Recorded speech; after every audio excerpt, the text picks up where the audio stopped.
Jack Morgan.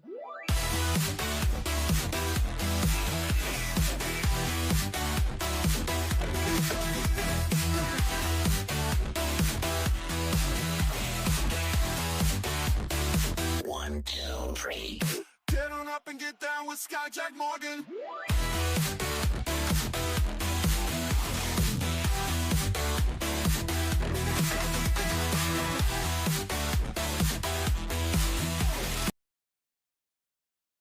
Don't want to get mixed up with a guy like me. I'm a loner, Daddy. A rebel. Lies on the horizon. Sky is blue, no denying. News with Jack Morgan. Bright and early new dawn. Every headline, every story gives your morning some glory. Stay informed, stay in tune as the day greets new bloom. Good morning headlines with Jack. Good morning, headlines. How are you? Hey, everybody. Welcome to the show. You're like crazy. What's with the lighting in here? What's with the lighting in here? Something weird's going on with the lighting in here. Something's weird going on with my camera, too. Looks like Halloween lighting in here. I don't know what's going on.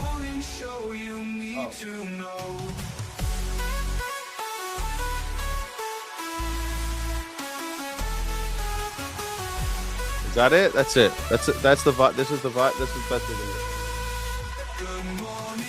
There we go. Hey, everybody. Welcome to the show. Welcome, welcome, welcome. Hey.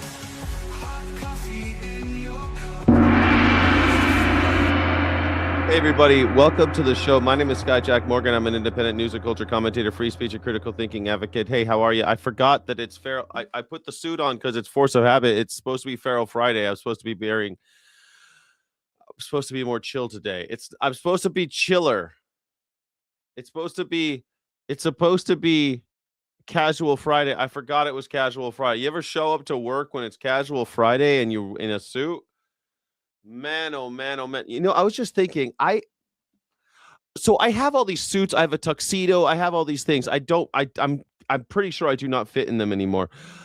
But I was thinking, you know, I'll probably lose some weight when I get to New Mexico. But then I was also thinking, I haven't really worn those suits in 5 years, and all those suits are work suits, except for the tuxedo. But all that's a cheap tux. It's a cheap tux. I should just get rid of them all and just be like, you know, I haven't worn any of those suits in 5 years. If I'm going to wear another suit, I'll just buy a new suit. I'll just buy a new suit next time I got to go to a funeral or some shit. You know what I mean? I don't need a suit. I don't need a full fucking suit. All those suits, they just work suits from casinos. And I'm thinking, I just need to downsize, you know. I need to get down to basics. I need to get down to my new life, you know. Go down, just declutter, Marie Kondo this shit. Moving is a great way to just like get some of the bullshit out of your life, you know. Throw some hard things that you knew you wanted to throw away, throw them in the fucking garbage. You know, that's what I think I'm going to do.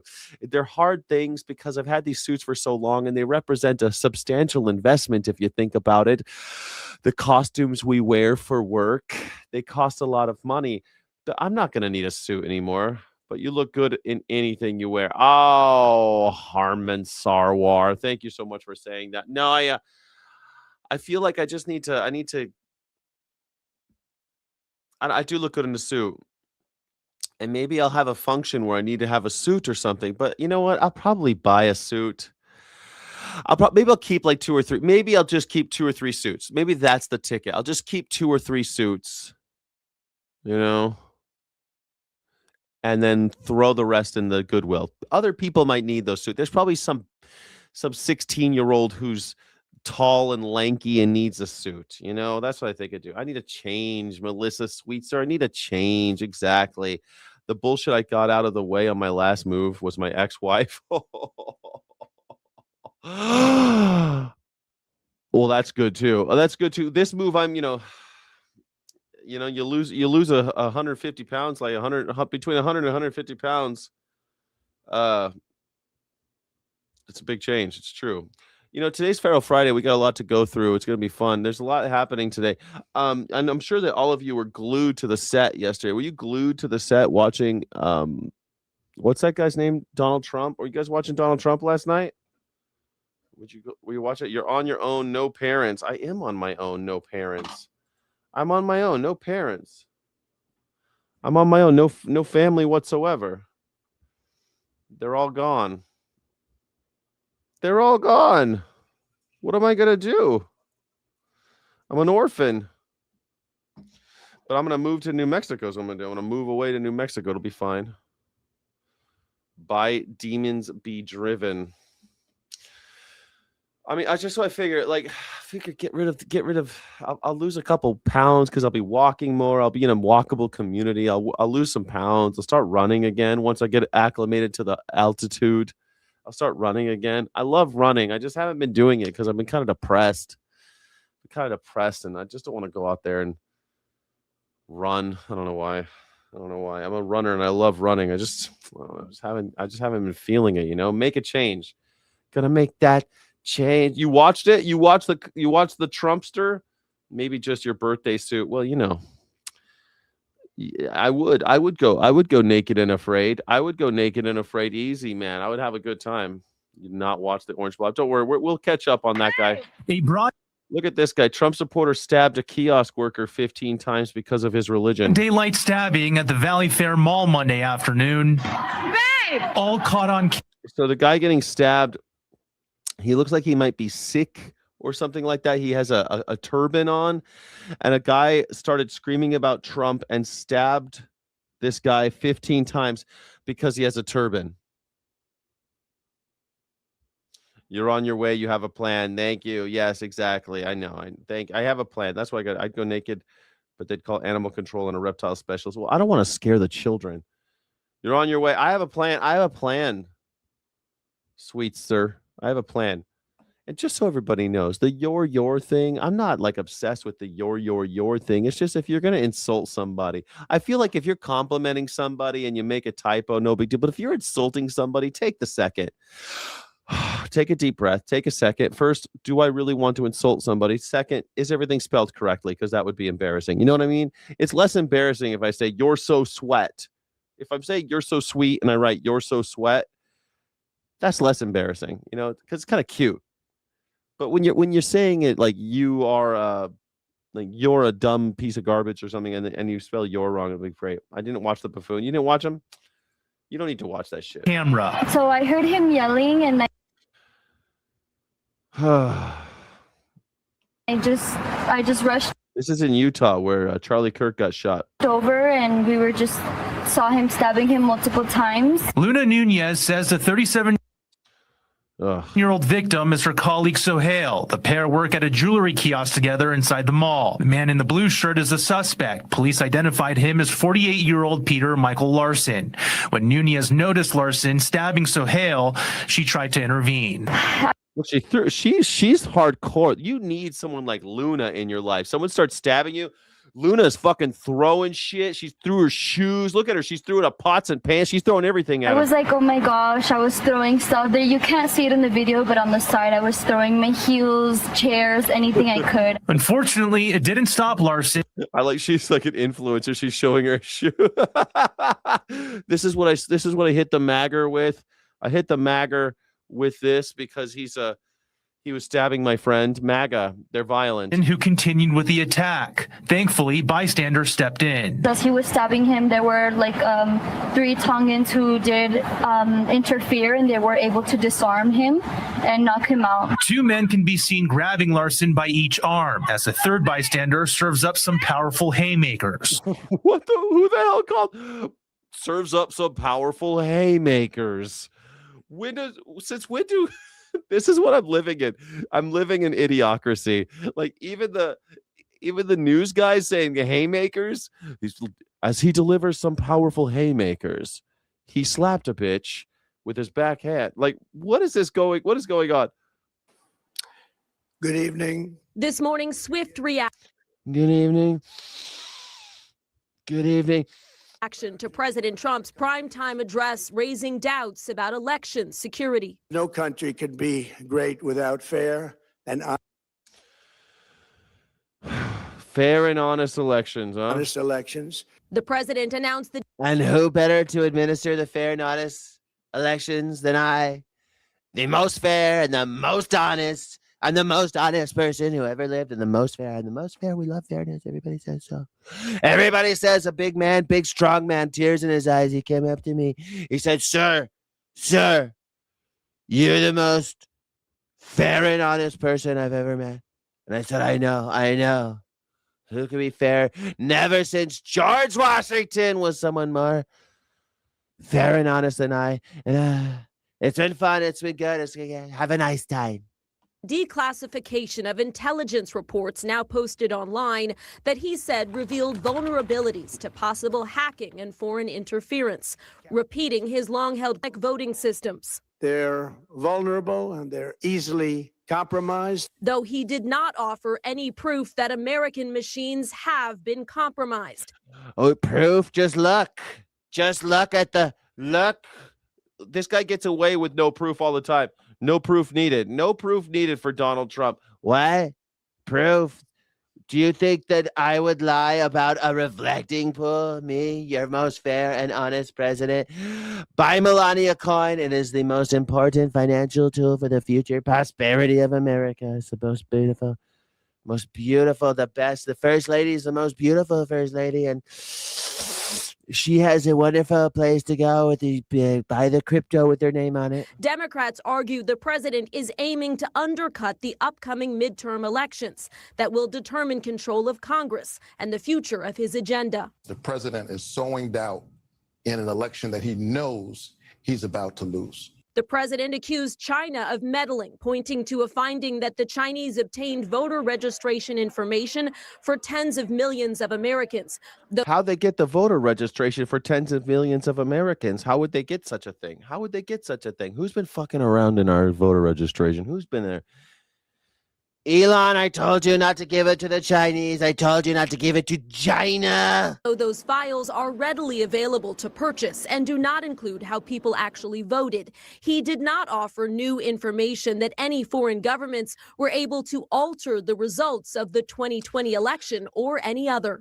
Our purpose in disclosing this information is not to weaken confidence in election, but to earn that confidence by confronting vulnerabilities and correcting them very, very quickly. President Trump also made claims about non-citizens being registered to vote, though that's not the same as casting a ballot, which he did not claim happened in election-altering ways. He urged Congress to pass the Save America Elections Overhaul Bill.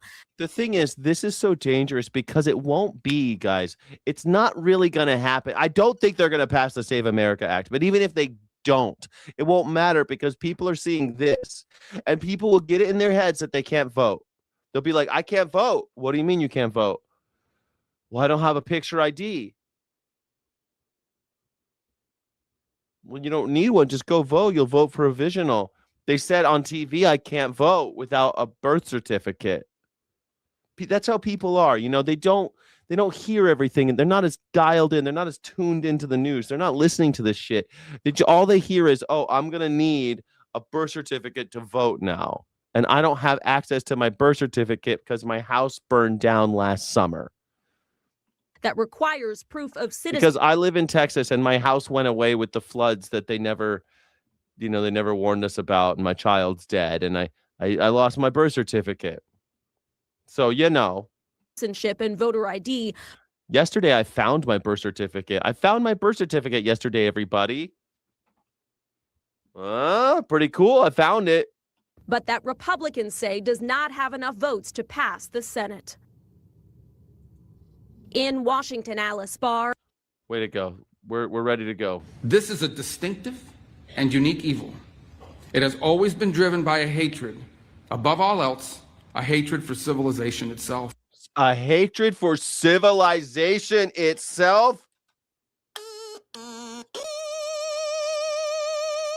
A hatred for civilization itself.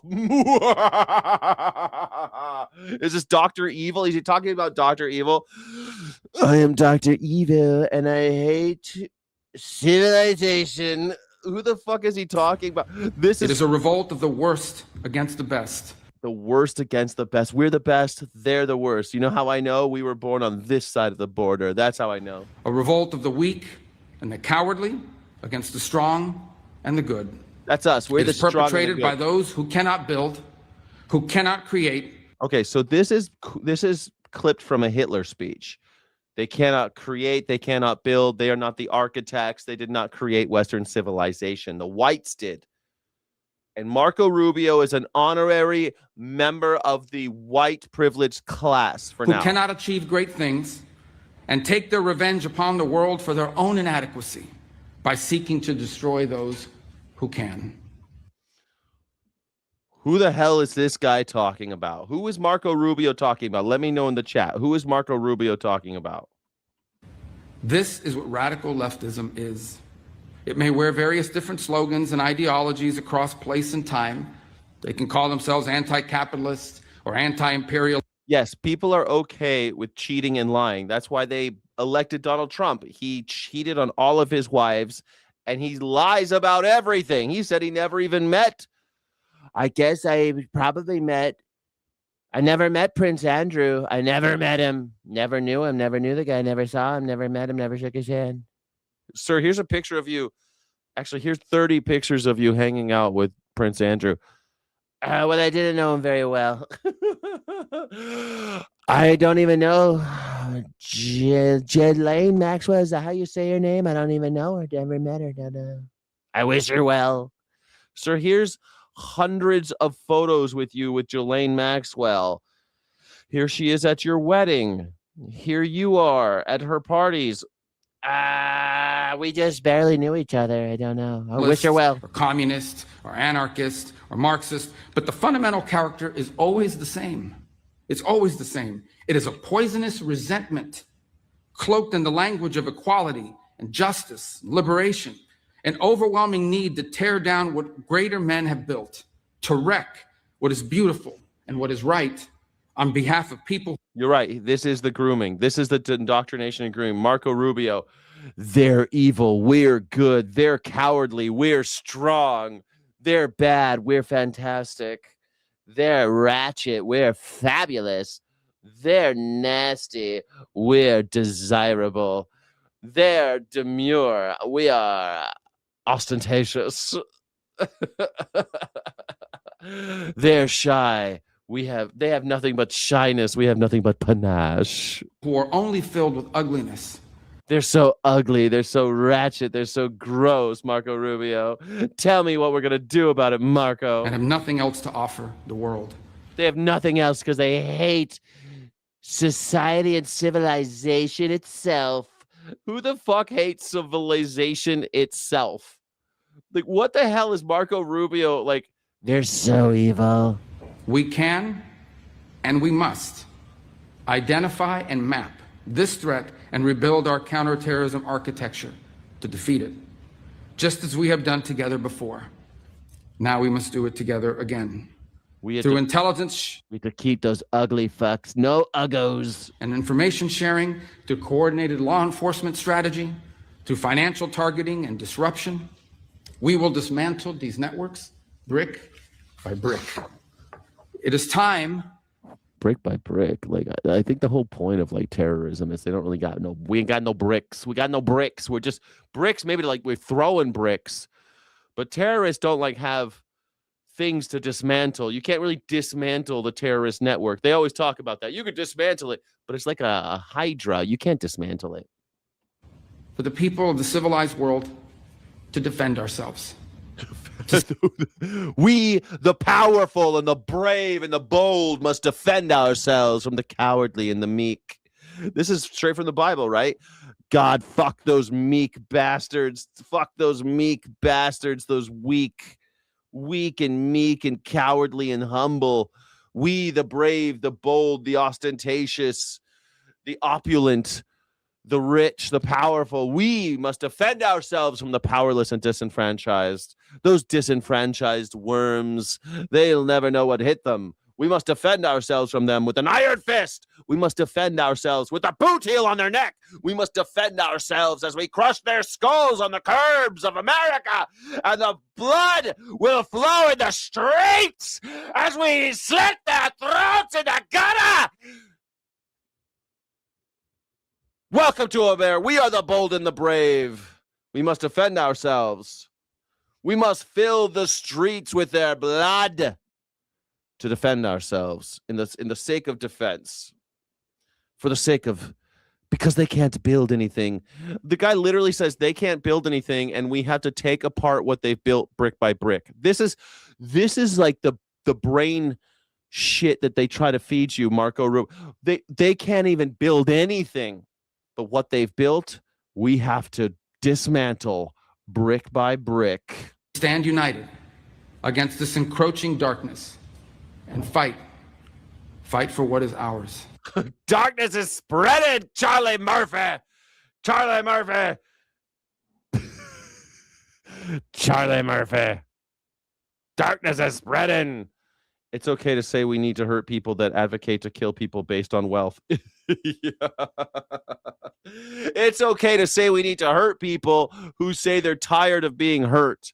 It's okay to say it's okay that we need to hurt people who say that they don't want to be disenfranchised anymore. It's okay to say we want to hurt people. We need to hurt people, especially those who are on their knees begging for some succor, some cold harbor, some meager drops of clean water. All those who beg for clean water will be killed in the sake of defense. In the name of defense, they will be slaughtered. All those on their knees begging for clean water and clean air. All of those on their knees begging for just basic equal consideration under the law, they will all be slaughtered, mowed down, cold in the name of safety and defense. It's time. This is like the most Nazi shit I've ever heard Marco Rubio say. But, he literally is just, it's just crypt notes. Marco Rubio is just quoting Hitler at this point. And this is not like an exaggeration. This is from Hitler's speeches. Like, it's so good. I kind of want to, it's really short. You want to watch it again? It's beautiful. This is a distinctive and unique evil. Uh-huh. It has always been driven by a hatred, above all else, a hatred for civilization itself. Civilization! It is a revolt of the worst against the best. They hate the Western civilization. They hate us. They hate us because we are the ones who have built everything. A revolt of the weak and the cowardly against the strong and the good. We are the strong and the good, and they are the weak and the cowardly. They are weak. And the more that they are weak, the stronger that we must be when we crush their souls. It is perpetrated by those who cannot build, who cannot create, who cannot achieve great things. They cannot build, they cannot create, they cannot build great things, they cannot achieve anything. And that is why we must defend ourselves from them, because they cannot achieve anything. They cannot achieve anything. And that is why we must crush their skulls against the curbs in the street. And take their revenge upon the world for their own inadequacy by seeking to destroy those who can. They want to destroy us. They want to destroy us for being great. They hate us for our greatness, don't you see? Don't you see? Wir müssen sie alle durch die Stirne schießen. This is just the same as, this is like, it could be Joseph Goebbels, but, Hitler and Joseph Goebbels, they had similar speeches. This is what radical leftism is. It may wear various different slogans and ideologies across place and time. Those radical leftists, they can't build anything. They can call themselves anti-capitalist. Those radical leftists like FDR, what did he build? What the fuck did FDR build? Let's find out really quick. Let's ask the Google machine. Can you give me a quick list of the things that FDR built during his presidency?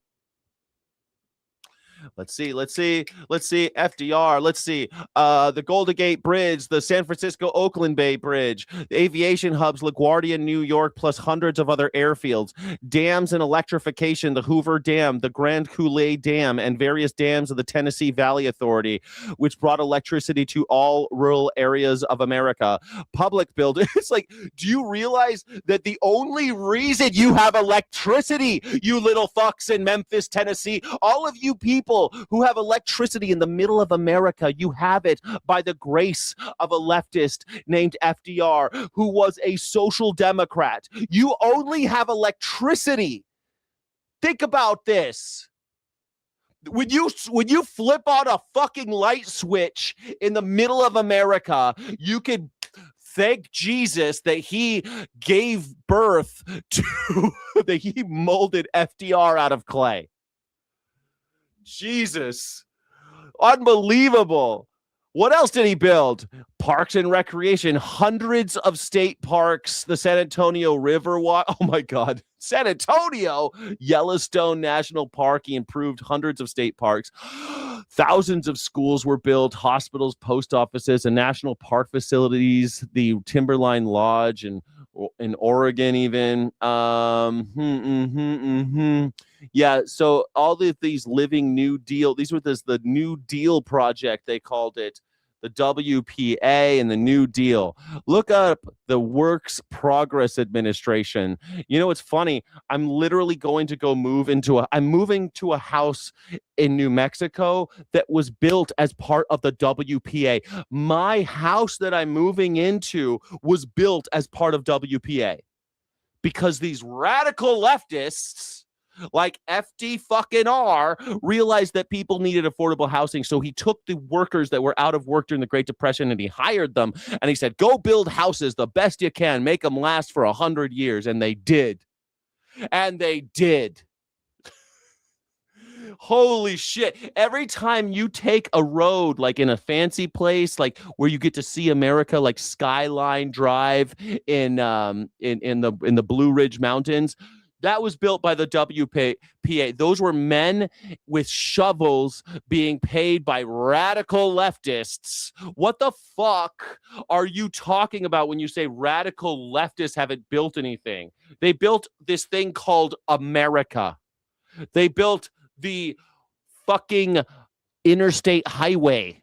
If you ever been on the interstate, and I know you have because some of you flyover states, that's basically the only goddamn road you have. It's practically the only real road you have in some of these states I've been in. And you're like, I can't go down there on the interstate. I'm going to hop on the interstate. And when you hop on the interstate, that was a radical leftist project. God damn. God damn the Hoover Dam. Yeah, he tried to hire an entire transgender cabinet. You know what's funny? Back then, they didn't really give a shit about stuff like that. They were too busy killing Nazis, okay? They didn't really care. You fucking Nazi, Adamato. What about trans people, though? Marco Rubio's talking about killing leftists because they don't know how to build anything. I give you hundreds of examples, thousands of examples of how leftists built all this shit. And you're like, trans people. Is that what's on your mind? People's genitals? You fucking weirdo. There's something wrong in your brain if when somebody's talking about the infrastructure of the United States of America, the first thing you think of, yeah, but some people like to wear dresses that I don't think should be allowed to wear dresses. Jerry Garcia, yeah, I've never met in this world. You trust your deep state media. Deep state media? I'm not even deep state media. No, I've been on the Golden Gate Bridge, and it tells me what year it was built. And it was built by radical leftists. And Marco Rubio's here. You're so dumb. This is the deep state, Jerry Garcia. Marco Rubio is the deep state, you dumb fucking idiot. You're so goddamn stupid. You think that I'm the deep state? I'm just some asshole on YouTube. Marco Rubio is the deep state. Donald Trump is the deep state. Kashyap Patel is the deep state. Tulsi Gabbard, deep state. What do you think the deep state is? What do you think it is, you dumb piece of shit? You believe the deep state. I believe Marco Rubio. My God. My God. Give me one example of something the left is said built. Okay, we'll do it again. Are you ready? You ready? You ready? Hold on. Here, yeah, I'll bring it up again. Here we go. Are you ready? Are you ready?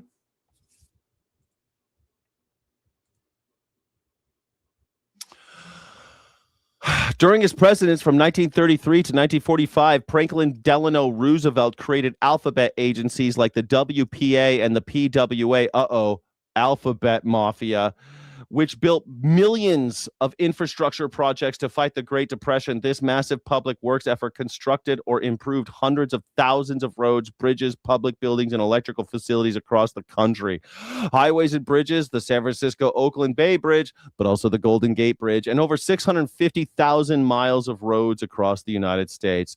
Aviation hubs like LaGuardia Airport in New York, plus hundreds of other airfields and landing fields all over the nation.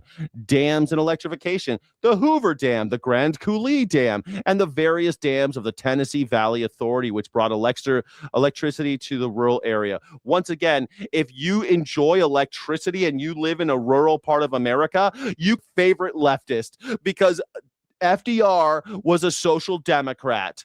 That's what he was. He was a democratic socialist who hated Nazis. That was his thing. Was he perfect? No, I don't need to go into all the reasons he sucked. But he built a bunch of great shit for you, you stupid hayseeds, you stupid rubes and rednecks, you stupid slackjaw Southerners who think, oh, Donald Trump's gonna... Dude, the only reason you crawled out of the ooze is because a radical leftist gave you a helping hand out of the ooze. The only reason you ain't got hookworm is because a radical leftist taught you how to wear shoes, you stupid Southern piece of shit. Don't you realize there used to be a joke about how Southerners were slower than Northerners? And you know what? It turned out to be true, because all the Southerners weren't wearing clothes when they went to the outhouses, and they were getting hookworm. And it took radical leftists to go down there and work out of the goodness of their heart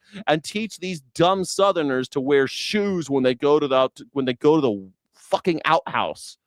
You're a caricature. There used to be a funny little cartoon of you selling Mountain Dew, a barefooted yokel with a fucking broken hat, hillbilly. You're hillbillies. You're hillbillies. And you know what? I love hillbillies. But you know what I don't like is when you stupid hillbillies, you think that you're somehow blessed by grace of God or by capitalism. You are tools. You are those who will be ripped off, disenfranchised, enslaved by capitalism, and you have been from day one, and you just think that, what? There's a reason why the South used to love the Democrats, and it's because the Democrats gave them running water and electricity. The social democrats did that. Morons. What did the leftists ever build? Shall we go a little bit more deeper into it? Let's see what else they built. Oh, thousands of schools, hospitals, post offices, and national park facilities like Timberline Lodge in Oregon. Parks and recreation, the creation or improvement of hundreds of state parks, the San Antonio Riverwalk, which is still bustling, and facilities within the Yellowstone National Park. Wow. Look up the New Deal, you stupid. Anybody is stupid or who is stupid enough to believe Marco fucking Rubio that radical leftists have never built anything and therefore they need to be destroyed. What the hell have the tell me one thing, please, one that you think capitalism gave us, one great thing. I'd love to know.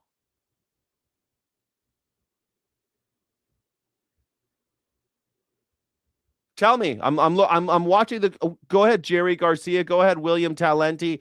Tell me, Spank the Monkey. Tell me, anybody, any of you.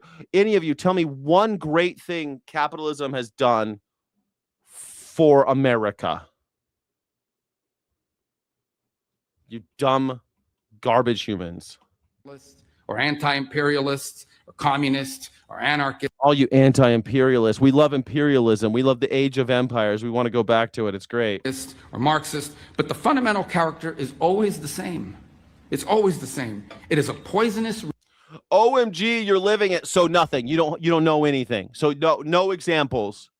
I just gave you 1,000 examples, literally thousands of examples I just gave you, and you have none. Nothing. Pre-Federal Reserve or after.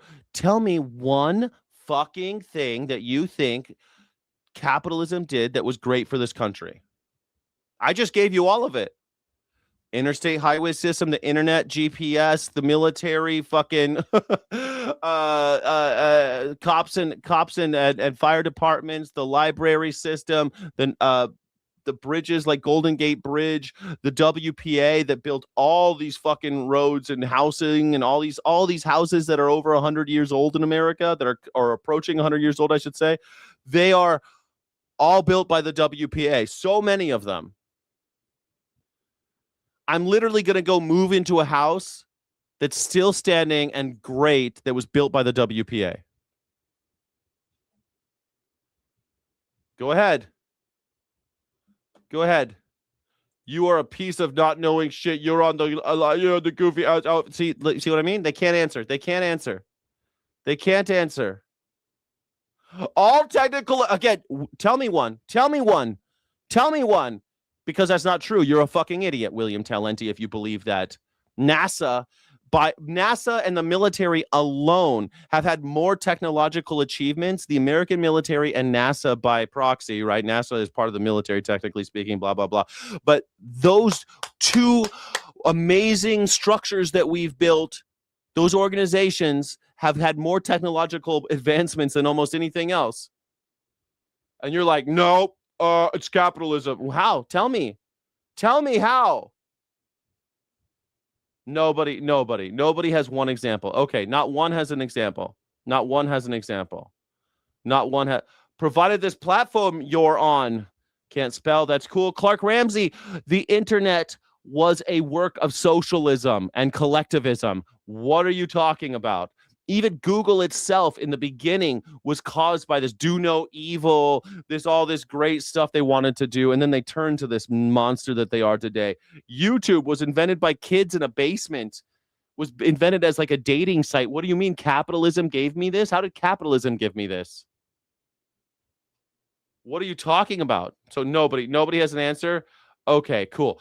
I gave you a chance. No one has an answer. But Marco Rubio wants to destroy everything. Resentment, cloaked in the language of equality and justice and liberation, an overwhelming need to tear down what greater men have built, to wreck what is beautiful and what is right on behalf of people who are only filled with what is beautiful and what is right. Didn't Donald Trump just sign that all of Utah, basically? Didn't he just sell Utah? Didn't Donald Trump just sell Utah? Ugliness and have nothing else to offer the world. We can and we must identify and map this threat and rebuild our counterterrorism architecture to defeat it, just as we have done together before. Now we must do it together again. Through intelligence and information sharing, through coordinated law enforcement strategy, through financial targeting and disruption, we will dismantle these networks brick by brick. It is time for the people of the civilized world to defend ourselves, to stand united against this encroaching darkness and fight for what is ours. That is some Nazi crazy shit. Marco Rubio has gone full Nazi. Say goodbye to any shred of dignity that he once had, any shred of hope that you once had for the Republicans. Little Marco has gone full on Nazi.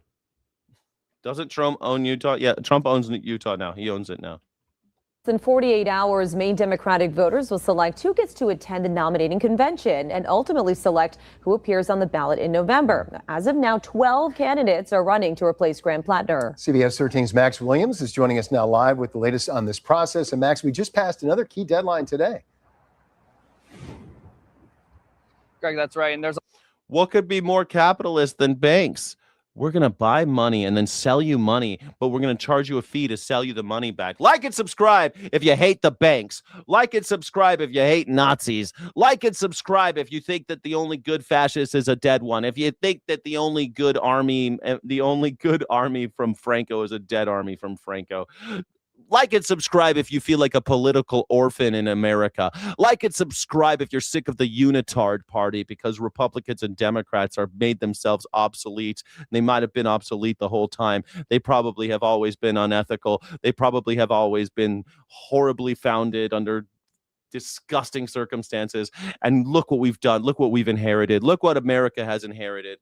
Look what God hath wrought. Behold what God hath wrought, America. God bless her. Like and subscribe if you think that it's going to be National Socialist versus Democratic Socialist in the end, just like it always is. Every 100 years, we got to have a bloodbath just to fight this unending tension between those who think that you can inherit wealth and power and those who think that everything belongs to everyone, that we're all in this together. The classic tension of humanity comes to a head every 100 years, and here we are again. a lot of different voting processes going on here, but as of right now, the deadline to register to vote in your county's nomination process has passed. What will happen next is Maine's 16 counties will now hold a meeting to decide who gets sent to the convention. Tonight, the Maine Democratic Party is preparing for... Sweet sir, nobody likes it. We're just in it. You don't have a choice anymore. We're in it. This is what's sad. It's already happening. Marco Rubio gets on TV and talks about how he wants to kill us all. And you know what I mean? Thank you, Jenna, X-Dragon. Sky City Rebels get extra streams, extra content, and extra love in the chat. Thank you so much. You're incredible. Jenna X-Dragon, get some W's in the chat for Jenna. Thank you so much, Jenna. You're amazing. its first major step in the process to fill Graham Plattner's seat. What we are focused on are those 16 meetings and making sure that they go as smooth as possible under this compressed timeline that we are on. As of this morning, about 8,000 Maine Democratic voters had registered to vote in this weekend. William Tellente, I've asked all of you one example of something that capitalism has contributed, and you're like, longer lifespans? The longer lifespans, you know what the highest contributing factor to longer lifespan is? Nutrition and education, and education about nutrition. That's it. And guess where all of our nutrition information comes from? Ah, ding dang do. Organizations paid for by the taxpayer. Dang. Collective agreements across national borders called the WHO. Capitalism. No, again, I ask you one example. You have given me none. County nomination process. Counties are divided on how they'll vote, with some meetings happening in person. Others will be done virtually using an electronic voting system. The Maine Democratic Party's executive director believes they're ready. You have to have food access to use your nutrition education. LOL. You absolutely do. That's true. You're absolutely right. But also, mostly, there's another reason why the lifespans are going up. Socialized medicine, because we don't allow people. We've passed laws to not allow people to just die in the streets. Wow. Piped water, electricity. No, William Tallente, were you not fucking paying attention? The overwhelming amount of electricity that is delivered in the United States of America was brought to you by radical socialist Democrats. Democratic socialists like FDR, who dammed up the rivers and gave electricity to the South. The Tennessee Dam projects and the Hoover Dam. These were all built by us, the collective. No an ounce of capitalism, my friend. Later on, they sold some of these, the delivery systems to capitalist organizations through weird monopolistic fucking deals with the government that seem a lot like fascism to me, but they did it in the name of efficiency later because they thought that a corporation who always is worried about efficiency would be able to more adequately deliver these systems and maintain them. But the systems themselves were not built by those corporations. The systems themselves were built and run by your friend, the socialist. Congratulations, you're wrong again. For those counties that are doing it online. And water too, motherfucker. All those aqueducts and all those aquifers, all those big those big man-made lakes and shit. You think a corporation thought to make these man-made lakes in order to give water to people? Are you stupid? Again, all the pipes and shit, that was all put in by the government. The government did that, dumb ding dang do. Concerns with cybersecurity risks. We have a really smart and really talented team. We've brought in great third-party vendors that are unbiased. Yeah, I know an aquifer is the thing that's a natural occurring thing. That's why I corrected myself. Sorry, I talk fast. It's a live thing, Zephyr, you stupid piece of shit. In fact, you know what? You're out of here, you piece of garbage. Call me a retard. Fuck off, Zephyr. To help keep all of our elections secure. I think there should always be some concern over cybersecurity. Matt Graham is a professor of information systems and security management at UMaine. Making sure that there's no tampering or any unauthorized modification of ballots or even just vote injection. That is someone just trying to add votes to it. That needs to be, really locked down. The Democratic Party says 4,000 Democratic voters have registered to become a delegate at the July 25th nomination. Oh, shit. This is going to be a mess, this whole thing with Graham fucking Plattner. I told you from day one, you assholes, that Graham Plattner was a bad idea. All you guys, no, ignore the Nazi tattoo. He's just like No. He's just another charlatan telling you what you want to hear so that he could get into power, just like Donald Trump. I'm going to lower the taxes. I'm going to lower the gas prices. I'm going to lower the energy prices. I'm going to stop all the wars. No, he's a liar who wanted to be in power. That's what happened. Now he's in power and he's not delivering anything, just like Graham Plattner would have done, because Graham Plattner's a piece of shit too. Graham Plattner and Donald Trump are the same guy, same cut from the same cloth. All right. Who speaks Chinese? A single string cannot produce a melody, he says. A single tree does not make a forest. The development of AI should not be a solo performance by any one country, but rather a symphony of global cooperation. Yeah, of course they want global cooperation because they want them chips, son. They want them chips. And Donald Trump said that they can get the chips. So guess what? NVIDIA, you get chips, you get chips, you get chips. Everybody gets chips now. AI is here to stay. And I love that joke we saw yesterday. All the billionaires telling you AI are going to take your job. AI is going to take your job. They've been saying that for a year. We're going to fire all you assholes. All of you assholes are going to get fired. The billionaires keep telling you you're not worth anything. The billionaires keep telling you you're nothing. You're a worm. You're not worth anything. The breath you breathe, there's no ROI on the breath you breathe to the corporation. And all these imbeciles that are like, capitalism gave us air. It's just, they don't want you here. They don't like you. They don't want to pay you. They don't create jobs. The goal is to do as much as possible with as few humans as possible. That's always been the goal. That's the goal of every corporation. That's why the fucking assembly line was built. That's why they built the assembly line. It was because they wanted to use fewer people, not more. You dumb piece of shits. And then what do? You're like, it's the Mexicans' fault that we don't have jobs. Billionaires tell you every day that they want to be more efficient and cut jobs. And every day, half the country's like, fucking Mexicans, they're the problem. Every single day, they tell you to your face. This is why Vegas made so much money. On the marquee outside the casino, they tell you 98% winning. 98% win. We pay 98%.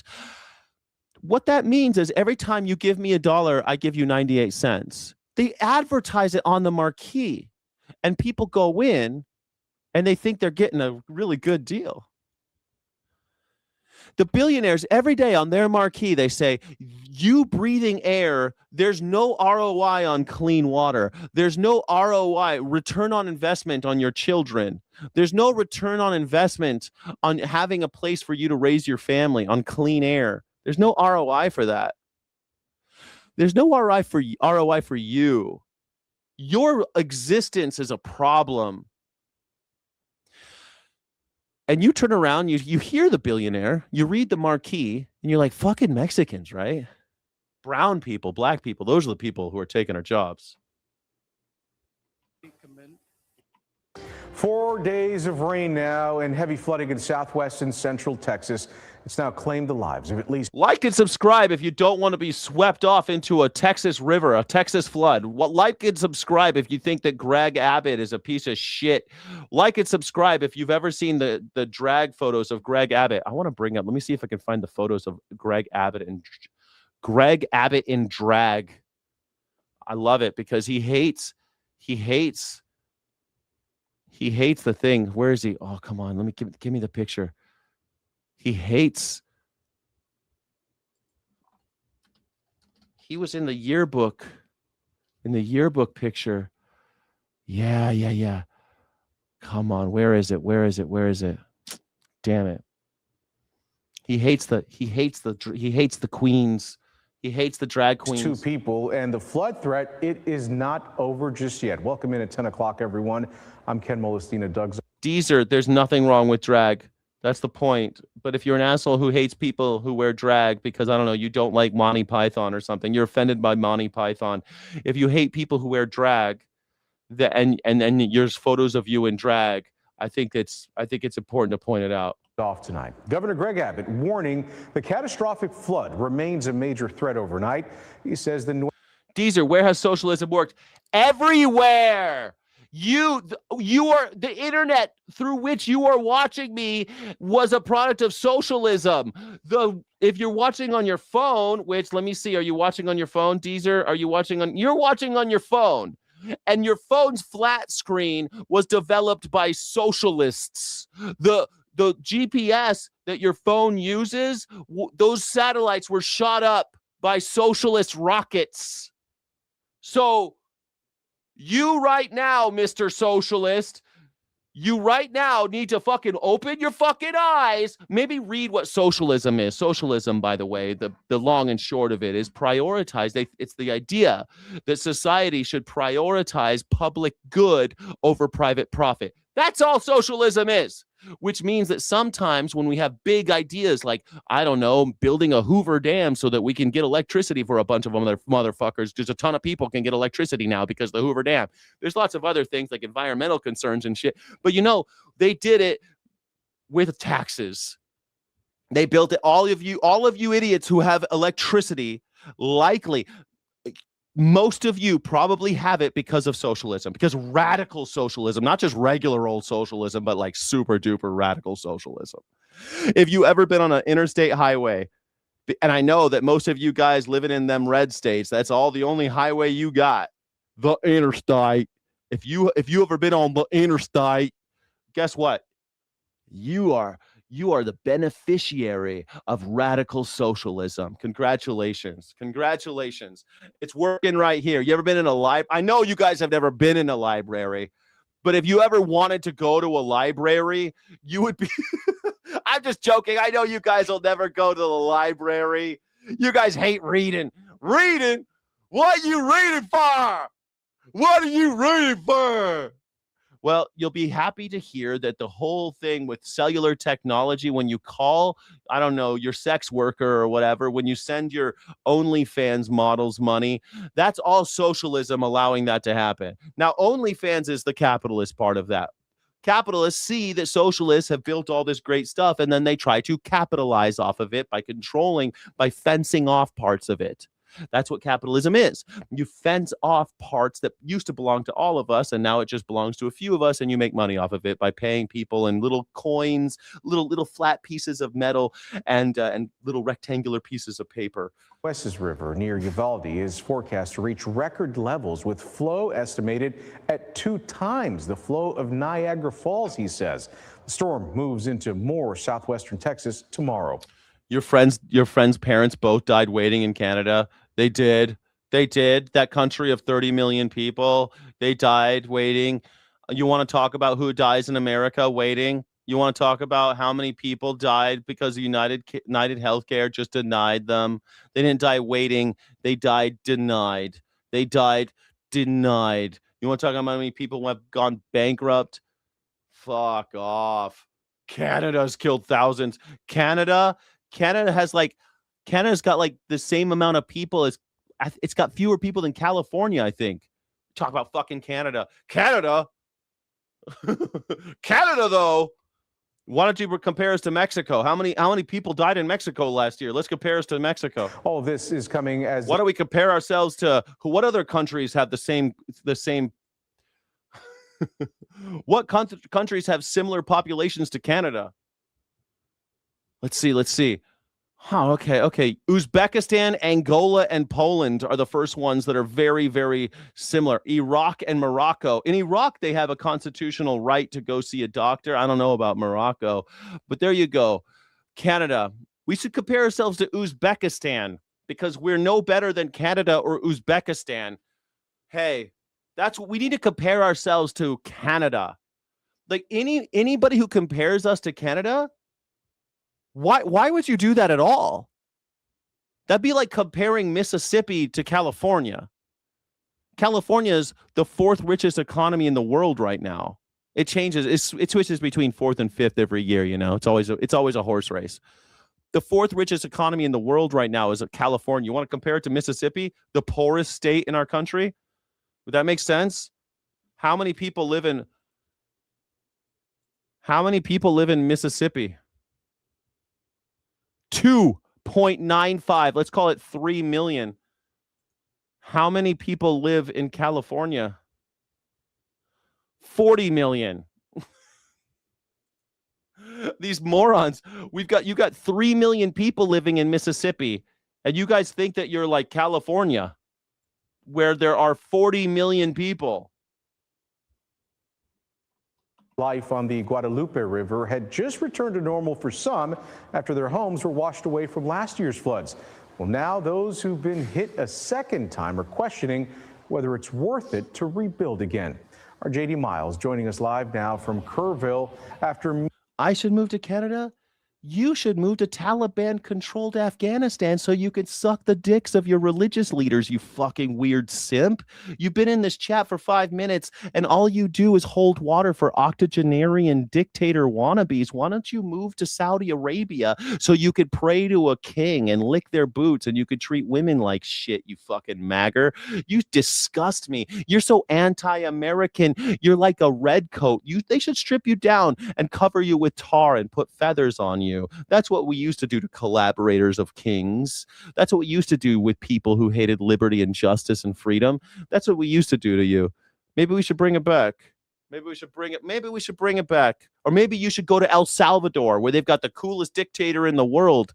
You should do that. They got concentration camps there too. You can help run one. You can help run a concentration camp. You can help run one here, but I'd rather have you do it in El Salvador. I'm trying to get rid of people like you. Meeting a homeowner, all you anti-American suckers who now faces that nightmare. JD, folks out there I'm assuming, are just fatigued with it all. Ken, imagine having your home flooded by the Guadalupe River last summer and being told it's a once in a 500-year flood. You rebuild with FEMA approval, and today of all days, your contractor is scheduled to come back over and put the last finishing touches on that rebuild. I am imagining it. It's funny because I said this last year when they got flooded. And I said, this is going to happen more often, assholes. And Donald Trump is cutting FEMA funding. And guess what? More babies are going to die. More children will die. Donald Trump hates children. He's already killed millions of children. He does not care about your children in Texas. You think if he cared about your kids in Texas, you think Donald Trump would be killing millions of children in Africa? You think if he cared about your children in Texas, he would be double tapping children in Iran with attacks on school children? Do you think if he cared about your children in Texas, Donald Trump would be doing would be supporting Jeffrey Epstein, becoming a co-conspirator with Jeffrey Epstein and buying and selling little boys and girls? Donald Trump doesn't care about your kids, Texas. Are you stupid? Are you really that dumb, Texas? Like, Texas, you guys used to be at least, like, even though I can't agree with Texas all the time, at least you guys used to have an independent spirit. At least you guys had a little deep in the heart of Texas. You know, there was like a nice thing going on in Texas. Like, fuck you, we don't want your national power grid. We're going to do our own power grid. I love Texas. I've been to Texas hundreds of times. I love it. What's wrong with you, Texas? What happened to you, Texas? Texas, what happened to you against tyranny? What happened to your Second Amendment? Don't let these government goons come in and tell us what's what. What happened to you, Texas? They take your money, Texas, and then they let your children die. You're still paying, Texas. Texas, you're still paying your taxes, and you know what they're doing? They're letting your little girls die. And they're giving the money to Palantir and Tesla. Exactly what happened to Kara Doctor when a 4 a.m. knock at the door this morning changed everything. The Guadalupe River was raging just a few hundred yards from where Kara Doctor... No one has done more evil to children than Democrats. Prove me wrong. Okay, here you go. Ready? Are you ready? What are the projected deaths of children likely to be in the next 10 years because of the elimination of PEPFAR? If PEPFAR programs are eliminated, researchers estimated that 500,000 children in sub-Saharan Africa will die from AIDS-related causes by 2030. Additionally, broader U.S. foreign aid and U.S. aid cuts lead up to 4.5 million deaths among children under 5 globally over the coming years. Children under 5. These are studies published by the University of Oxford and the US UCLA Fielding School of Public Health highlight the devastating impact of these reductions. 300,000 children will die directly of AIDS-related causes, with up to 2.8 million more children becoming orphaned in the next 5 years alone. Broader health impacts. The elimination or reduction of the humanitarian development assistance also cripples care for other infectious diseases, nutrition, and water sanitation. Severe defunding scenarios will project between 2.5 million and 4.5 million excess deaths in preschool-aged children by 2030. Orphanhood and vulnerability. Beyond mortality, the loss of these programs threatens to reverse 2 decades of progress, increasing the likelihood of widespread treatment interruptions, which have proven fatal for children living with HIV.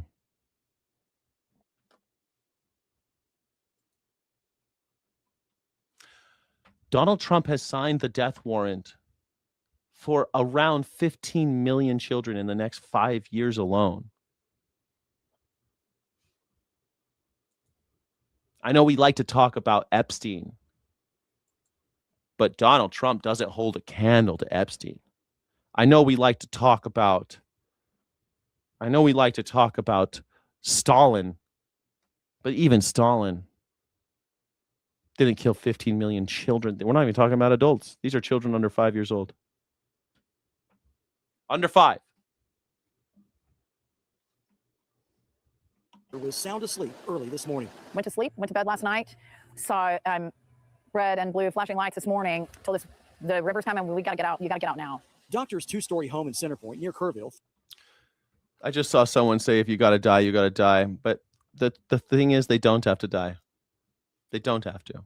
If you saw children, see, all the Nazis in my chat right now would see a river like this. They'd see a child dying and they wouldn't swim out to get him, even because it would make their shoes dirty. You could just walk out. You don't have to swim. Just walk through and help the child. But these maggers, they would never do so because it would dirty their shoes. My shoes will get muddy. I can't help children. flooded on July 4th last year. After more than a year of water remediation and other repairs, her fireplace was the only thing left to finish. The only thing left was my fireplace to finish out. He was going to come up and finish that out. And so I texted him this morning and said, Go save them, hero. We were saving them. 20 years of progress are being thrown in the toilet because of idiots like you who don't understand how global policy will affect you personally, because you didn't learn the lesson of 9/11, that what affects the poorest people on planet Earth as a result of American foreign policy will directly affect the richest people on planet Earth in places like the World Trade Center or the Pentagon. That was the lesson, idiots, that we're all in it together, that you can't just say, well, it's over there. I'm only drilling a hole under my seat in the canoe. I'm drilling a hole in the canoe, yes, but it's only under my seat. That's how maggers see the world. That's the thought process. That's how dumb they are. They literally think that if they drill a hole in the boat and it's only under their seat, then you should shut up. don't bother. Kara returned from her brief evacuation to this. Now the sound of high-speed fans has returned, along with the mud and the misery. When we came down, opened up the doors and saw that the water had gotten in about 2.5 feet inside. Kara Doctor is experiencing the worst kind of deja vu.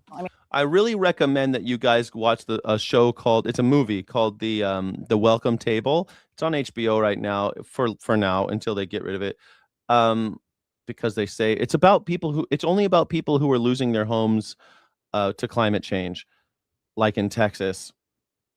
And Donald Trump says it's a hoax. It's a hoax. This is only going to happen once every 500 years, guys.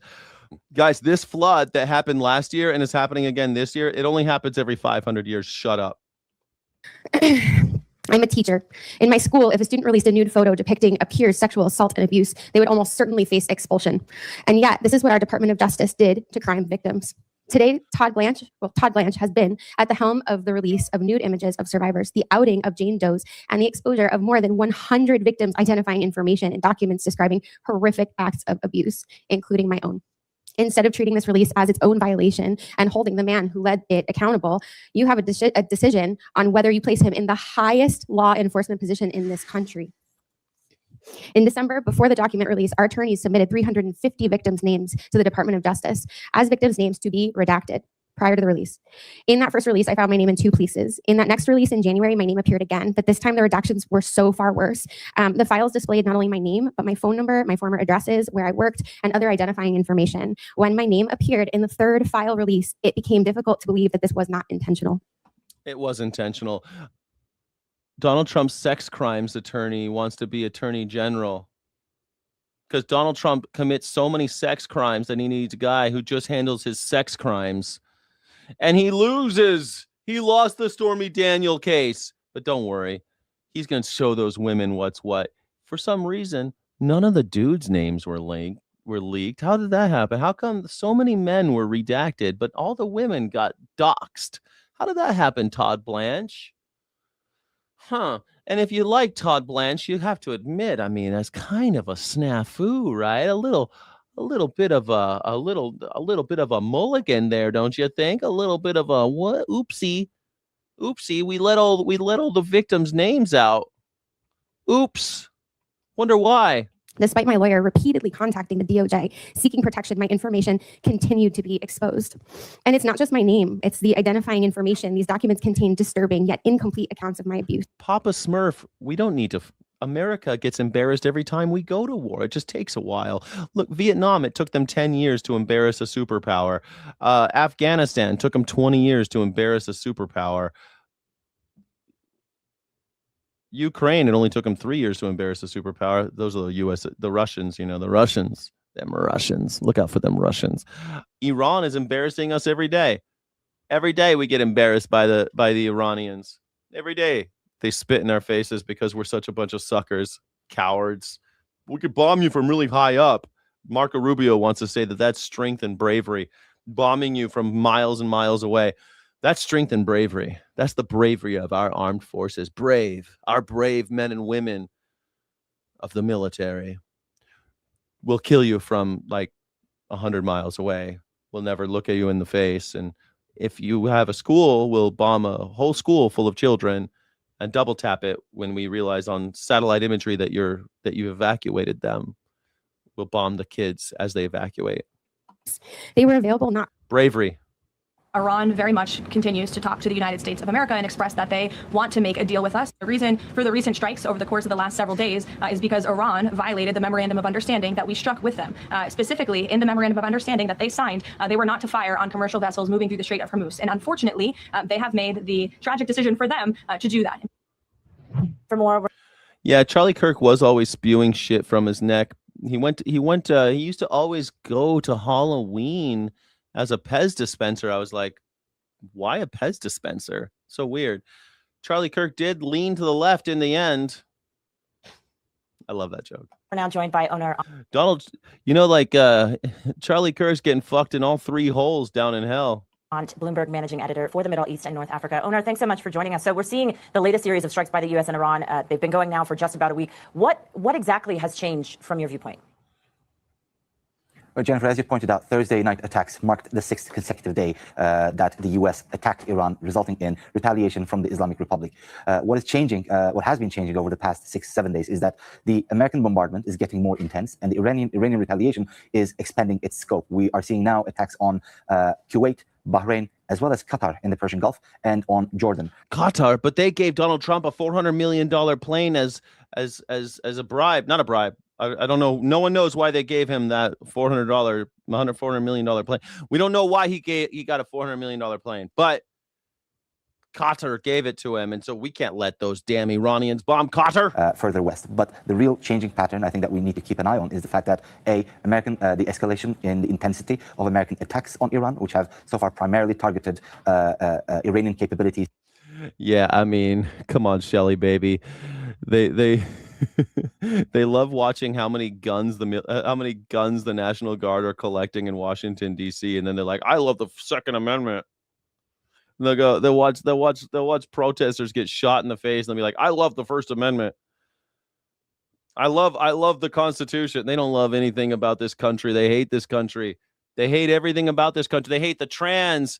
They hate the gays. They hate the blacks. They hate the Mexicans. They hate all Latinos of all shapes and sizes. They hate the fats. They hate the sexually ambiguous. They hate the children. They hate women. And then they turn around and say, you hate America. We hate America. I hate America. I love everybody. You guys hate fucking all of America. You maggers hate all of America. You hate everything about it. You hate the Constitution. You hate life, liberty, and pursuit of happiness. You hate freedom. You hate democracy. You hate the idea of a republic.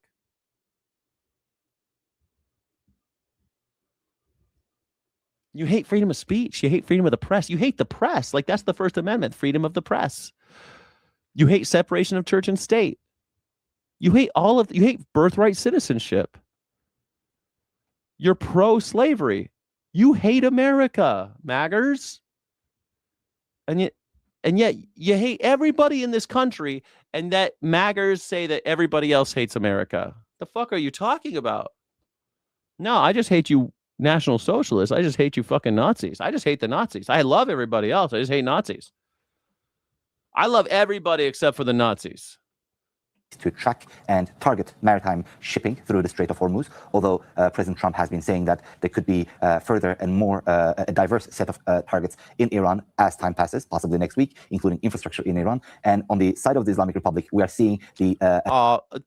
Don't cry me a river, DJW, you fucking pearl clutching little bitch. Oh, did I offend you with my Charlie Kirk jokes? Look, man, I already made a video about Charlie Kirk. I don't think he deserved to die, but I'm not going to cry when Nazis die. I don't cry when Nazis die. I don't cry when Nazis die. That's it. I'm not celebrating it. I think it's funny that you assholes. I watched Charlie Kirk. I watched him. I was a regular Charlie Kirk watcher. And you assholes, after he died, are like, he's sacred. He's like the sacred lamb of Jesus. And he was righteous and kind to everybody. He didn't have a racist bone in his butt. You can't reinvent the man after he's dead, okay? After he's dead, you get to judge him. You get to. You know why? Because his legacy is garbage. He was always a piece of shit. Now he's a dead piece of shit. I don't think he deserved to die. But you guys will you guys will constantly say that Alex Preddy deserved it.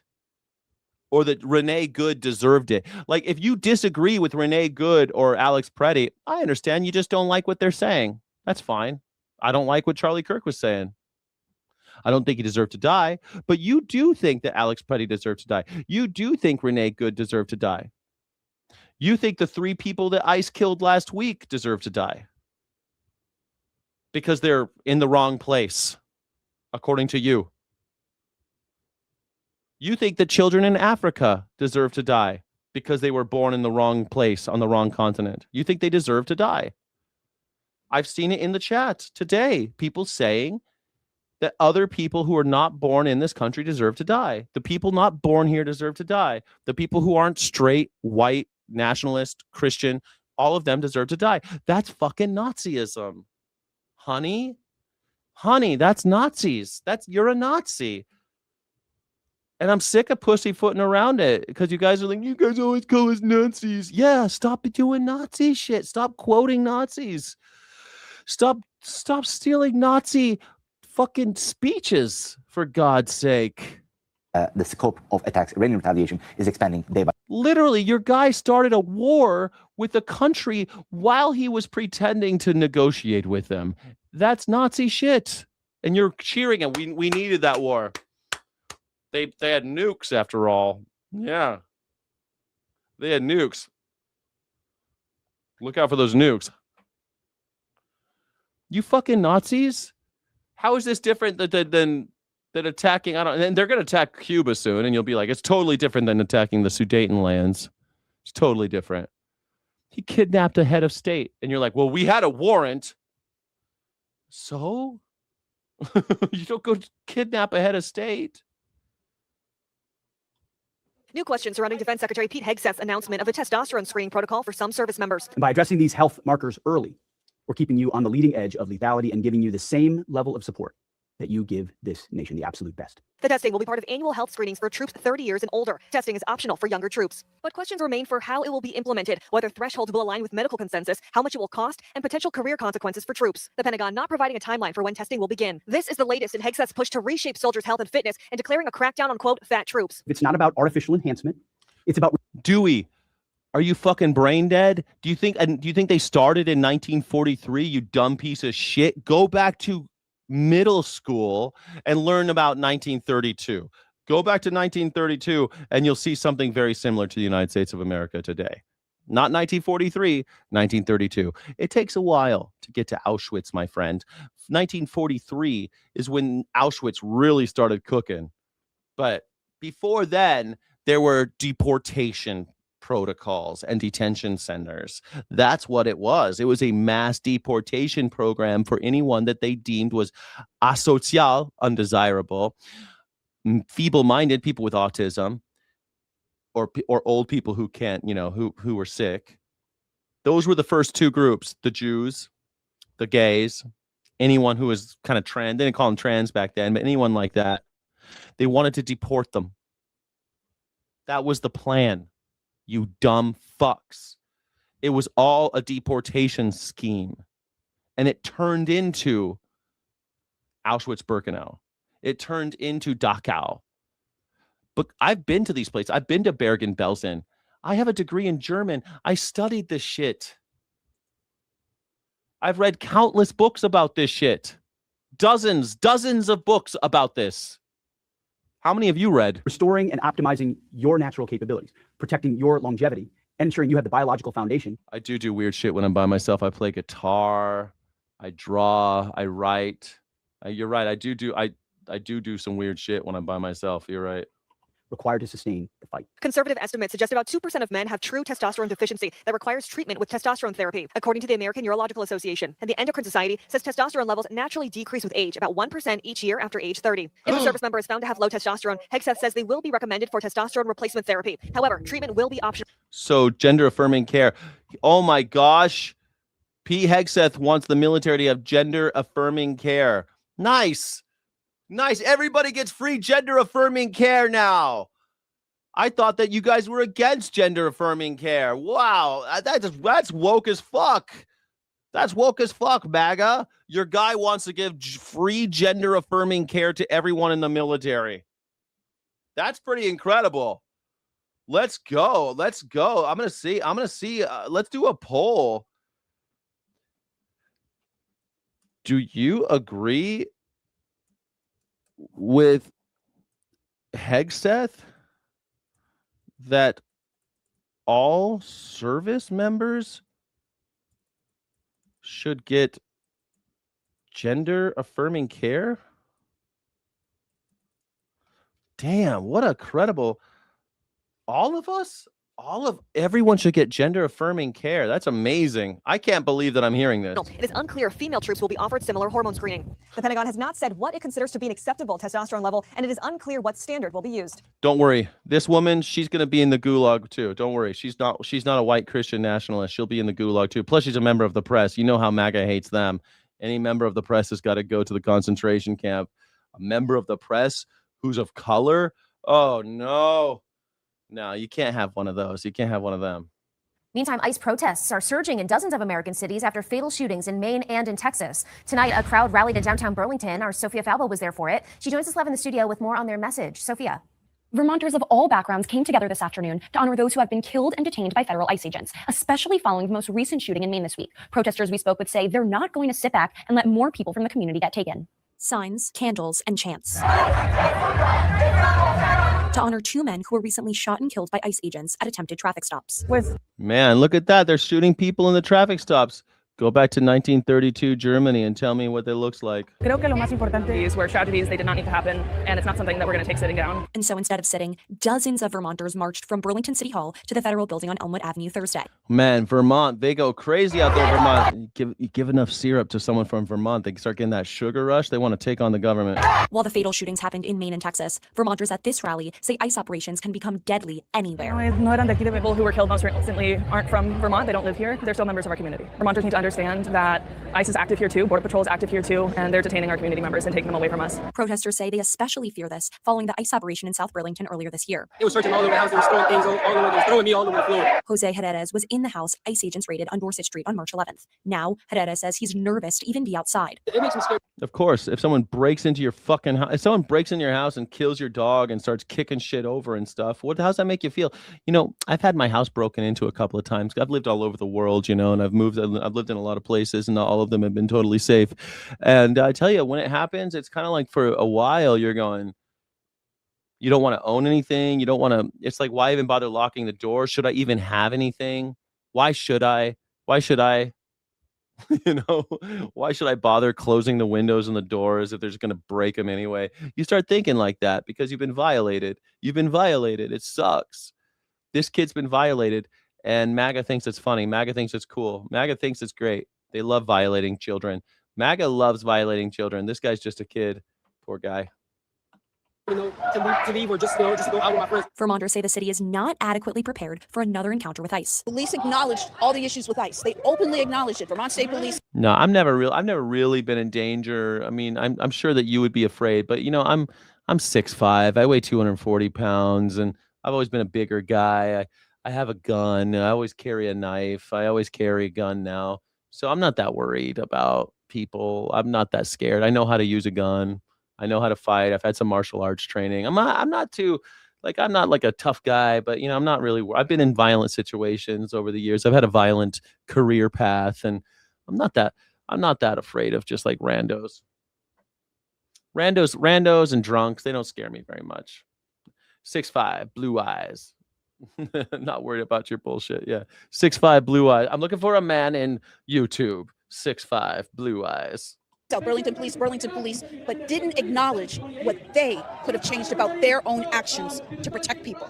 So then they look like the enemy. Well, Cody, I'm almost 6'5" now. When I was younger, I was 6'5". Now I'm almost 50. I'm getting a little shorter, you know. 50, you start shrinking a little bit. But one time I got to meet Charles Barkley, who's 6'5", and I stood up really straight and I stood back to back with Charles Barkley, and Charles Barkley was my same height, and I was like, I told you guys I was 6'5". Charles Barkley's so big. He looks, if you saw him, you'd be like, that guy's way bigger than Sky, because he's just like an oddly shaped man too. He's just a big dude, and his ass is up by his shoulder blades. He's a strangely shaped man, Charles Barkley. But I'm the same height or I was. Maybe I still am. He's older than me, so never know. Me too. Since that March ICE raid and subsequent protest, Migrant Justice has organized more rallies with growing turnouts. The piling on.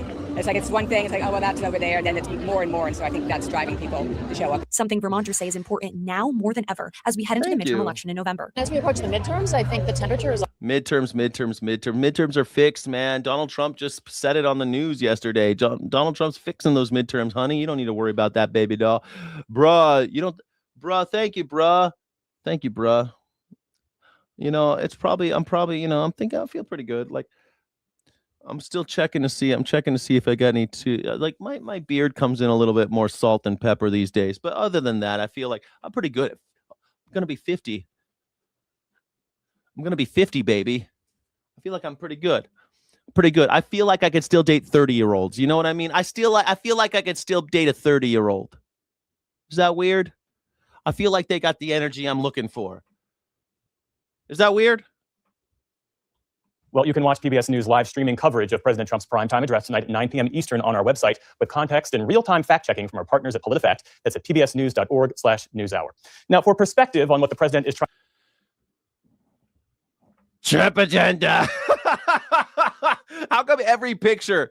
It's like once he's gone full, like, you know what? He's always been a little bit of a fascist, but once you go full Nazi, it's kind of hard to see anything but Nazi now. Trying to achieve with tonight's speech, the limits of his authority and the potential consequences for future elections.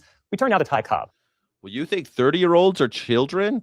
Look, man, I don't know. Oh, you're talking about Donald Trump. Yeah, Donald Trump is a child predator. He got on the Howard Stern show when he was like 60, and he said that he was like 60 when he was saying that he wouldn't date anyone under 13. Donald Trump, when he was 60 years old, said he wouldn't date anyone under 13. Not 30, 13. 1-3.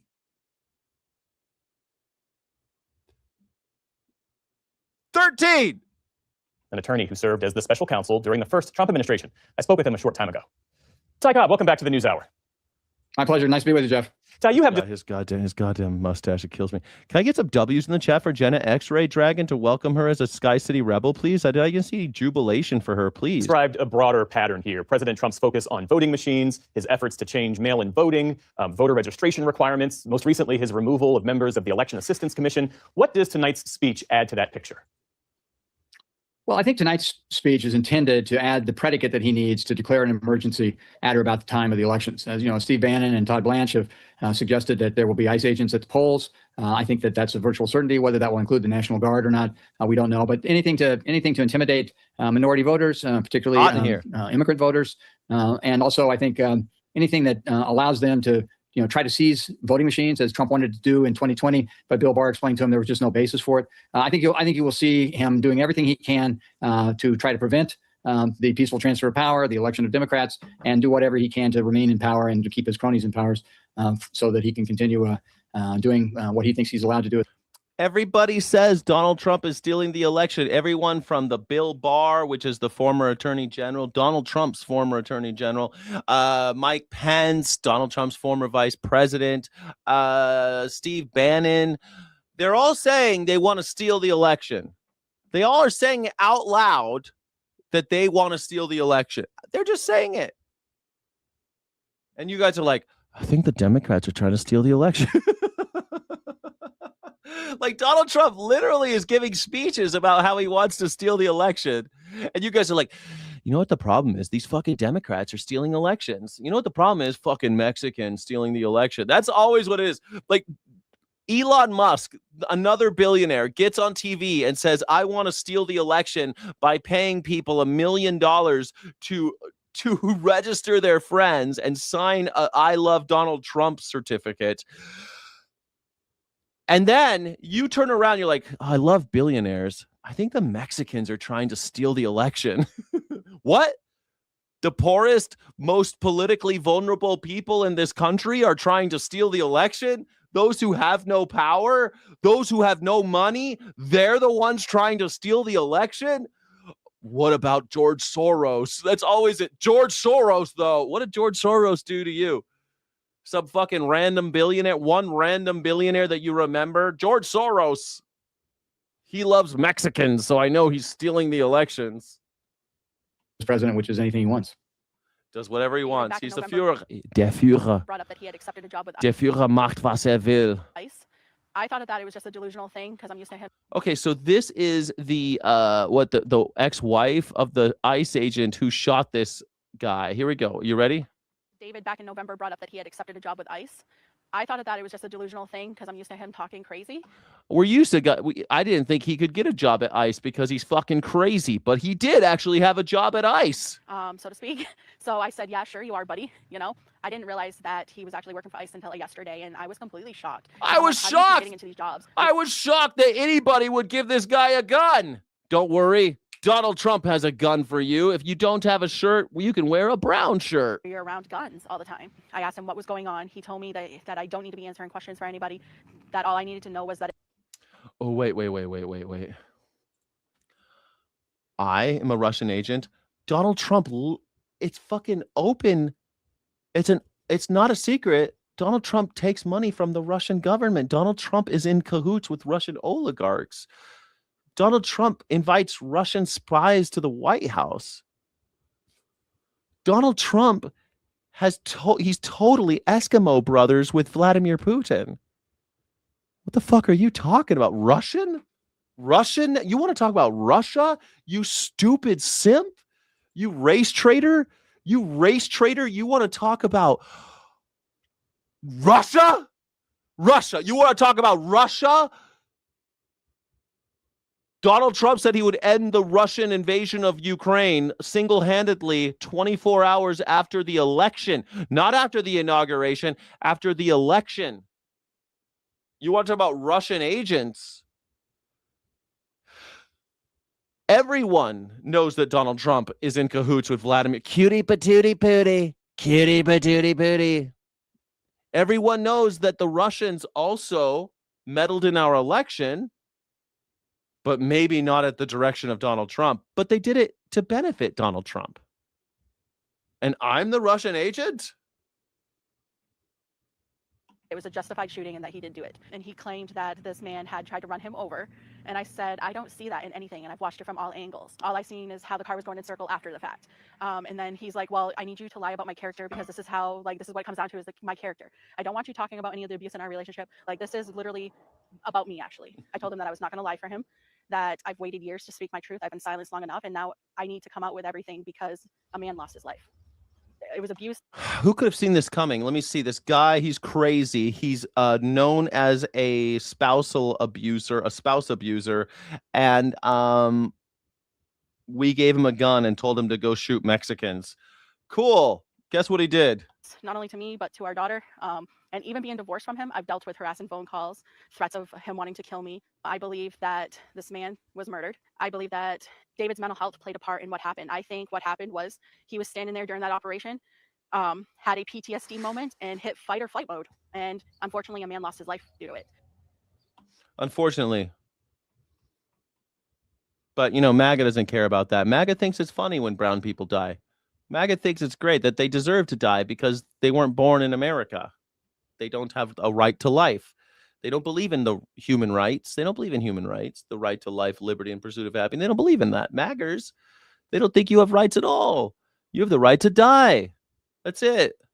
Want to know what hell on earth looks like? It's called Rikers. Rikers, hell on earth. That's what the prison system is. The prison supposed to be a hell on earth? Is that what prisons are? Hell on earth? We want to put people in hell because they have a marijuana charge? Want to see hell on earth? Try a little bit of crack cocaine, kids. You'll go to hell on earth.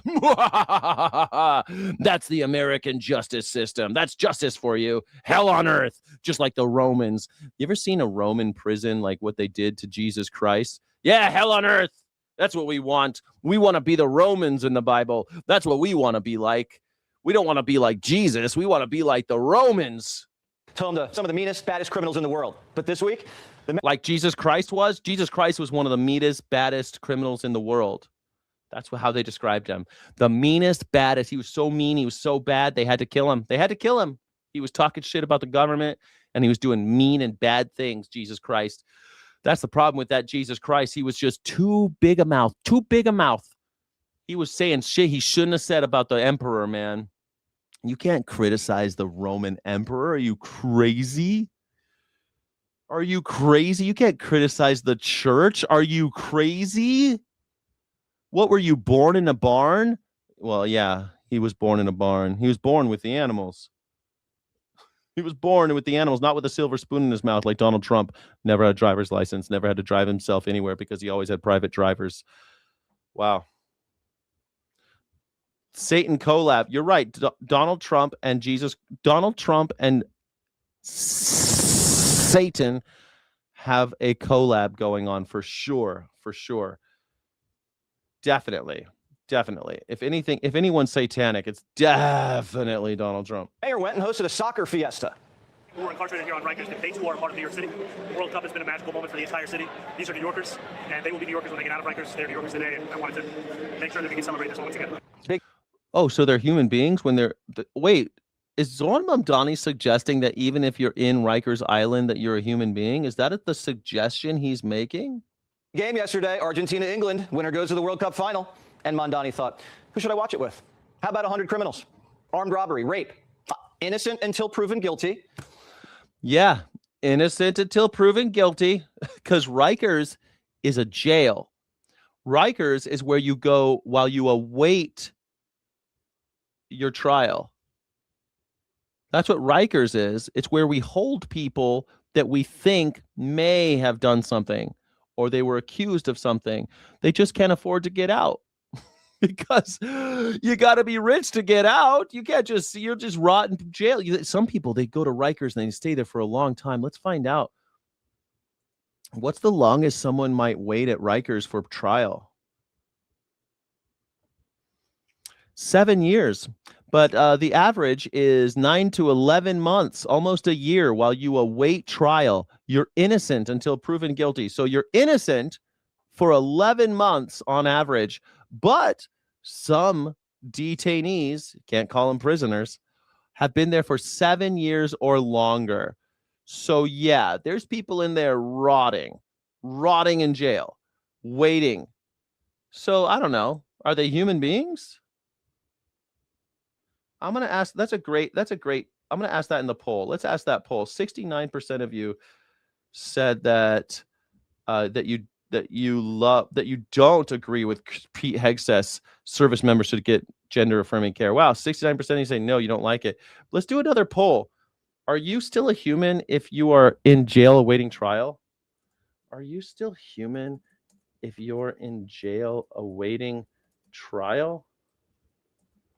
It's funny because Jesse Waters says that he became super duper into Christ when Charlie Kirk died of his fentanyl overdose. When Charlie Kirk died of his fentanyl overdose, Jesse Waters said he found Jesus. But Jesus was a common criminal. Jesus was a dissident, and he was killed as an enemy of the state.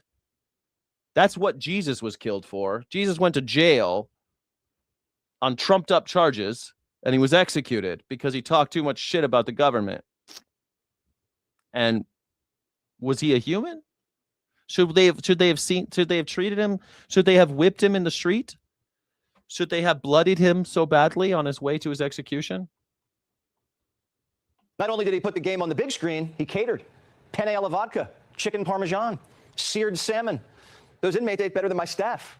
One brute says this, quote, I've been locked up 21 months. It's been a long time since I had food like that. And I'm sure he deserved it because if you're behind bars for 2 years awaiting trial, it was probably just like a misdemeanor.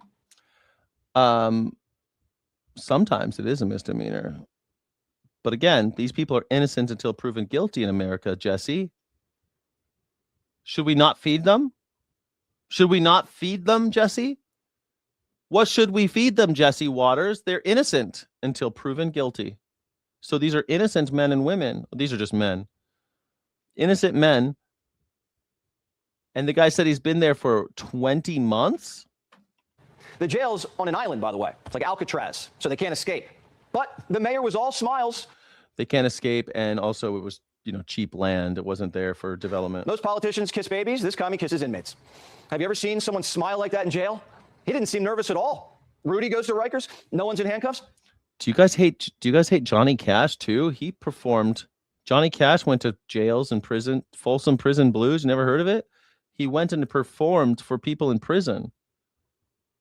People our society didn't work out for. People that our system just abandoned. He's not making it out alive. But Zoe said these guys have been on good behavior, so as a treat, fish and football. He treated it like a regular campaign stop, like a union hall or a senior citizen's home. The goal is to make crime not so taboo. Like, these guys are just regular New Yorkers, just like the rest of us. Criminals? Can't say that. Tampon pardoned a child rapist to save him. Tampon. He says, it's so funny, this Gaylord always talking about how much he hates prisoners, hates Jesus, and then he turns around and says he's a Christian.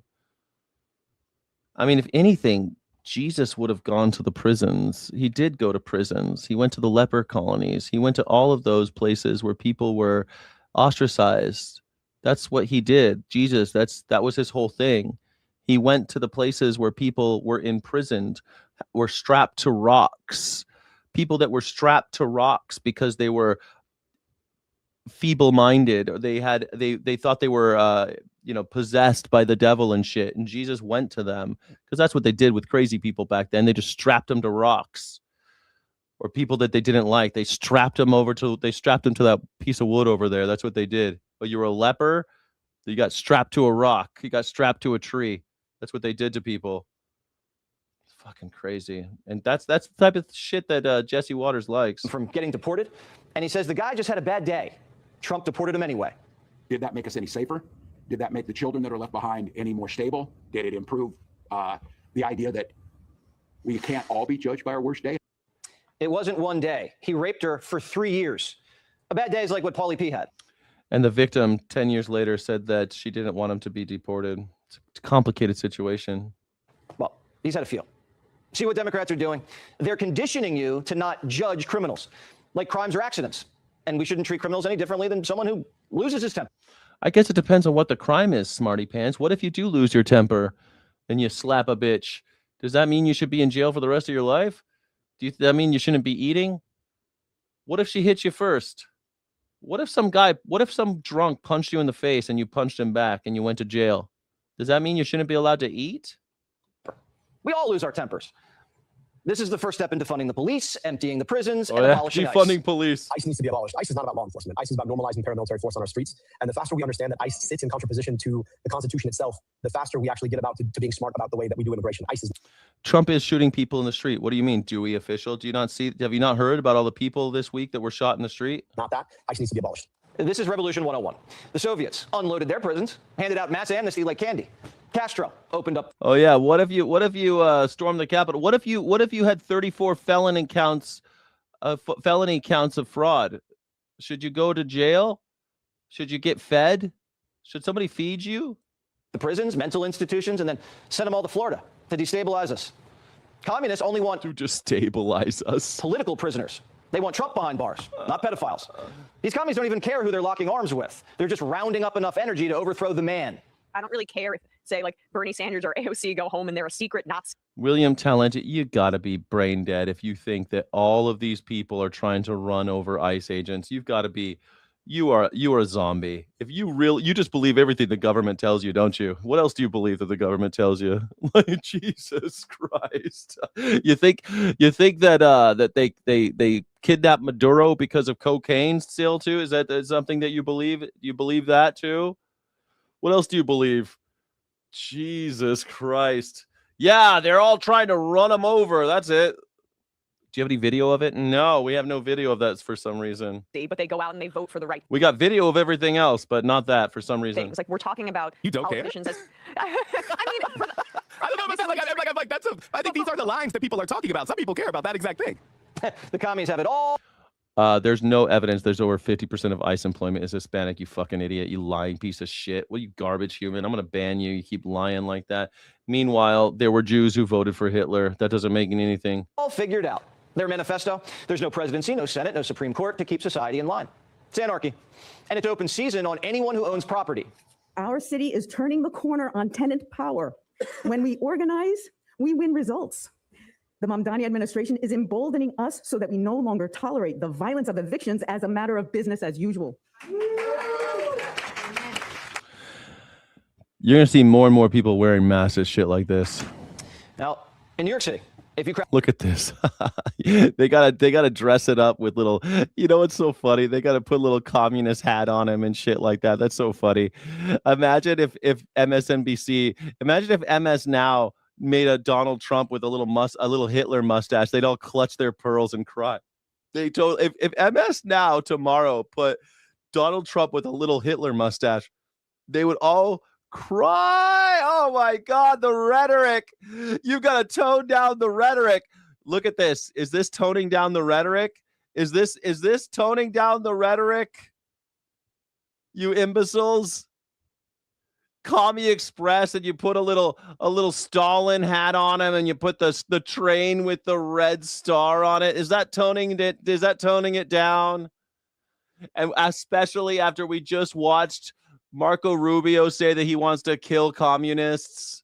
Is this toning it down? Tell me that the leftists are the crazy ones when you see regularly mustachio Donald Trump with little Hitler mustache on all of the major news networks.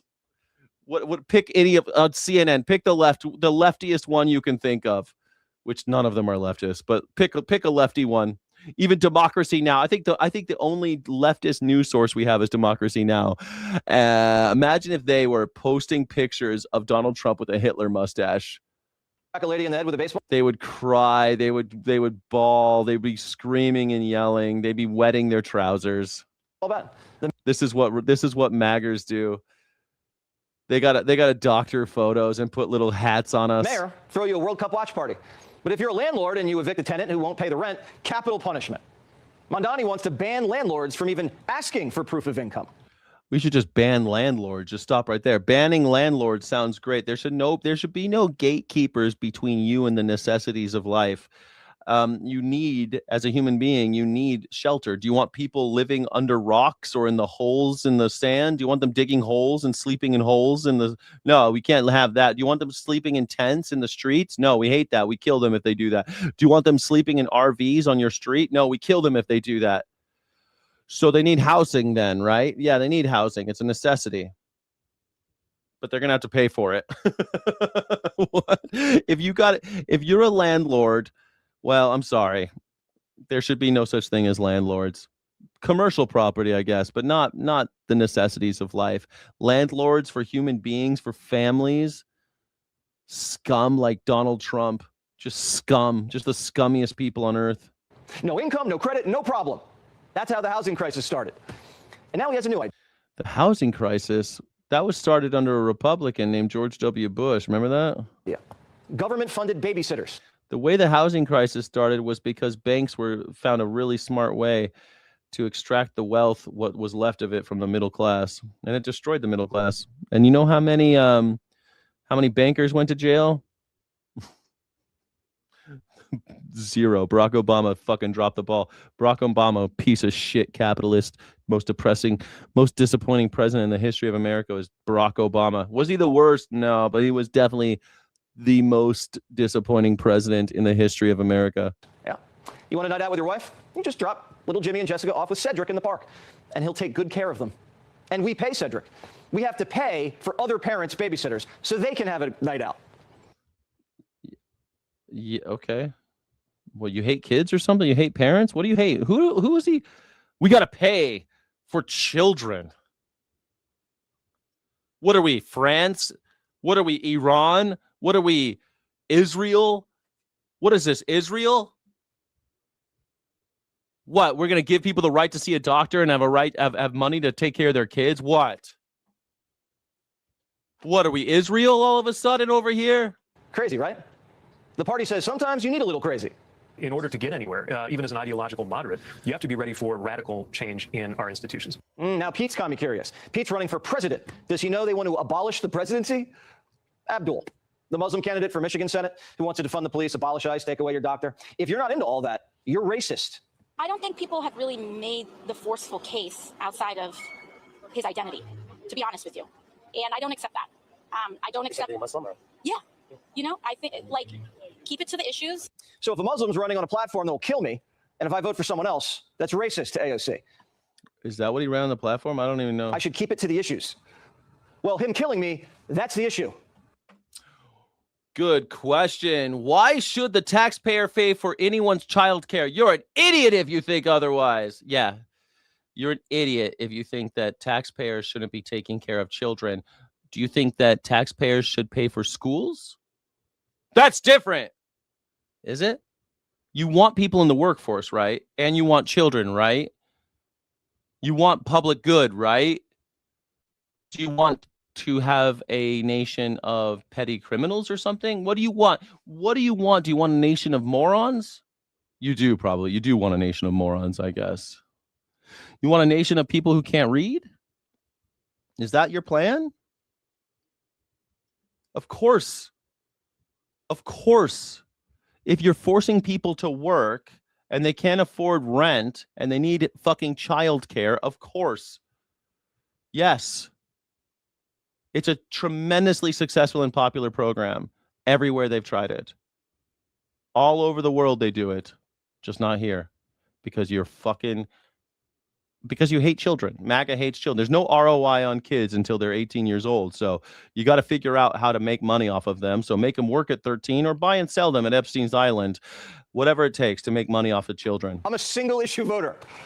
No one circles the wagons like these commies. The nipple Nazi got doged, and now they're out for revenge. They say the DNC is playing too much Dem HR lady politics. They went from Me Too to if her mouth's moving, she's lying. Now, no one likes HR ladies, but I'm not hiring a guy with a Nazi tattoo. When we do interviews now, we make all the candidates take off their shirts for tattoo checks. Only the dudes. Some Democrats, not a lot, are fighting back. I assumed it was just the dudes with you, Jesse Waters. Jesse Waters is fucking gayer than a... Jesse Waters is queerer than a 9-bob note. Damn. Jesse Waters. Yeah, I kind of figured you were trying to look at guys without their shirts on, Jesse Waters. We've all heard about your Grindr account. You closet case. Very careful for the move that's going on here among socialists who are trying to hijack the Democratic Party with their anti-American rhetoric, getting influenced by foreign dollars and really trying to undermine our democracy. We've got to stop it. And this just in, Fetterman says if his party goes full Hamas, he's becoming a Republican. If our party ever becomes, and just make it official as the anti-Israel party, that's when I would leave, because that's been a moral clarity for me. You're already gone. Anti-Israel? Okay, that's one thing. I get it. They're anti-American. Leave already. You can still wear your hoodie. Now, it is going to take a miracle to save this party. They're broke, and all the money flowing to AOC. The cross-legged Messiah thought this was going to be his turn. No. In a New Michigan poll, Kneepads is losing to Kamala, Pete, and AOC. That's bad. Newsom was supposed to be the front runner. Now he's dead last in Michigan, a crucial swing state. Newsom never should have gone trans. In the same breath, he's talking about transgender folks. No! Population. You can't tell my child to go across. You can't go no. LeBron James. God damn it. The damn street without my permission. What the hell you doing signing off, verbally or otherwise, on the notion that a kid can do something like that, like a sex change without the parental consent? The hell is wrong with people? Vance went on Rogan. What the hell is wrong How's with Gavin people? going to run the country if he can't even run his own state? I still feel a certain sense of like heartbreak over LA. Oh, I because do. every time I'm in Yeah. LA, you can see why this was like the quintessentially American city. The architecture is beautiful. It's got its own vibe going on. Like you said, the weather is amazing. And then you drive through Skid Row and you're like, how could any state or any city let this happen? Like, it's the first time I'd ever thought America. Because the federal government betrayed them. The federal government betrayed them. Let us keep our money in California. Stop making us pay for kids in Mississippi. California is the richest place in the world. Like, this part of America is actually more like a third world country than anything that I thought we'd ever become. So who's going to save the party? Gavin's on his knees for the Chinese. Tampon's pardoning child rapists. Kamala wants to give illegals free sex changes. Mayor Pete's got me curious. And Mandani eating chicken parm behind bars. Is anyone out there actually talking about real Americans? This ain't Denmark. This ain't Finland. This ain't Sweden. This is the United States of America. You roll. In Sweden, they care about children. In Sweden, they care about human beings. This ain't Sweden. We want dead children. We want to go to war with Iran. So what makes a town a town? That is what the Secretary of State office has to determine this month, because the small town of Hartman in Prowers County could be declared abandoned. Its entire local government up and quit. Hartman's a town of less than 100 people near the Kansas border. The board of trustees all resigned last year after a physical altercation at a meeting. One trustee writing, quote, "I fear for my health and safety." So there are no town officials left to call for an election to replace the entire local government. The water system that was owned. I think this shit's going to happen more and more, guys. I think this type of thing right here is going to happen a lot. Be careful that what you wish for, America. By the town is on the verge of collapse. The water's no longer being treated, and people in Hartman have been under a boil water advisory for months. I think this shit is going to happen a lot. Boil your water, folks, because everyone just quit. It's obvious a public health threat to the community. Moreover, I think there was also concern that the town had paid the water bill. Like, that also needed to be addressed because the water was eventually going to get turned off if some entity did not pay for additional power to run the pumps. So typically, towns have to be without a local government for 5 years to be declared abandoned. State legislators relaxed that requirement this year with Hartman in mind. If the town's dissolved, then Powers County would come in, take over, find a new water provider. Are you talking about this flag? This flag? The Jasper Johns painting of the 48-star flag? This flag? Is that what you're talking about? The 48-star flag designed, well, drawn, painted numerous times by the famous artist Jasper Johns. Is that what you're talking about? Is that what you're talking about? Look up Jasper Johns. Some residents spoke against the dissolution of the town today. They said they just want the state to help the town set up the new government and help obtain federal funding for their water system. I mean, I should compare blue states to red states with water issues. It's troubling. It's troubling. But I don't know what you mean by water issue. Clean water, it's a big problem in red states. Every time you go to a red state, they're like, boil this shit. Don't drink it. Don't you drink it now. Don't you drink it, ding ding ding. Don't you drink it. Man, I was at a red state. Oh, I forget where I was, man. I went to a red state hotel, and the hotel said, "Don't you drink the water." I'm like, what is this, fucking Mexico? Don't you drink it. You got to drink bottled water, okay? Here's 2 bottles of water. You get one per day on us. It comes with the hotel room. I couldn't believe it. Yeah. Any data center news? Hard cooling fluids are great for the environment. Oh, they're great. They're great. They're great. Capitalism. Surveillance centers. That's so great. Tonight, NBC 10 Responds is learning more about the traveling con men fraud group. Earlier this week, investigators said a contractor who was shot and killed in Philadelphia is linked to this group. Our Fred Shropshire joining us now in studio to break down the Department of Homeland Security's investigation into the suspected fraudsters. Yeah, Alina, exactly. We knew there would be more to this, and there is. The U.S. Department of Homeland Security says the traveling con men fraud group runs a multi-state construction and money laundering fraud scheme. The contractors are accused of quoting homeowners a low price initially, then they demand more money after claiming major repairs. Police confirm Salas Hanrahan was shot and killed by a homeowner last week at a Roxborough construction site. Homeland Security says Hanrahan was from the United Kingdom, came into the U.S. illegally, and was part of the traveling con men fraud group. These groups can be very sophisticated. They do a very good job of giving the appearance or the illusion of legitimacy. Jeffrey Grimming is the acting special agent in charge for New England. He says the group poses as legitimate home repair contractors and, in fact, conduct illegitimate business. They will sell, hey, we've noticed that you've got a chimney that needs to be repointed, and they'll get up on the roof. Obviously, the homeowner is down on the ground, doesn't really see what they're doing. They then come down and say, hey, your chimney needs to be completely redone. Grimming adds the scheme has been happening across the Northeast for decades. Certainly most recently here over the past 4 or 5 years, there has been an increase. Before starting work at your home, you can do your research on the contractor through your state's Attorney General or Consumer Affairs website. You can verify the registration of a home improvement contractor in Pennsylvania, New Jersey, and Delaware. And if you need to report an unregistered contractor who is working, each state has a hotline or complaint form you can fill out. You can find those pages on NBC10.com/responds under the Helpful Links tab. And as for the investigation in Philadelphia, police haven't yet revealed what led to the shooting or whether the homeowner was being scammed. Jackie? Congressman Himes, thank you very much for joining us tonight. I just want to let you go. Okay, I'm very proud of you. 93% of you said that you're still a human if you're in jail awaiting trial. Thank you. I'm glad that we're all on the same page there. I'm surprised, actually, that all you maggers thought that humanity was a real thing. You're a human being. Are you still a human being if you're brown? Should be the next one. Are you still a human being if you're born in Mexico? That should be a thing. But hey, the next poll is since Donald Trump loves doing boner bumps off of the erections of young men, do you think that he's America's first gay president? Like, I'm sure we've had other closeted homosexuals, but Donald Trump, like, his best friend coming up was Roy Cohn, who's an openly gay, very aggressively gay man, taught him everything he knew, and they used to party together all the time. And Donald Trump is known to have really loved boner bumps at Studio 54. So, I mean, I think that Donald Trump might be America's first gay president. I'm not saying he's homosexual, like he falls in love with gay men. He just loves dick. He just loves dick. I mean, nothing wrong with it. On your reaction to everything he said that is in your jurisdiction in the Intelligence Committee. Yeah, so Lawrence, because this is so important and because I don't believe it's only about the SAVE Act, let me not put any fine point on this. The President of the United States lied to the American public today. It was a bald-faced, 180-degree, obviously provable lie. Why do I say that? I have reviewed all of the intelligence that the president supposedly declassified, and there is absolutely nothing in that intelligence which that substantiates what he was saying. That Venezuela was doing this, that Russia and China was doing this. The conclusion of the intelligence community under Director of National Intelligence, John Ratcliffe, his guy who's at CIA right now, was that there was no meddling. You can look at it. This is a public report. There was no. You know what's funny, Shelby? People love dick. It's amazing that it's still popular, even after the Me Too thing and Harvey Weinstein. Dick is still popular. I don't get it, but I'm really glad. I'm really glad that people still love dick.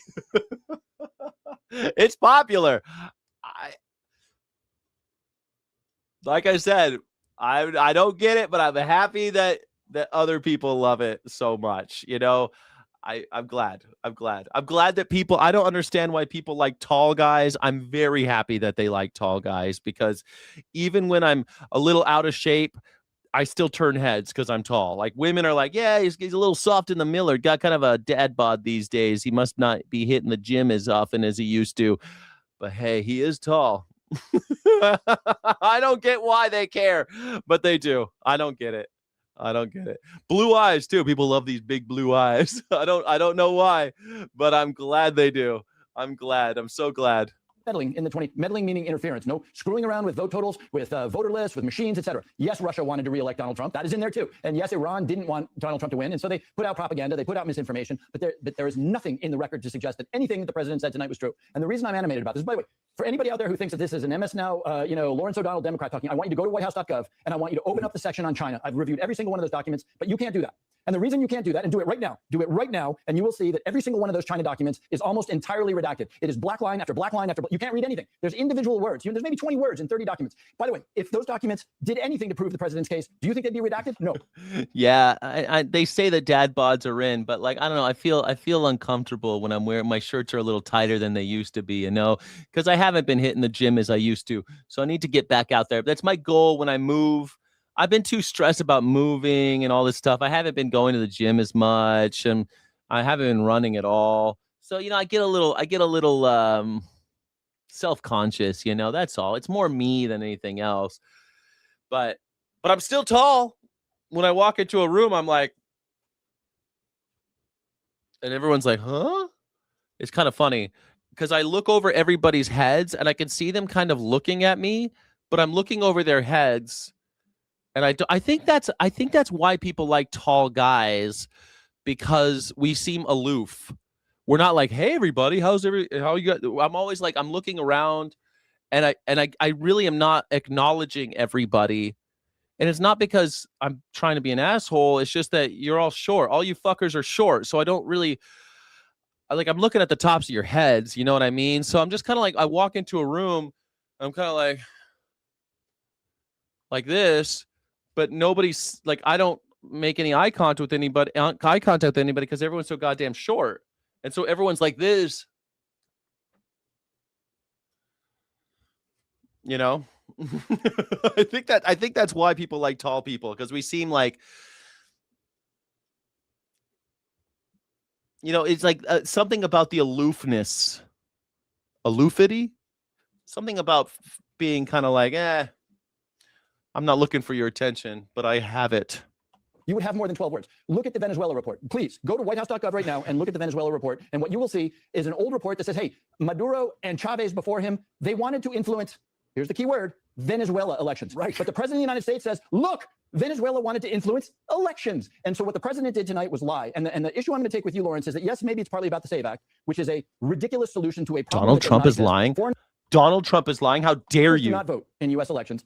That's the fact. But what worries me, and the reason you hear some emotion and some passion right now, is because here's the scenario. Election day is going poorly. John Ossoff has been clearly reelected. In Michigan, a Democratic senator has. So the House of Representatives is about to change hands to a Democratic majority and maybe even the Senate. And what do you think happens? I know what happens because I was stuck in the chamber on January 6, 2021, when a mob of thousands of people motivated by the president tried to stop the transfer of power. So when Donald Trump sees that those are the results, which are likely, he's going to say, remember in July when I told you that the Venezuelans and the Chinese, that's exactly what happened. So what we're talking about here is not about the SAVE Act, which is an abomination, but it is about setting the stage for Donald Trump to reject the results. We don't use that. Trump is an abomination. Trump is an abomination. He's an abomination. That's the greatest. I don't know why I don't call him I'm going to start calling him an abomination. The SAVE Act is an abomination. Donald Trump is an abomination. He's the abominable snowman because he used to love doing bumps of snow, boner bumps. He loves boner bumps, guys. He loves doing rails of snow off of large erections of young men. That's his thing. It's always been his thing. Tall boys versus short girlies in Red Rover. I'm not tall. 5'9" is tall. Look, I'm not saying, guys, I'm trying to say, I don't know why being tall is a thing. I think it's kind of stupid. Just like I don't really understand why everyone seems to love dick. But I'm really glad that they do. That's all I'm saying. Because I don't have much going for me, guys. I'm not very smart. I'm super ignorant. I barely read anything. I don't speak more. I only speak 4 languages. I'm pretty dumb. All I have going for me is that I'm tall. I got these blue peepers. And I got a massive schlong. That's all I have. That's all I have in life. So I'm glad that people like those things. That's all I'm saying. That's all. I'm just saying I don't have the abs. I've never had, I was at the beach a couple days ago and I saw these young men walking around with all their abs and I was like, I never looked like that. I did not look like that when I was in my 20s. What the fuck are these boys doing? What are these boys doing? Did they not like I was out chasing girls. I didn't have time to be in the gym all fucking day. Is that what 20-year-old boys are doing? They're like working out all the time. They look like they're working out all the time. I was partying. I was doing drugs, partying, drinking. I was having a great time in my 20s. I don't know. Congrats, you're almost as educated as Europeans. I have a degree from a little university, a little liberal arts college. You know, my degree it was just from a liberal arts college, just a little college. My degree was just from a little lesser known university, you know, like you couldn't really call it a university. It was just a little college, really, just a little one. And I've only studied with a few Nobel Prize winners, Pulitzer Prize winners. I've only done. I don't know much. I'm a very dumb person, uneducated, and Trump loves the uneducated. I'm just an uneducated wretch. Of the upcoming election. And every American citizen, and I know it's hard to reach some of the president's most closest acolytes because I work with 220 of them in the United States House of Representatives. That's the Republican conference. But this is a moment for the American people to say, what is going on here? Look at whitehouse.gov, look at the China section, and look at document after document after document, which is nothing but black lines of redaction. That tells the story. I believe you and the New York Times and other members of Congress are going to completely dismantle, as you're doing right now, and I want to encourage you to keep doing it, these documents that he's talking about. Yeah, man, I am a fart sniffer, man. Of course. You don't smell your own farts. You're like, what did I eat last night? What the fuck was I eating last night? You don't do that? I thought everybody did that. The university was?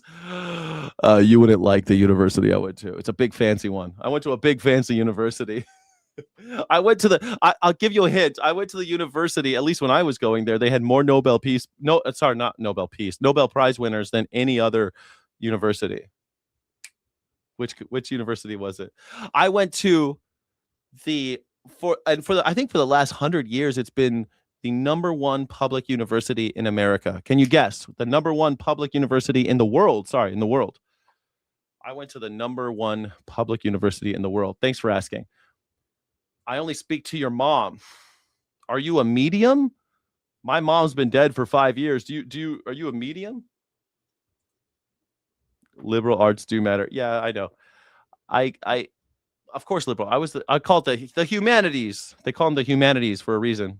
Liberal arts doesn't really tell you what they are. The humanities, the college. I went to the College of Letters and Sciences. But take me to this. The College of Letters and Sciences from the University of. Other point. Take me to that election. Now we're after the election. In the scenario you just came up with, we're counting votes in Georgia. And you said Donald Trump will reject the elect. Well, they get Jen Batch. Fascists always get rid of philosophers and academics first. They get rid of anyone who will question them. And academics and philosophers don't worship the state. And if you don't worship the state and the heads of state, you'll be murdered by fascists, or just, you know, disenfranchised to the point where you don't matter. And do what? Here's what happens. Senator Ossoff, who Yeah, there's 3 E's in Berkeley, but I love the way you spell it. I think we should call it Berkeley. you just really won. Yeah. We know how the president feels about Georgia. You ran the clip. When he lost Georgia, did he concede? No. He called up Brad Raffensperger, Republican Secretary of State, find me 11,000 votes. Clearly corrupt. No one can look at that and say that's anything other than criminal, but also corrupt. This guy, how did he get in? How did I get into Berkeley? Well, I went to community college, and in 1 year was able to finish all my courses. Well, first I traveled the world, and then at the age of 25, I came back to the United States. From the age of 19 to 25, I was in the wind, sowing my wild oats in the wilderness all over the world. I traveled and lived all over the country. All over the world to different countries. And then I came back to the United States to go back to university, and I went back to community college for 1 year. But it did it in such a weird way because I started in a summer and then I ended at the end of a summer. So I was able to finish a lot of classes in a very short amount of time. And I got on the Dean's List 4.0. And I was a first generation college student. So it's pretty rad. And I went to community college for free because I was over 25. Well, I was 25. If you're over 25, they have this governor's fee waiver. They want people like that to go back to school. So I went to school for free, and I volunteered. I was a volunteer tutor. It's pretty rad. Pretty cool. I didn't have a car. I was poor as fuck, man, but I did it. I did it. You know, it's funny. My mom said, "Hey, when you do it yourself like that, you're gonna look at other people who don't do it, and you're gonna be like, why the fuck can't you do it? I did it." I don't look at it like that at all, but I get why people do, because I sacrificed a lot to go to university. Anyway, and then I got into Berkeley. I got into Harvard, Berkeley, Santa Cruz, UCLA. I got into every place I applied. I was pretty kind of a superstar academically, so pretty cool. Pretty cool. I was able to transfer to Berkeley and did 2 years there, and then I stayed a year longer as a research assistant for the greatest Shakespearean alive back then. Right. So when John Ossoff wins, this is just one example. And remember, there's a Senate race in Michigan, there's a Senate race in North Carolina. Donald Trump looks at that and he says, my people in Venezuela, because remember, Donald Trump and Marco Rubio are running Venezuela, have found secret intelligence that shows that in Caracas, Maduro's cousin manipulated voting machines in Georgia. This is how this happens. This is how American democracy goes away. Now, a lot of people know me. I've been in this position for some period of time. I'm not an alarmist. In fact, I get a lot of guff for being a little overly optimistic and overly calm. But understand what happened tonight. The president was setting the context. He was setting the basis for him to turn around at midnight on election day and say, I warned you. I warned you back in July that the Chinese were doing XYZ and the Venezuelans were doing XYZ and all this terrible stuff. It happened tonight. I am deploying federal officers from the Department of Homeland Security to 7 states. They will be seizing ballot boxes in those states because we. Thanks. I was pretty proud of it. I'm still pretty proud of it. And plus I did a double major, which was hard. I wanted to do English and math, but they wouldn't let me. I thought it'd be dope to do English and math, which I think are like the hardest majors. Like they require the most amount of work, English and math. And so one of my best friends on earth, it was a math major. And he lives in New York. He's one of my best friends, and he just wants to do the arts. It's so funny, but we bonded over the arts in college, and he's still one of my closest friends. He lives on the other side of the country. I live on this side of the country, but I wanted to be a math major and an English major, and they wouldn't let me because math was because English, they said you got to pick one, and I said no, I want to do both, and they wouldn't let me. I thought it'd be cool. But instead I studied Germanistik and Anglophonics. So English and German. It's pretty cool. It was great. I studied philosophy and letters of science. I studied all sorts of psychology and culture, and it was pretty cool. Especially because I lived in Germany for like almost 6 years. So it was cool to actually get a degree in it, you know. Now, communism, socialism, statism, it promises all safety and security. Statism? But in return, you have to give up everything that makes life worth living, starting with freedom. For example, in New York City, their communist mayor. Well, I'm with you on the statism, my friend, but aren't you the guy who worships the president? What is more statist than worshiping the president? This guy sucks dick every day. All these statists in my chat If you worship the president, you're a statist. Probably a sadist as well. Zoran Marxist Kami Mamdani actively plotting to eliminate private property. First step is an all-out financial war on landlords, including expanded rent control, steep penalties for any infraction, and now he wants to increase the risk for landlords by preventing them from doing a simple, check of one tenant or prospective tenant's credit or income. If, by the way, he gets his way, landlords will only be allowed to check one or the other, not both. It also appears that Mamdani wants to make eviction even more impossible in New York City. It's already hard. And during a mayoral press conference, one masked individual referred to eviction as an act of violence. Take a look. Our Of course it's an act of violence. Have you ever seen someone evicted? city is turning the corner on tenant power. Putting someone in the street to die, that's an act of violence. No. When we organize, we win results. The Mamdani administration is emboldening us so that we no longer tolerate the violence of evictions as a matter of business as usual. I mean, Sean Hannity said putting shells in the sand saying 8647 was an act of violence. He literally said that was an act of violence. And eviction isn't. Let's do another poll. We're doing another poll. What is eviction an act of violence? I think it pretty clearly is. I mean, you're going into someone's house and removing them and throwing their shit in the street and beating them and shit if they don't want to leave. You're pushing them out with clubs. I think that's pretty clearly a fucking act of violence. Is fiction an act of violence? I think pretty clearly it is, Sean Hannity. My landlord owns dozens of buildings, but he is not a steward of the public trust. In fact, it is the opposite. You got the mask and you got the smirk. Now, in New York City's notorious prison complex on Rikers Island, Mamdani was all smiles there again while hanging out. Man, he is like a master, dude. Think about Mamdani is so fucking smart, dude. He does this little thing at Rikers Island for the World Cup, and now they're all eating out of his hand. He gets more press. All he did was visit a bunch of dudes sitting there in jail. That's all he did. Bought some guys, 100 guys in jail, some dinner. You don't think they vetted? You don't think they didn't? I don't think they put the rapists and the murderers with Zoran Mamdani. What do you think? They put the guys on drug charges, the people with public intoxication, those guys, the guys rotting in jail for nothing because they got caught drinking outside. You're not allowed to drink outside in America. But what about freedom? Fuck you. There's no freedom here. What do you think? You're black. You can't be black. I'm sorry. Everyone else can drink outside, but not the blacks or the brown people. You go to jail if you're drunk outside. I'm sure that those types of people were the ones that were hanging out with Zoran Mamdani in the jail watching the World Cup, eating whatever the hell they were eating something nicer than they normally get. He bought 100 people dinner in jail, and he is on the news on every station, having been like, everyone's got to have a crazy opinion about this, has to have their crazy take about Zoran Mamdani. He's all over the internet right now because of this stunt. Brilliant. And taking in a World Cup match with actual violent criminals that he would allow. Violent criminals? Hold on, Sean. You're breaking the law right now. You're fucking breaking the law, Sean. These are not violent criminals. These are people accused of crimes. These are people who have not been tried. They're innocent people. Free on the street, no bail, of course. The same Mamdani who couldn't bring himself to attend a people who can't afford bail. Not people who don't have bail, but people who don't have bail. Like, they've been given bail, but they don't have the bail money. Is usually the case of why someone's in Rikers Island. Not because they ain't got bail, because they ain't got the scratch to get the bail, to execute the bail.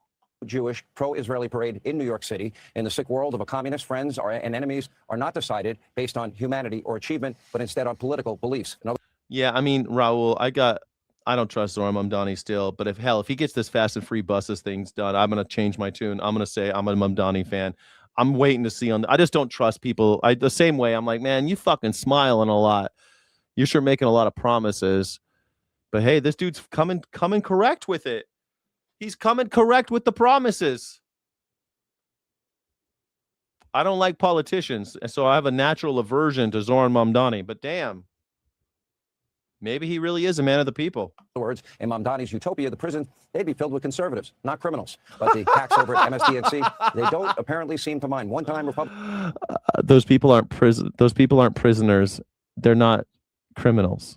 They're people who are accused of crimes in Rikers Island. Fucking Sean Hannity knows that, and he's breaking the law by saying that. It's against the law what Sean Hannity's doing right now. Look at, we affectionately call him Liberal Joe Scarborough, is now officially a Talafrico, you know, 6-gender Talarico. And of course, Talarico, not God is non-binary and championing the rights of biological men to have access to abortion. Take a look. By the way, Talafrico as a nickname. I'm all in. If somebody calls me Talafrico, I'm memeing that all the way. I don't mind the Talafrico. I'm feeling a little Talafreaky. Again, he's a politician. I don't trust him, but maybe he's a man of the people. I don't know. He says a lot of stuff. I start thinking, man, maybe Talarico, maybe I'm a Talafrico.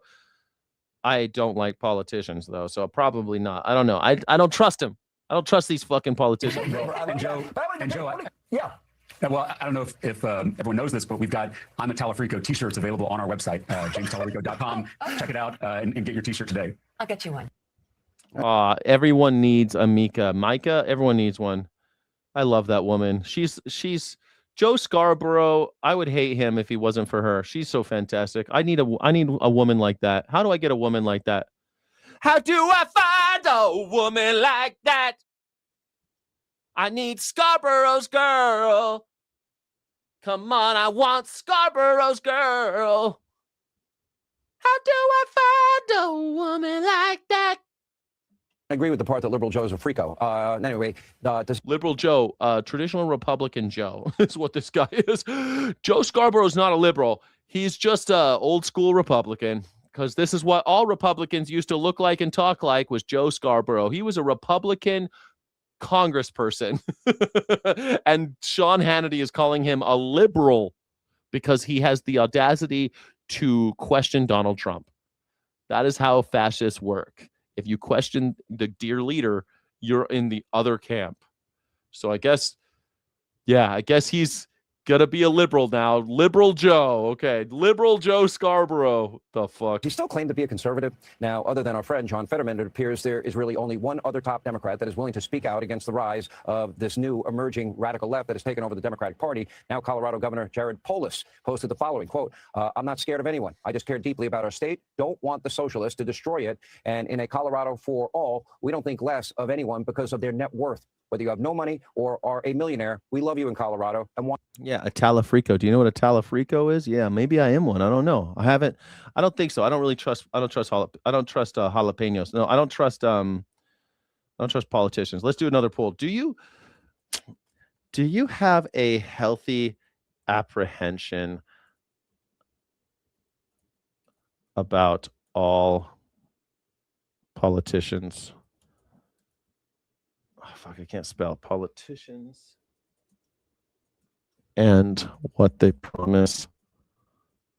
I want to know, do you have it? Somehow I'm spelling apprehension. Oh, I've got dyslexia. Apprehension. There we go. I don't want to spell something incorrectly. Do you have a healthy apprehension about all politicians and what they promise?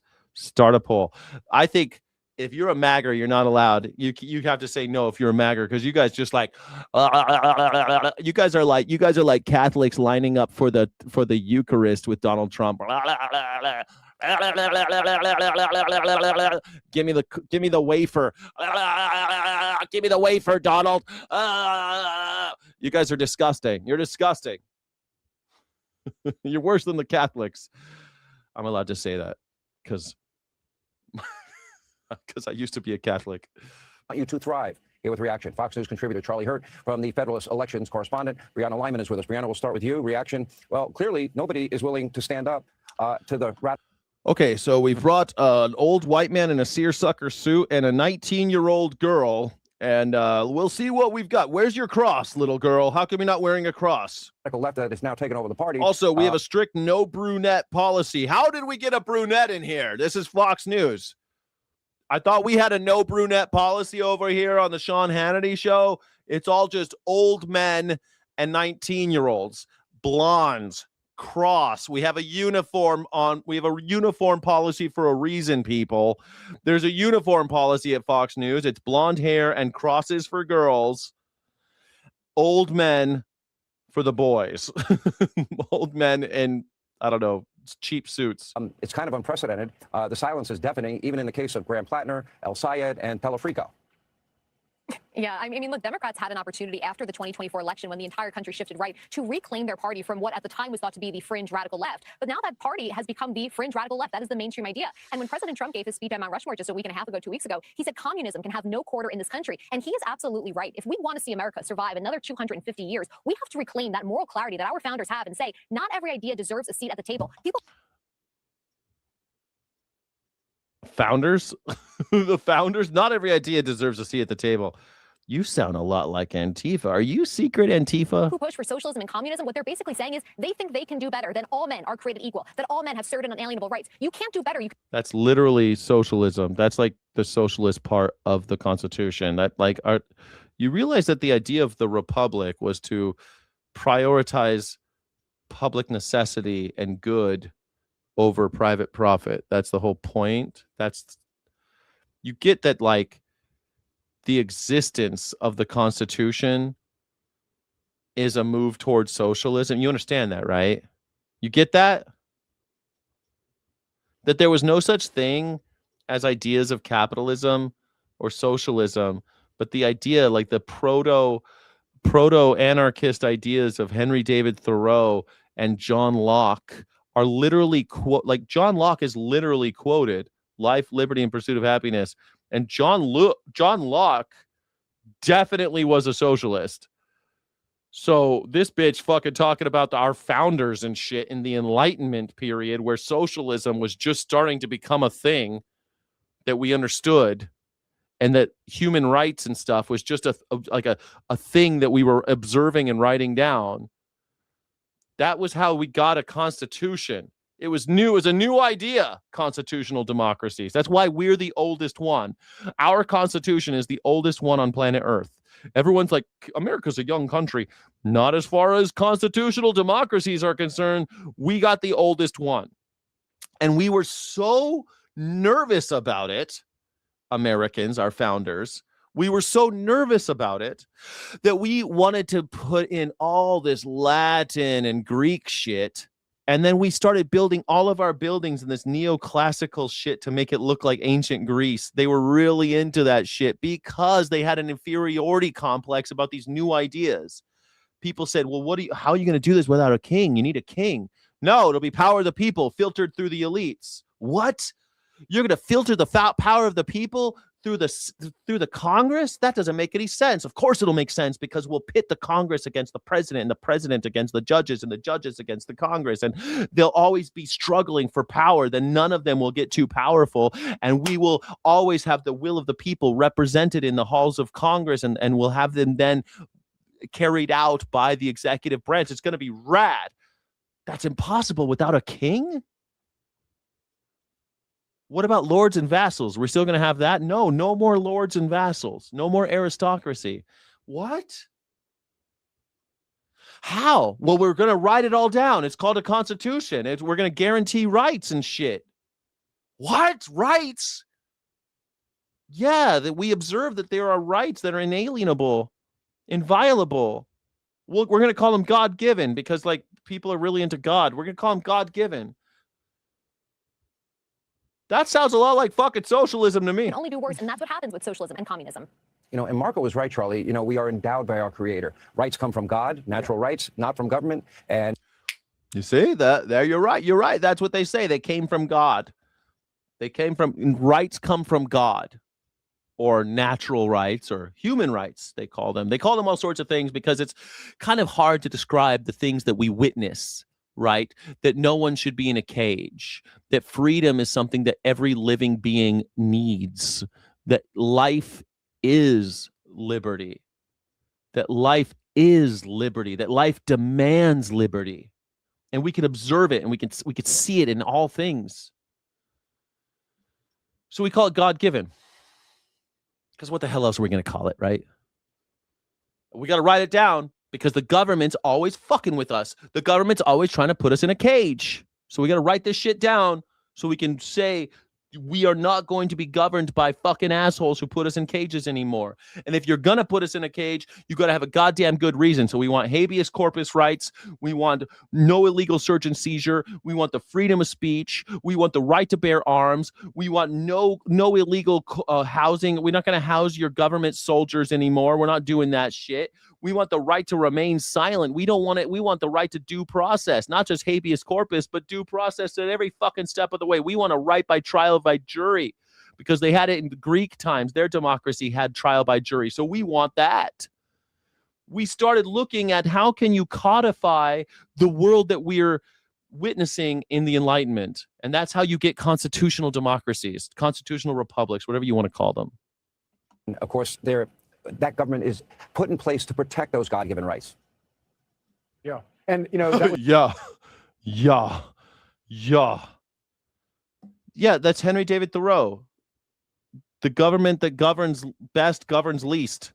It was a magnificent speech he gave. The government should only be there to facilitate our rights, to facilitate the flourishing of humanity. That's the only reason a government should exist. And any other reason you give a government to exist is violent and therefore inherently unethical.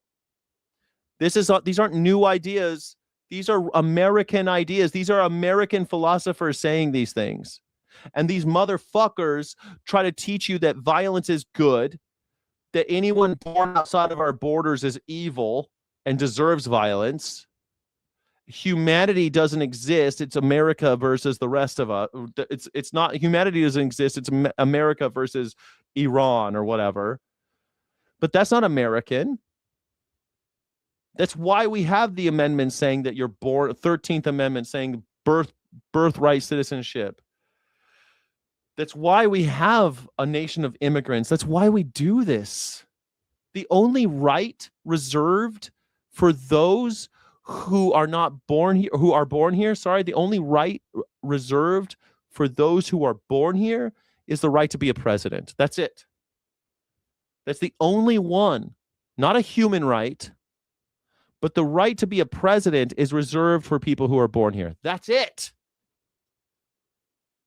Everything else is not rationing. You cannot ration human rights and call that ethical and base it on where you were born, because where you were born is decided by lottery. All right, 14th Amendment, equal protection of the law. 13th, 14th Amendment, all these things are very important. I'm not going to get into every fucking amendment and how they all work together. This isn't a constitutional fucking class right now. But these ideals that they're describing are anathema to, they're antithetical to anything MAGA represents. I think it's maybe the finest speech I've ever heard any Secretary of State give, and it was such an important speech. And obviously he was... The Secretary of State said we're killing communists. Talking about communism around the world, but we all were sitting there listening and thinking to ourselves, my goodness, this is also what's happening to the Democrat Party as well. He literally was quoting Hitler. We watched the full speech earlier in this broadcast, and Marco Rubio was actually quoting Hitler. Like and subscribe if you hate Hitler. Love that clip you played in particular about the misnomer that you hear from Hit the like button if you hate Nazis. Double click the screen. A lot of people that, oh, communism sounds good on paper. No, it doesn't sound good on paper. And he lists all the reasons why it does not sound good in theory. And of course, the most important one is the idea that communism crushes the... Edward Thornton, thank you so much for joining. Thank you so much for joining. Sky City Rebels get extra chats, extra love in the chat, extra streams, extra content. Thank you so much. I appreciate it. Can I get some W's in the chat and some jubilation from my friend, Edward Thornton? Thank you so much for being here, Edward Thornton. Individual. And the magic of America, what our founders understood is human nature. And they devised a system that allowed human nature to be expressed in this country in the most profitable way to the country. Fuck you. That is not at all. They had no idea. The United States Constitution was ratified in like 1783 or something. The 1776, when our founders were saying that we don't want to be part of England, there was no such thing as capitalism. The Wealth of Nations, written by Adam Smith. Adam Smith wrote that in 1776. You think the people writing the Declaration of Independence knew what Adam Smith was talking about before Adam Smith? The wealth of nation, the profit motive and all that shit was written down at the same time, concurrently, 1776. You had the Declaration of Independence saying, fuck you, fuck your profit motive, fuck your kings and queens, fuck your inherited wealth, fuck your aristocracy.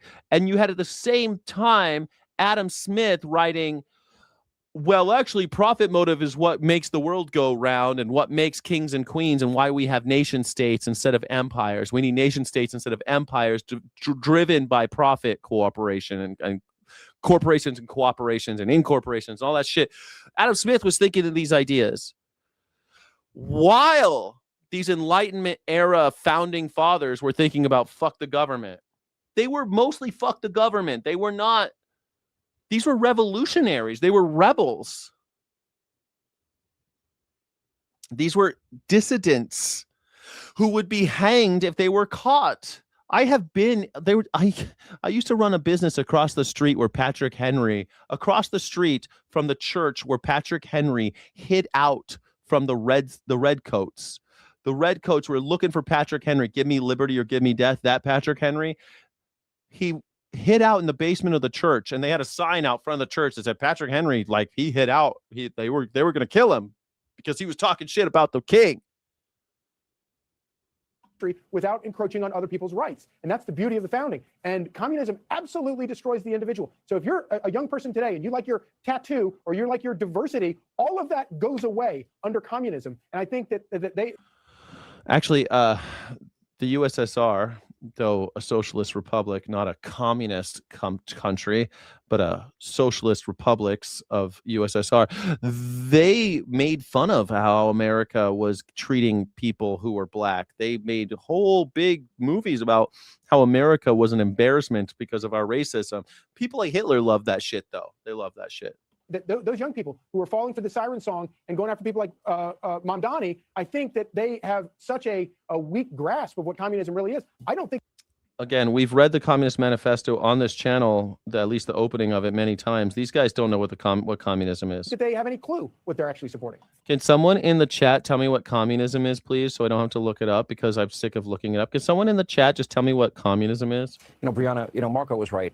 Whatever name, form, manifestation it takes on, it's been tried over and over again. And you always get the same result. Yep. Unfulfilled promises, you get more poverty in the end, you get a loss of your freedom, and you literally hand over your life to the false promises of politicians that then have more power than ever before.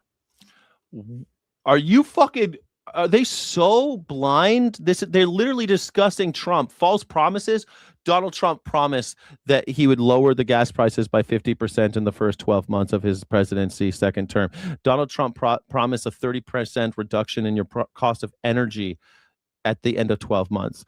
Donald Trump promised that no wars would be started and that both the wars that were already going would be over within 24 hours of him being elected, not inaugurated, but elected on November 5th. He said by November 6th, there would be no more wars because he could just end it with a phone call. Did any of that come true? Oh, he also said that your grocery prices would be down 50% by the end of 12 months. So far, gas prices are up. We got 2 new wars. The wars that were going on are still going on. We've got 3 new wars if you think about it. We've got grocery prices are up, gas prices up, my electricity bills is up. So what the fuck are we talking about here? My coffee bill is up. Everything's up. I guess coffee counts as a grocery, but I count it as something, as a deep necessity.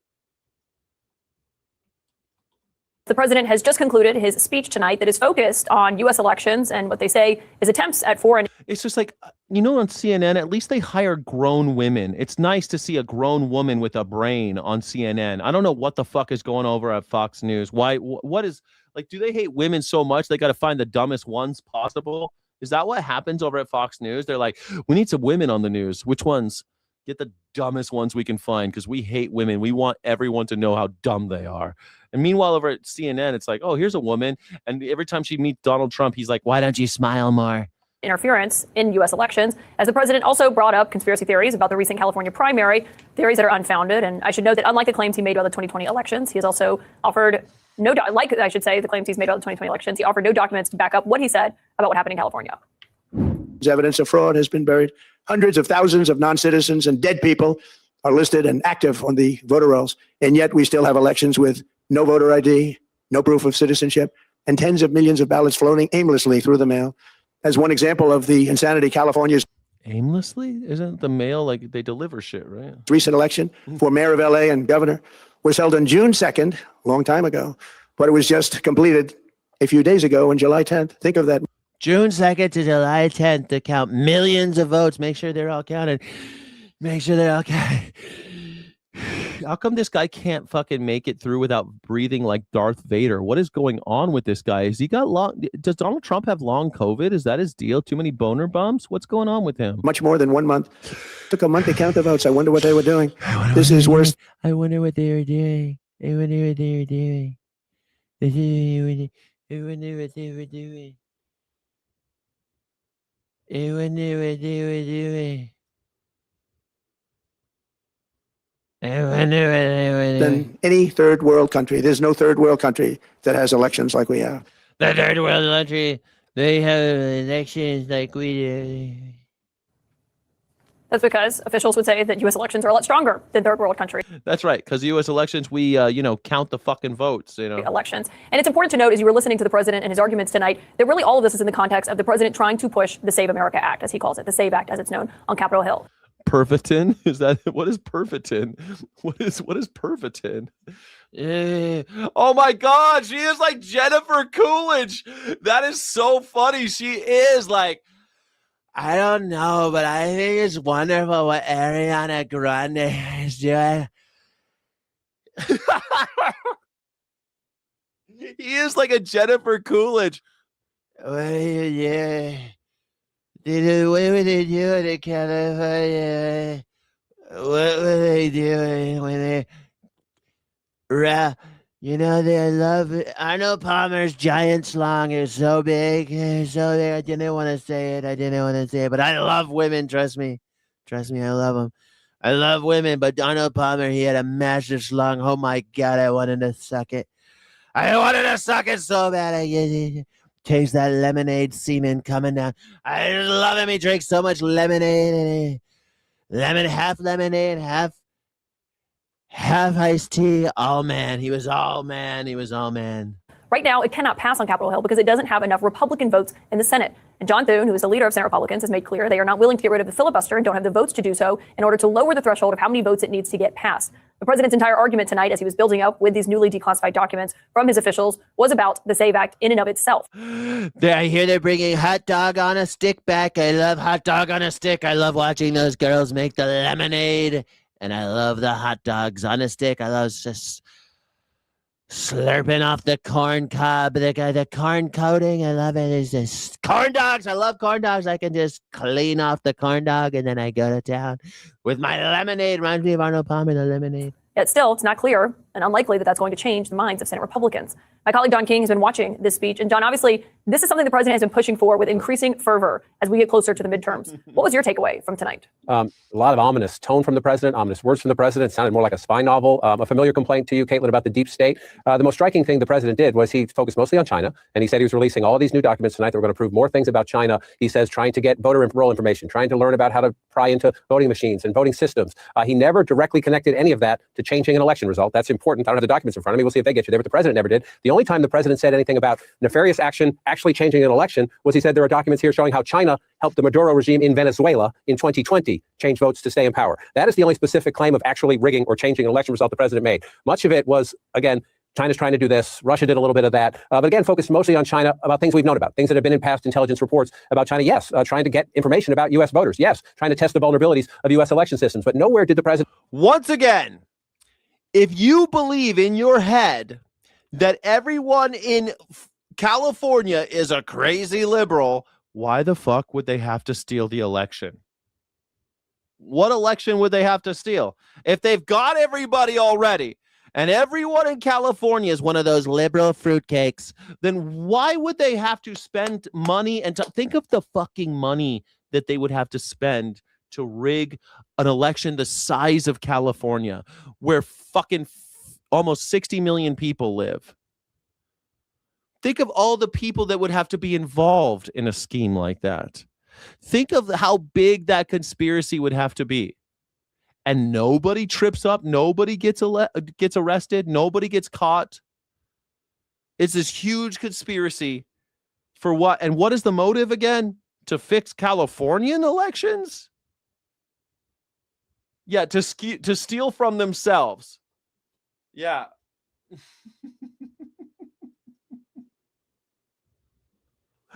What the hell? How Pratt lost his second place was because they counted all the votes. You idiots. Like, here's how it works, okay? If I take red and blue M&Ms and I put them in a bucket, okay? And I start counting, okay? And I'm counting and you're watching me as I count. It could be that the blues look like they've got a lot more than the reds because I'm counting them one by one, you see? And I'm putting them in different piles. I got one bucket and I'm putting them in two different buckets. You get me so far? And it looks like the blues have more than the reds. But once I'm done counting, the reds actually turn out to have more than the blues because now I've counted them all. Do you understand how that would work? Is your brain understanding how counting works now? When you count stuff, you're counting this one and that one, this one and that one, red and blue, red and blue. But it's not working like you're just counting one red and one blue. You're just picking them out random, going, which one is this, red or blue? Okay, it goes in the blue. Which one this one? Okay, it's red or blue. It's blue. Okay, it goes in the blue. Which one this one is blue? It's blue. Let's go in the blue. Which one's the, oh, it's red. This one goes in the red. It looks like blue is winning now. Blue looks like it's winning. Because blue, I just counted 4 blues and 1 red. But this bowl over here has a lot more red than blue. And as I count, it will become apparent who won. That's how counting works. That's just counting. Like, why do I have to explain to these maggers how counting works? Are you that fucking brave? What do they teach you in Mississippi? What are they teaching you? They don't teach you how to count? I know they ain't teaching you how to read, but counting?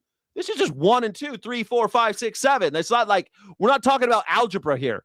We're not talking about calculus. We're not talking about that. BS. No, that's how every fucking dude. How old are you, Sweet Havoc? Every election I've ever witnessed goes like that. It goes like that all because the way the sun sets, it even goes that way. Because as people vote in the East Coast, it looks like people are winning. But then all of a sudden you count California.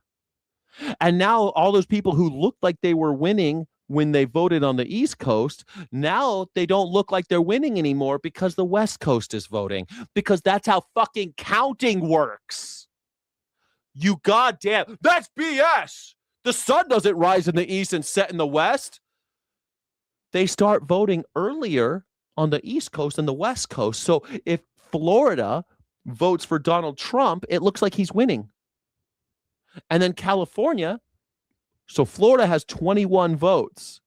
And when they're finished voting before California, because they started 3 hours earlier, it looks like Donald Trump is winning. And then California votes, and they have, I think, 52 votes. They have more than double what Florida has. And then California votes get counted, and they more than double Florida. So now Donald Trump didn't win. Now Joe Biden won. Because we counted. Literally, Donald Trump will get you to think that counting isn't a thing. He'll literally say, I was winning, and then I wasn't winning. And that's how I know that the 2020 election was fixed. Because when you count Nebraska, Nebraska only has 4 votes. And then you count Oregon, which has, I think, 13 or something, more than double what Nebraska has. When you count those 4 votes from Nebraska and they're all for Donald Trump, it looks like he's winning. And then you count Oregon and he's got more than double, triple what Donald Trump won. Oh my God, it looks like Biden's winning. Because we're counting. Just counting. Nothing crazy about it. Just counting. Just 1, 2, 3, 4, 5. That's it. Just counting. Just opening up a thing and going, this one goes in this stack. And then opening up another one. This one goes in that stack. That's all they're doing. And because the way the sun sets, the way time works,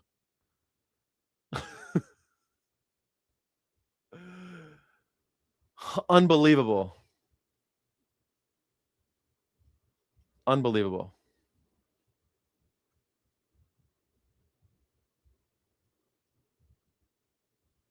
God damn it. In that speech connected to they changed the result in this state or they changed the result in this precinct. There was no connecting the dots to that point in the speech. I don't have the documents in front of me. Our team is looking at that way. But the tone of it was overwhelming. What was most striking to me, Caitlin, you covered the Trump White House at the time, was he had a boogeyman, and it was the familiar deep state. The president saying that this was all kept from him, kept from John Ratcliffe, his then director of national intelligence, kept from Gina Haspel, his then CIA director. Marco Rubio, who's now the Secretary of State, was the chairman of the Senate Intelligence Committee at the time. He has access to just about everything. Yeah, they can change it depending on who's counting, can't they? In U.S. intelligence. But Trump was making the point that people working for him, maybe they came from they were there in prior administrations, were keeping this information away from him about what he alleges is a deeper, more nefarious Chinese plot than we have ever known about. Look, the proof will be in the documents. But again, the president never connected the dots in any way to saying, and they did this in Georgia, for example, or they did this in Arizona, for example. He talked about a Democratic voter registration group in Michigan that he said, as if, this was a horrible, horrible thing. They were giving out gift cards to people if they registered more voters, as if there was some nefarious nature to that. So a lot of it was greatest hits. There were some new greatest hits.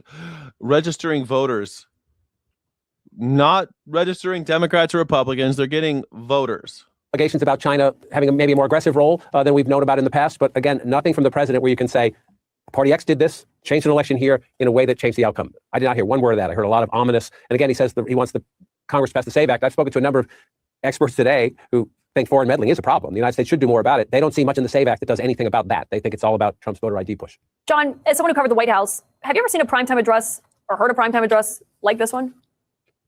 No. No, I'm an old newsman and never had a president that's so fucking crazy as Donald Trump. And the 25th Amendment should be a thing, but nobody cares because if you think Pete Hegseth is going to do the 25th Amendment on Donald Trump, nah, you're crazy. And again, if the president has new information about foreign meddling is a big deal in our elections. Has been for quite a long time. It's gotten caught into a very polarized debate because of the Mueller investigation, because of after 2016. It is impossible now in the Donald Trump era to have an adult conversation about a very legitimate issue. It would be nice if Democrats and Republicans could get together. As the president said at one point, why can't we do this on a bipartisan basis? Well, he's the reason they can't do some of it on a bipartisan basis because he keeps telling Democrats they're crooks and they stole elections. But no. Dude, are you seriously talking about Rahman, whatever you want to call her, in LA? That's who you want to talk about, Pratt and Rahman? Pratt was the villain from a fucking reality TV show. He had no chance in hell, and he ran as a Republican in Los Angeles.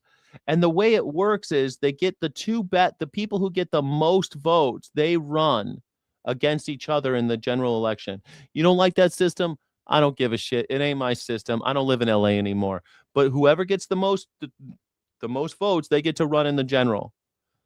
And this idiot ran as a Republican in Los Angeles. And you're like, how come he didn't get second place? Why the fuck don't you think he got second? Why the fuck do you think Pratt had a chance in hell? I told you that he had no chance in hell way before. As I covered the election every day in Los Angeles, I was saying Pratt doesn't have a chance in hell. No chance. And then when it turns out he didn't have a chance, you're like, it was rigged. It was rigged, though. It was rigged. Why would they rig the LA election when nobody thought Pratt had a chance? Except for you morons who watch Fox News and believe everything you hear on there. Nobody thought that, buddy. Nobody ever thought Pratt had a chance. Pratt knew he didn't have a chance. He was caught lying about living in a airliner, streamliner, whatever those fucking things are called. Those Like he was living in a trailer. He lied about that. He was living in a fancy hotel. He lied over and over again. He's only famous because he played a villain on a fucking reality star show, man.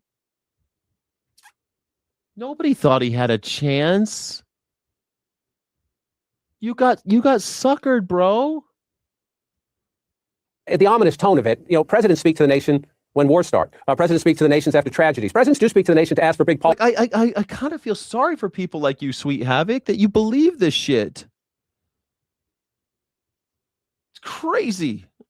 I'm feeling sorry for you right now, man. This whole channel is supposed to be about like questioning authority and what we see, questioning what these talking heads are saying, not believing everything they tell us, questioning authority at every turn, developing critical thinking skills and resilience and vigilance. That's what it's supposed to be about. That's why I put the word anarchy right there under my name, because of that. And you guys just believe everything. You like Pratt's gonna win. You're not blind. You're very blind, man. Very much so. You thought that a Trumpster freak like Pratt had a snowball's chance in hell in Los Angeles, California. Think about what you're saying. Think about what you're saying. You thought a guy that was super into Trump and was caught lying over and over and over again, whose only claim to fame is that no political experience, and his only claim to fame is that he was a reality show star on which he played the villain, and he was endorsed by Donald Trump. You thought that guy was going to win and be mayor of Los Angeles. You think that they had to fix an election to get rid of Pratt? Policy priorities, but we're 15 and a half weeks from an election in which, the numbers, the president's approval ratings in the 30s, his party's in deep trouble. This is not the issue they think is going to save them in November. John King, thank you for, as always, watching with us. And I should note, as we were listening to what the president said tonight, here's another quote from him during this speech.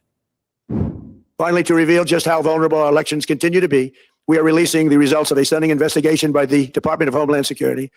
According to the DHS review, state voter rolls and public records, they identified approximately 278,000 non-citizens who are registered to vote in federal elections.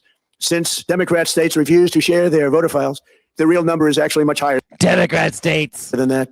Yet, even this limited analysis found more than 250,000 foreigners illegally registered to vote. Evan Perez, you're also following the speech. Is any of that true? Well, it is based, there is a report from the DHS, and it is based on an analysis that was done drawing from private sector data. The problem is, as the president has pointed out that some of the states, of course, that manage this data have refused to turn over their voter rolls to the DHS and to the government, to the federal government. And that includes some Republican states, right? Some Republican-run states who have also refused to do this. And so it is true that there is some data out there, but it is not reliable. This is private sector data. The government data would obviously be a lot more effective. And also, the other issue here is that the number of people who may be non-citizens, who may be on these rolls, does not indicate that any of them have actually voted, right? I mean, we've seen analysis after analysis of this. It is a very tiny problem. I think the Heritage Foundation did an analysis of this from 2002 to 2022, and they found about 100 instances of this. So the president is pointing out to something that is an issue, but it is not the issue that he is making it out to be. It's an issue like 0.0004% of ballots are illegally cast.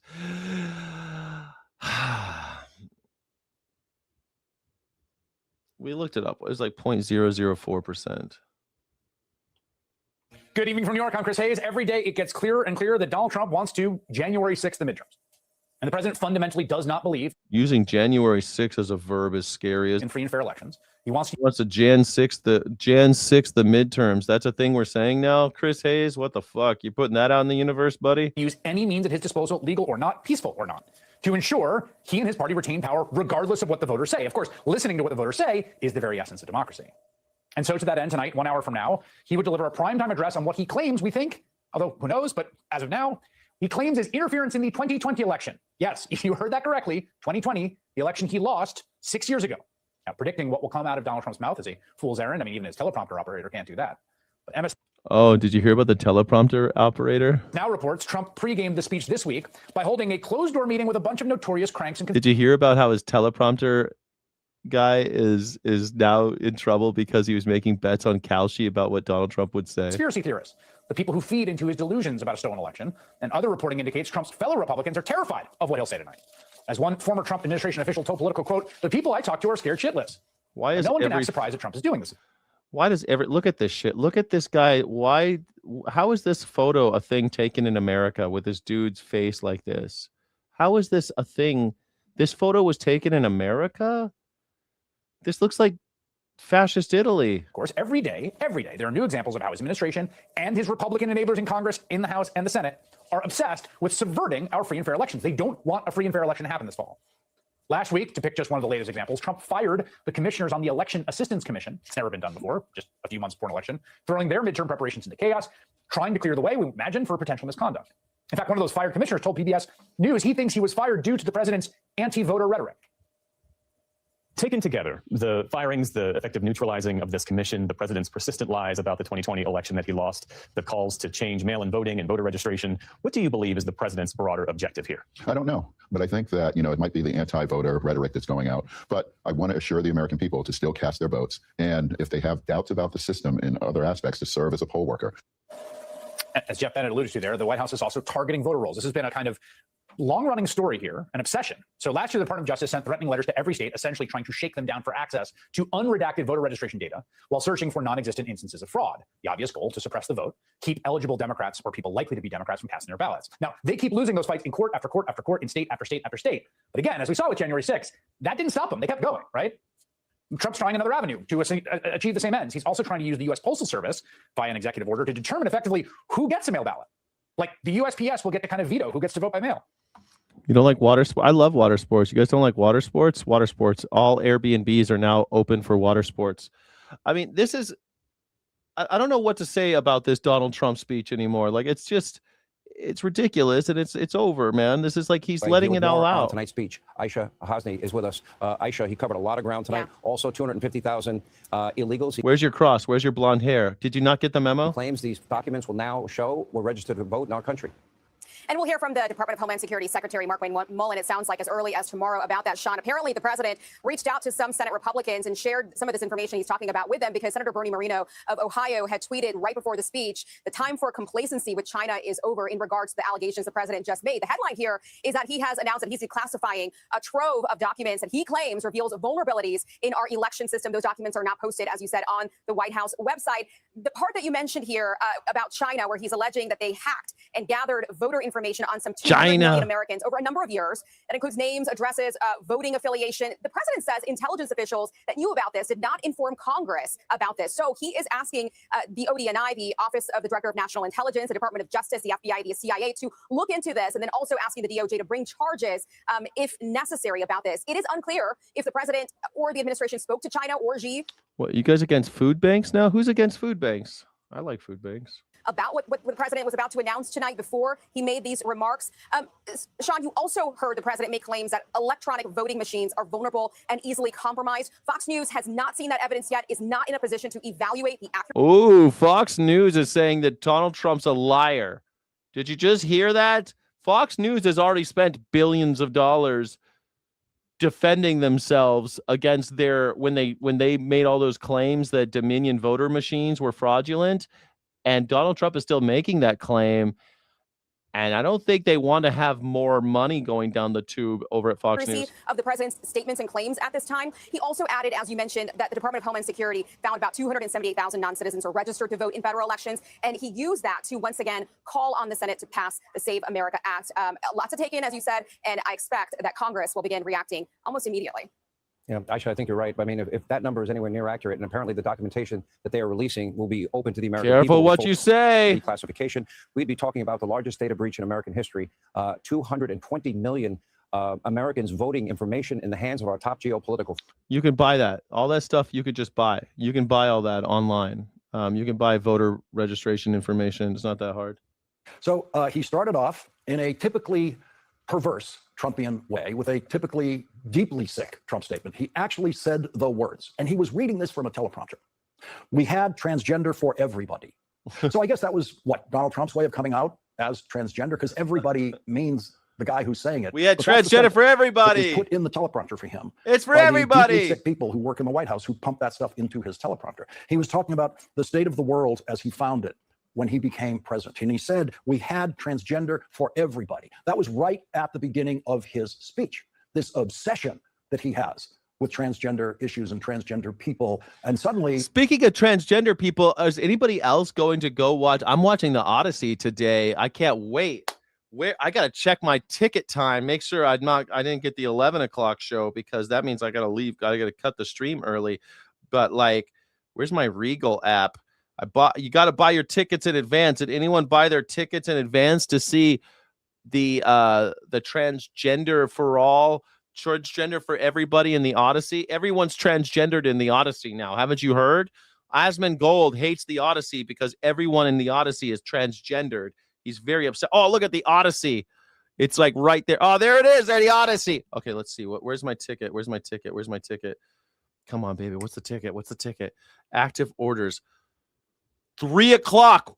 Woo! I'm gonna go see the Odyssey. It's gonna be a huge game. It's gonna be a gay game changer, everybody. It's about Greeks after all. And as you know, they loved men. They didn't hate women. They just really, really, really, really loved men. They were super into men over there in ancient Greece.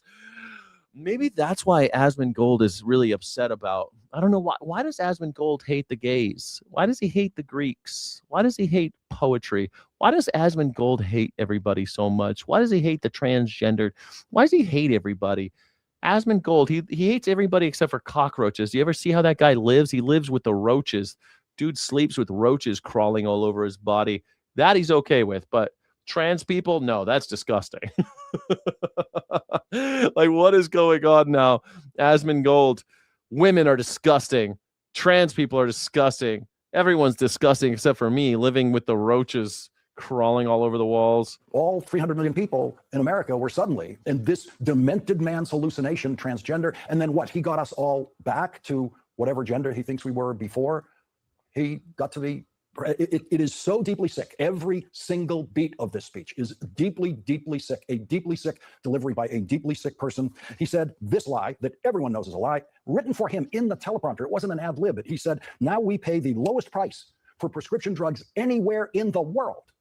He put that lie, had that lie written into his teleprompter, and that's how he began his speech. And it began as what seemed like a State of the Union address. Halfway through the year, just a State of the Union address. These are all the wonderful things I've done with this presidency, including we won in Venezuela and we are winning big in Iran. That was there. That was right there in the beginning of his presentation tonight, which was really, as I told Jen, about simply getting to the point where he could make his pitch for this bill that is never going to pass the United States Senate. And Republican senators have said they will never pass the bill. And that's what he was out there doing tonight, talking repeatedly about what he called cheating and interference in our elections. And there is no... Sayard, you transgendered 17 times yesterday? How many times have you transgendered? That's going to be the next. Have you ever transgendered? Man, that's a good one. 77% of you said that... hold on a second. 77% of you said you have a healthy apprehension around every promise. 23% of you said you just trust politicians. That's amazing. That's sad. Let's see. Have you transgendered this year, or have you transgendered under Biden? Oh, that's what it is. Did you do transgendering under Biden? Because that's the thing. We had transgender for everybody. Everybody was doing the transgender fandango. They were all dancing the transgender fandango. YMCA, YMCA. I don't know why they were singing that song around me the other day. It's true, man. They were singing YMCA constantly when Biden was president, and now they don't sing it so much. America, who has tried to cheat and interfere in our election in a bigger way than Donald Trump himself, who was indicted for it. He was indicted for his cheating and interference in Georgia. He was indicted for his cheating and interference in a federal indictment. That's who's up there giving this speech tonight about cheating and interference in our elections and talking about how foreign countries possess voter information, which by now everyone has already talked about, and as Jen covered in the last hour, is publicly available information. And you don't have to hack anything to get that information. And it just goes on and on, talking about these documents, talking about a voter registration investigation in Michigan. We'll get Senator Slotkin's reaction to that, what he had to say about that. And it all came down to this moment of just trying to get to pass this bill of his that he wants to pass. And that's really what it was all about. It was an utterly ridiculous thing from start to finish. The networks who refused to cover it did exactly the right thing. And of course, they got their license, their broadcast licenses threatened tonight by Donald Trump for doing exactly the right thing in refusing to air his stream of madness. And so here we are. After Mitch McConnell issued a proof of life photograph earlier this week, Donald Trump delivered a proof of dementia video tonight, 25 minutes. Proof of dementia. Anyway, at minimum, election dementia. Because Donald Trump's pathological lying and screaming outright insanity on this subject year in and year out has become so easily predictable.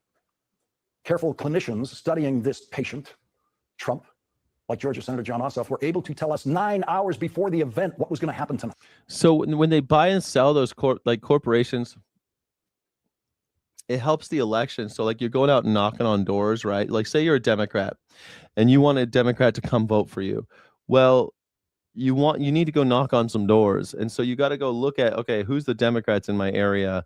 And you can kind of see who's registered as a Democrat, and you can go and knock on their door and be like, hey, I heard you're registered as a Democrat. You're going to vote for my guy, rather than vote, because it'd be stupid to vote on all these Republican doors because they'll shoot you. So it's kind of a fucked up situation because of our idiotic system. You know what I mean? So yeah, I'm with you. Like you shouldn't just be able to buy it, but like, how else do you want to do America? Here's what's going to happen tonight. The world's most famous sore loser will deliver a primetime presidential sour grapes address. Called it. To pursue his 6-year-old grievances about the 2020 election, while his war in the Middle East spirals out of control and the cost of living continues to rise for Americans across the country. I expect the president to reheat debunked conspiracy theories about the repeatedly litigated and audited and confirmed 2020 presidential election in Georgia, an election that Donald Trump lost. And let me be very clear about this. If the president declares Georgia's elections illegitimate, or if the president declares Georgia's sitting United States senators illegitimate, he is declaring Georgia voters illegitimate. It's Donald Trump who tried to defraud Georgia voters in that election. Donald Trump who tried to commit election fraud when he called Georgia's Secretary of State, Brad Raffensperger, and it was caught on tape, and you should play the tape for your viewers today, and badgered and bullied Georgia's top election official to, quote, find him the votes that he needed to win in a state where he had lost. All I want to do is this. I just want to find 11,780 votes, which is one more than we have.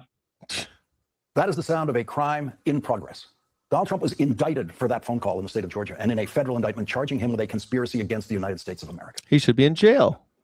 Here's another part of that phone call. You should want to have an accurate election, and you're a Republican. We believe that we do have an accurate election. Trump knew. Trump knew it was an accurate election. The Republican Secretary of State in Georgia told him it was an accurate election. The Republican governor of Georgia believed it was an accurate election and said so. Donald Trump's own campaign advisors told him it was an accurate election. And they testified to Jack Smith that they told him that it was an accurate election. His own advisors told Donald Trump that he lost, and he knew it. But Donald Trump believes that his voters are the stupidest voters, not just in America, but in the world. And so, man, Ossoff and AOC. What do you think? Ossoff, AOC, Ossoff, Tallarico? Donald Trump has always believed that he can spend the... I don't know. Ossoff and Buttigieg. Maybe Ossoff and Buttigieg. Ossoff, Tallarico. rest of his life lying to his voters about anything. His lies have not been working for him this year. His lies about his war in Iran have not been working. His lies about his tariffs have not been working. His lies about the cost of living and affordability have not been working, and how much he has made it much worse. Voters know that. That is what has sunk him to new lows in the polls. And tonight, Donald Trump tried to go back to his big lie, his favorite lie, to climb out of the dark hole that he is in the polls. And so he defiled the White House once again tonight with a 25-minute demented exhibition of political pornography just to say this. Congress must pass the Save America Act. Fucking embarrassment. As Democrats make their arguments to retake the Senate, they are getting a boost thanks to a perfect storm of events happening in a trio of states that Donald Trump won just a year and a half ago. In Georgia, in North Carolina, and in Texas, Democrats Roy Cooper, and James Tallarico have... Gee whiz, you're telling me that in 2008, Barack Obama got fewer votes than Joe Biden? You know what's the difference? Is that Joe Biden was running against Donald Trump. He's a polarizing figure. Donald Trump has so much hate. People voted just to get rid of Donald Trump in 2020. I hate Joe Biden. I fucking hate Joe Biden. And I even voted for the piece of shit because it was better than Donald Trump. You put a gun to my head and you say, oh, who's better, Donald Trump or Joe Biden? I'm going to say Joe Biden. But I hate both of them. You're surprised by that, Jerry Garcia? Are you brain dead? Do you have developmental issues, Jerry Garcia? Like, I know that you're a little crazy, but like, do you have issues? Do you have like mental? Are you handicapped? Are you handicapped, Jerry Garcia? You don't understand why that would happen? They both had historic turnouts. More people voted in 2020 than ever voted before. More people voted in 2024 than ever voted before. People are voting more. Why? Because Donald Trump is a polarizing figure. People are turned up because of Donald Trump, because of his violent rhetoric, because of his racism, because of a lot of shit. People are upset. They're very upset. People were not that upset, even though we had a housing crisis and 2 wars to deal with. People were less upset in 2008 by a lot. Jesus, it was business as usual back then. A Republican started a bunch of wars and was still talking about trickle-down economics. Like, those are the old days, man. I mean, fuck it. Run strong campaigns, thanks in part to massive fundraising efforts. But what is giving Democrats even more hope for success is the complete clown show of candidates the Republican Party is running in 2 of these Sunbelt states that, again, Trump won 20 months ago. Today, Georgia's Republican Senate nominee Mike Collins is facing questions about the close ties he has with his son-in-law, David Allen Scheer, who CNN is reporting is... Yeah, you're mentally disabled, Jerry. Sorry, Jerry. Jerry Garcia, you're mentally handicapped. Yeah. Donald Trump wants to save America from the inside communist takeover. Fucking hell, bro. You're too far gone, Jerry Garcia. I'm going to stop putting your shit up on the screen. I don't like using the R word, man, but damn. Is a pro-white nationalist social media influencer with a track record of sharing anti-Semitic material and Nazi imagery in comments across the internet. And over in Texas, the state's Attorney General Ken Paxton and his litany of scandals ranging from allegations of corruption to infidelity to a sweetheart plea deal for a convicted child. Yeah, that's Donald Trump supports this guy because he wants to. That's why they hate him, because he wants to get rid of communism, not because he supports people like this fraudster. It has nothing to do with the fraud. Nothing to do with the cheating and the lying. Has nothing to do with the child rape. Has nothing to do with the pedophilia. Has nothing to do with any of that. Of course not. Sex abuser is forcing Republicans to treat. They hate him because he hates communism. Trump won by 13 points in 2024, like a swing state. I want to bring in former advisor to George W. Bush and Senator John McCain, my friend Mark McKinnon. Also joining us, managing editor at The Bulwark, contributor Sam Stout. Tonight's source is telling ABC News a White House teleprompter operator allegedly used inside information. Meanwhile, Donald Trump's White House teleprompter guy is cheating at Kalshi because he knows what the Trump is going to say before he says to it. make more than $100,000 betting on the president's speeches. The White House saying he's now He should have just bought Melania coin. on administrative leave. Here's ABC's chief investigative correspondent, Aaron Katursky. He was the man behind the scenes operating President Trump's teleprompter for more than a decade. Gabriel Perez, the guy who knew what Trump was going to say before he said it. I have a guy, Gabe. He's excellent. I've had some real bad ones, but I have Gabe. But tonight, sources tell ABC News Gabriel Perez used his inside knowledge to place bets and win more than $100,000 in the prediction market, Kalshi. My fellow Americans, our nation is back. Sources tell us Perez bet on more than a dozen Trump speeches, including this year's State of the Union, through Kalshi's mentions market, where users wager on whether certain words... Yeah, got a question. How do people not go bankrupt for Medi-Cal and Cali? Yeah, how come that doesn't happen? What a great question. And phrases will be said. President Trump is famous for going off script. You know, when you go up here, you take a big chance, especially me, because I go off teleprompter about 80% of the time. Sources tell us Perez sometimes pulled bets mid-speech when Trump skipped words that were in the teleprompter. It was the prediction market itself that sounded the alarm. Kalshi says it flagged federal regulators. Trump was informed of the situation. He believes it's deeply unfortunate and frankly a disgrace. And tonight, Perez put on indefinite unpaid leave. It's a disgrace. No one's allowed to cheat at gambling except for Donald Trump. Insider trading. Everyone in the Trump administration is doing insider trading. All of them are doing it. Today marks 2 years since the assassination attempt on President Donald Trump's life at a campaign rally in Butler, Pennsylvania.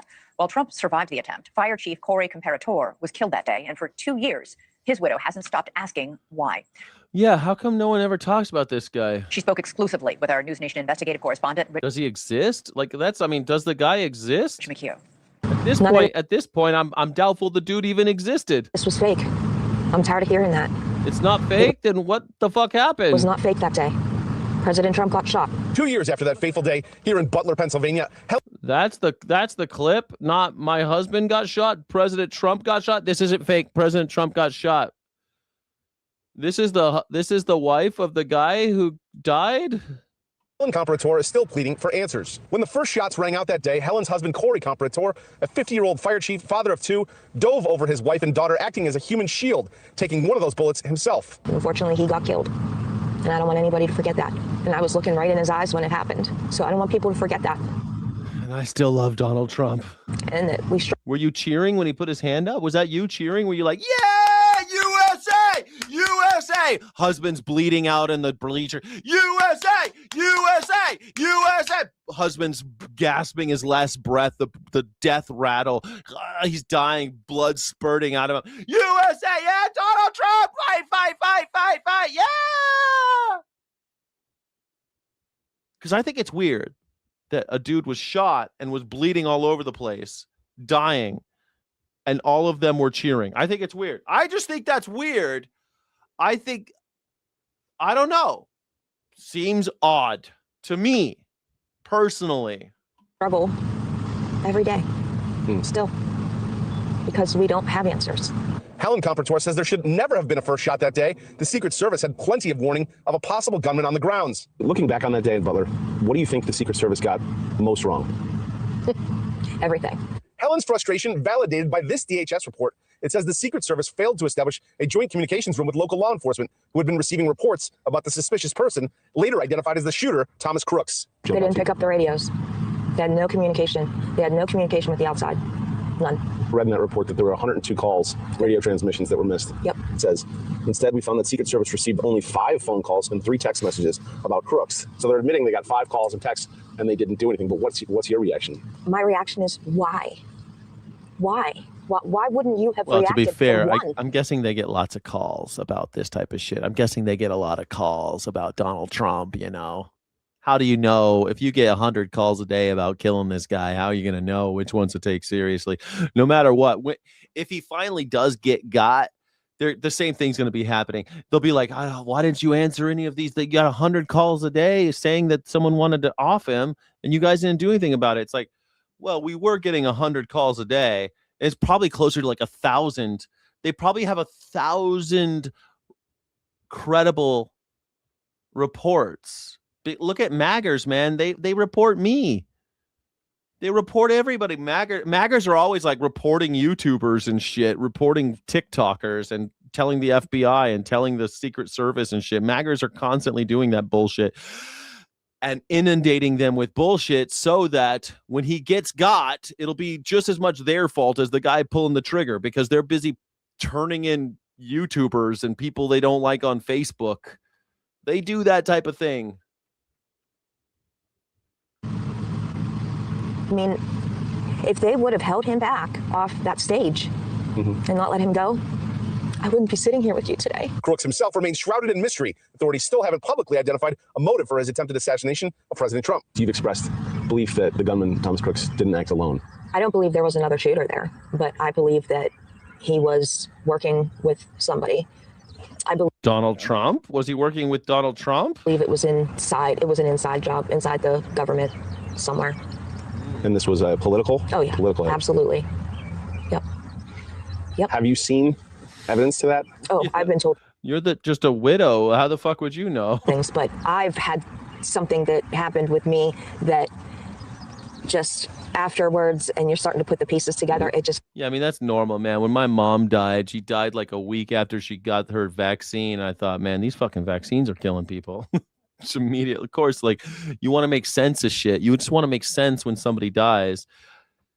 So I believe that she believes like somebody did it. Like it has to make sense. It has to make sense. It can't just be some rando. It can't just be some random shit that happened. or Donald Trump actually doing it. Made total sense. Like, it makes total sense that Donald Trump would just kill your husband too, just so you know. What will help give you closure? When the people who put this all together that day are caught and it comes out. So if you had a message for President Trump, what would it be? Just to don't forget us and remember what we went through that day. You know, we're still here. Did they put a statue of him up? How do you spell his last name? Who was the fireman who got shot at Butler, Pennsylvania? Corey Compratore. I'm just going to copy and paste that. It's a long-ass name. Statue? Did they really put a statue of him up? I'm Googling the statue. I want to see this. A life-size bronze statue honoring Corey Compratore, the former volunteer fire chief killed while shielding his family during the July 13, 2024 assassination of Donald Trump, stands in the main entrance of the Butler Farm Showgrounds in Connoquenessig Township, Pennsylvania. Oh, yeah, here it is. You know, I mean, great statue. They put a bronze statue of him up. Oh, look at that. Life size. Huh. So he existed, right? Are we sure he existed? Are we all on the same page that he existed? Because sometimes this doesn't look, I don't know, man. All of it just looks fake to me these days. Like, nothing looks real about this. Like, even this just looks like some bullshit they slapped together for, oh, man, I don't know. This is dodgy. Like, oh, I can't see. It won't let me see if he's got what's he got, a Bible in his hand? It's probably a Bible. He's holding a Bible, ready to get shot for Donald Trump. It wouldn't surprise me if they just killed this guy. We need answers. Helen Comparator says it was a year before the Secret Service actually reached out to her. The questions that she did ask, she says they didn't answer them fully, and she's now pleading, reaching out to President Trump, hoping that he will intervene, apply pressure, so she can get answers as to what happened here and why. Elizabeth? Thank you for watching. Subscribe below. Yeah, I mean, he was at a Trump rally. How great could it be? But I mean, like, I don't know. Trump made millions with his fight, fight, fight t-shirts, and that guy's death was worth every penny for Trump. I mean, seriously, honestly, if that guy actually died, it was worth a lot of money for Donald Trump. I mean, it won him the fucking election. People stopped talking about Kamala Harris the moment that A surge of raging floodwaters rushing through the streets of West Hollywood. Look at this. I saw this. I was like, what the fuck? Thousands of gallons damaging. It doesn't rain. What are you talking about? How did this happen? This aerial footage showing the widespread flooding, cars smashing into each other, water filling this metro bus yard. How is this possible? Klimak from NBC Los Angeles was on the scene. This is by far the worst because as you see everything coming down, it looks incredibly dramatic. Officials say a major water main break caused the deluge early this morning. A sinkhole opening up near the Sunset Holy shit. Strip. This video shows two men as they scramble to get themselves out. Whoa, did the ground just fall? Watch this person caught clinging on in the rushing waters, struggling to keep from being swept away. Now, the major operation happening in the middle of the Sunset Strip. Take a look at the sinkhole behind me. This is the middle of Sunset Boulevard. Part of the road and the sidewalk both collapsed. Couples Stacy and Nate are in disbelief. In the garage below, they see at least 50 cars trapped under the floodwater, including theirs. It's a complete mess here. So officials don't know what caused the break, but noted that water main is more than 100 years old. No injuries reported. The drinking water is safe, but the cleanup here could take some time. No shit. That's a pretty major. Damn, how you gonna have a 100-year-old water main break? Damn, that sucks. That's some huge water main. Unbelievable. Just floods apart 50 cars just in that one place alone. Wow. I've never seen anything like that one, and not in America. Tom, we thank you for watching. Senator, thank you very much for joining us tonight. How did you do it? How did you figure out what Donald Trump was going to say tonight? Oh, yeah, Ossoff totally called it. I can't watch any more of this shit. All right. If you're anything like me and millions of Americans, you have been frantically Hey, do you guys have the explosive diarrhea? What's causing the explosive diarrhea? Googling raspberries, lettuce, what the hell can I eat right now because of this cyclospora weird explosive diarrhea outbreak. And the thing about it is, it's incredibly infuriating that there's no clear information coming out of the federal government. And because we forget what's normal and what's not normal, you should be getting clear information from the federal government about this. Yeah. And so we have RFK why aren't Jr. we? and the like to thank for. Why aren't we? Because you can't eat shit right now because they spray our vegetables with shit from cattle farms. That, but it's not just that. There are real questions as to how we got here and why we got here. And he is in part to blame for that as well. Let me tell you what I mean. Because normally our government has a system in place to track pathogens like cyclospora. Normally that would be what happens. But RFK Jr. and of course the one and only Elon Musk made a bunch of budget and staffing cuts as a part of Operation Doge. Remember that? It's like, is there more they can do to us at this point? Clearly there's more, because we just keep uncovering things that their cuts have done to us. So but wait, there's more. Experts normally would have been tracking a bunch of these pathogens. Are you being serious right now, Nurse Rod? Are you serious? You're not serious. Tell me you're not serious. Don't fuck with me. That they go on. And in the last year, though, the Foodborne Diseases Active Surveillance Network, otherwise known as FoodNet, which tracks the pathogens, which is typically responsible for Are you tracking pathogens serious? like cyclospora, salmonella, listeria, all of those that can get into our food and make people very sick, they're now only monitoring 2. And cyclospora is not one of the ones they're monitoring, okay? Which is, again, Has cyclospora killed anybody yet in America with this new outbreak? No deaths have been recorded. What are you fucking with me, man? No deaths have been recorded. There have been nearly 7,000 confirmed or suspected cases and over 140 hospitalizations across 34 states. No one's died of this yet. 7,000 confirmed suspected cases, though. So fucking crazy. You're killing me, man. No one has died of this yet. current explosion of diarrhea from food and lettuce and raspberries and other things that people are experiencing all across the country. That is all over every feed I have everywhere, probably because I keep searching for what I can eat and what my children can eat every single day. And before this was stopped, before FoodNet was cut, I should say. And before What caused the stopped monitoring, cyclospora it was outbreak? gathering data. This is how it worked on things like positive tests on food and people and food sources, and it helps coordinate information across states. So it's not that it could necessarily stop everything, but it could often track it earlier. It could track more closely where it's coming from, what food sources, what parts of the country it's coming from. But because they're not tracking this pathogen, this wasn't happening, okay? All because of these big cuts. And well, again, this couldn't have totally prevented it. It created massive blends. Hold on. It's saying that according to the FDA and CDC, the current cyclospora outbreak is caused by a microscopic parasite called Cyclospora cyatanensis, with federal health officials specifically identified shredded iceberg lettuce imported from Mexico and served at Taco Bell as a major source. Confirmed contaminated list was distributed to Taco Bell. Okay, because thousands of cases have surged, 30 states expect, okay, human fecal matter, agricultural water. That's it. That's it. Used for field irrigation. It's always this. It's always this. Human feces. Okay. But it's always because we're spraying our vegetables with sewage. Human or otherwise. Man, I'm glad I don't go to fucking... I never go to Taco Bell, so I guess I'm lucky, huh? I never go to Taco Bell. I never go to fast food.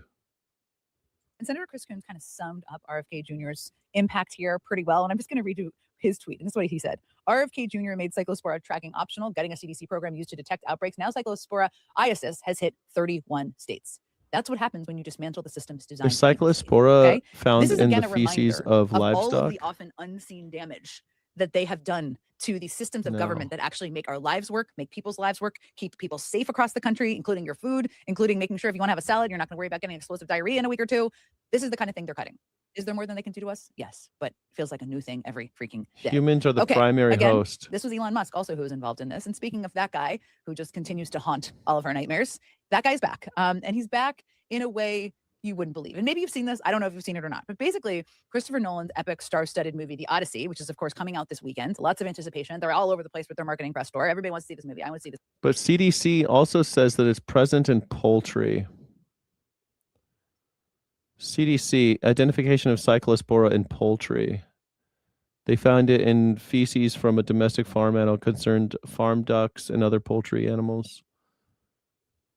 Interesting. But the primary host is human. How interesting. How prevalent is cyclospora in poultry?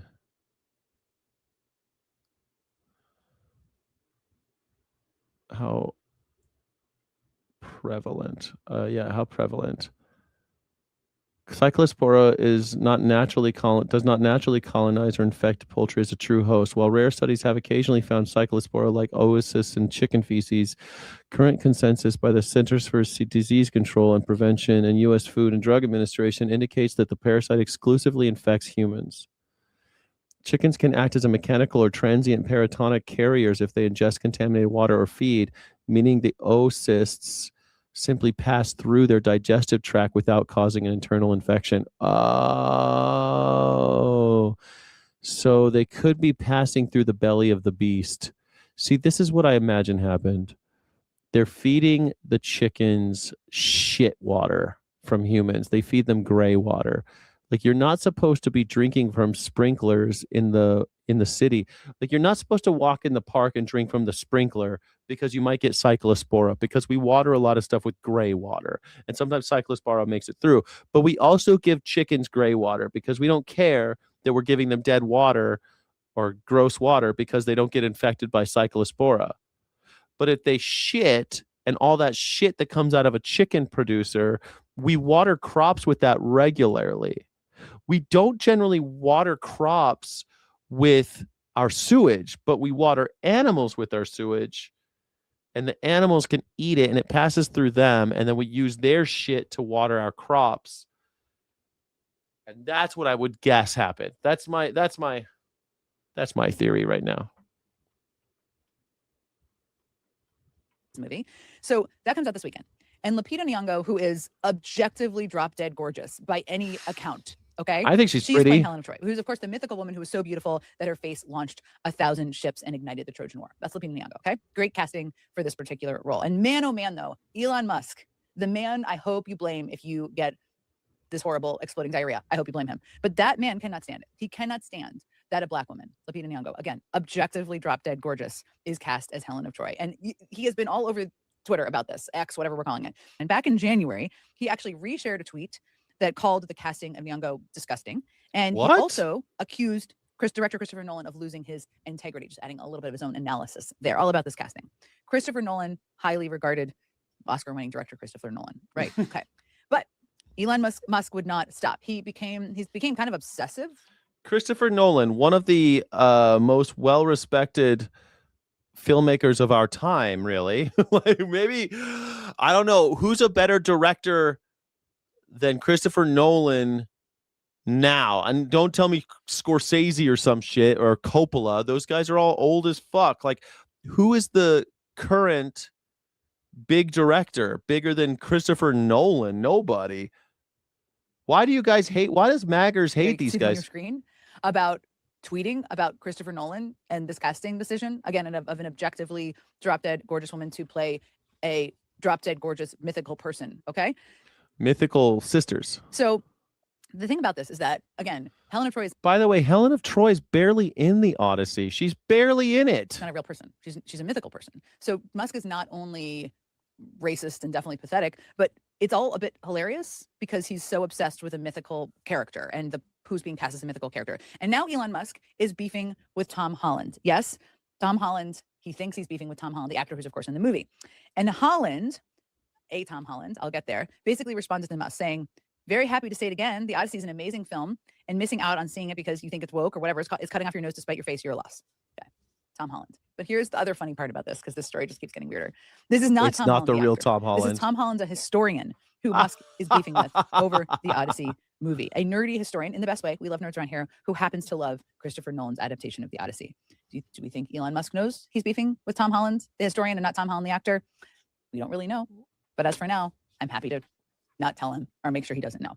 Okay, there's actually some good news this week, as much as that was an entertaining, crazy iteration of Elon Musk's whole journey on the Odyssey story. And that is about E. Jean Carroll, because E. Jean Carroll has been, I mean, it was three. E. Jean Carroll. Well, finally, she got $5.6 million. Democrats are placing their Senate nominee in Maine after Graham Platter dropped out over serious sexual assault allegations, which he denies. And Democrats need just 4 seats to take back the Senate. Maine is a top prospect because it's a Democratic state. Voters there backed Harris by 7 points just last election. It went blue, if you check, in the last 9 presidential races in a And yet Susan Collins still wins. row. And yet this blue state has a Republican senator in Susan Collins. And she's won 5 elections there, largely by making the case that, this is what she claims, she tells voters she's a centrist, that she believes in compromise and bipartisanship, that she's a proponent of women's health, often claiming, as I'll show you, that she will be a defender of abortion rights in the Senate. And as you see, she says to this year, she is an independent voice. But these claims have been falling apart over time.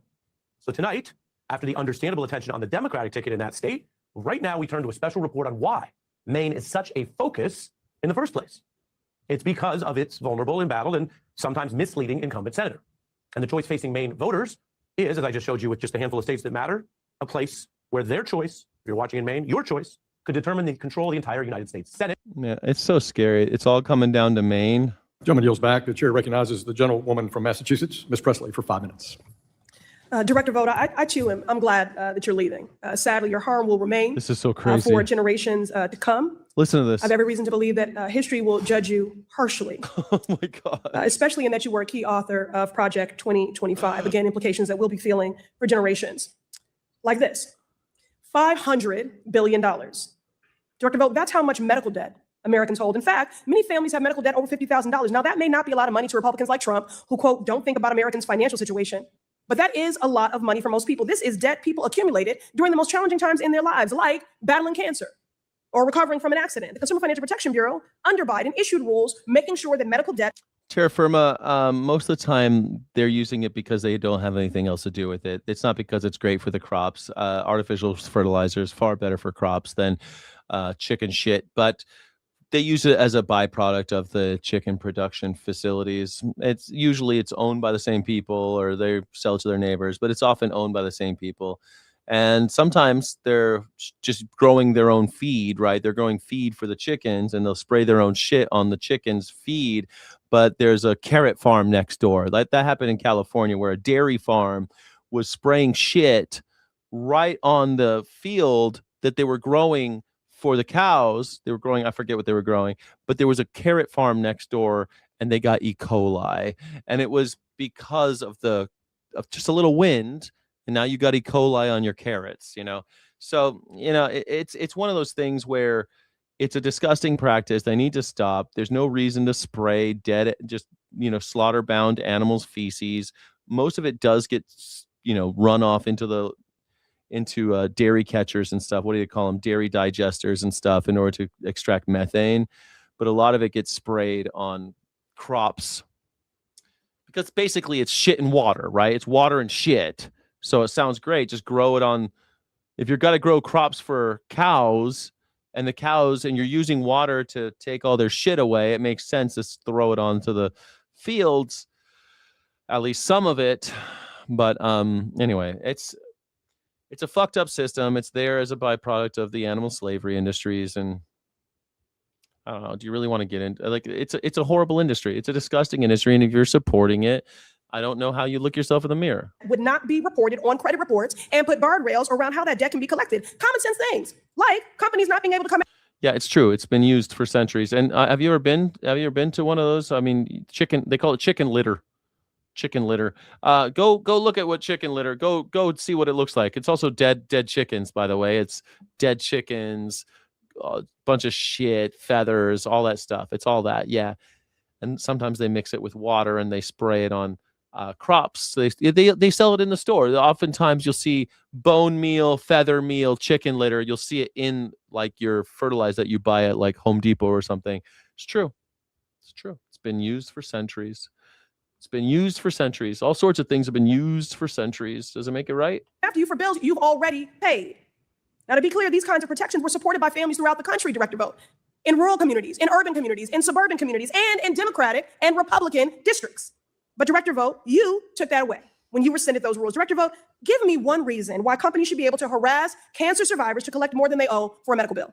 Well, they shouldn't be able to harass, and we have laws on the books but the rules that we changed were specifically. Give me one good reason. You rescinded the rule where medical debt would not have been reported because the statute on credit didn't allow reports. it. Give me what you don't. Medical debt should not be reported on credit reports. Don't you agree? Don't you agree with that? And Project 2025 says it should be. Have one good reason. Moving Statute on. literally There says is reverse. not one good reason. You claim, you avow that you are a self-proclaimed Christian nationalist. So I'm sure you spent some time in Sunday school. Christian nationalist, national socialist. That's a pejorative. I'm sorry, did you happen upon a scripture that said, thou shalt make their neighbor poorer, hungrier, sicker, and less safe? That's actually what you've done. I didn't ask you to speak.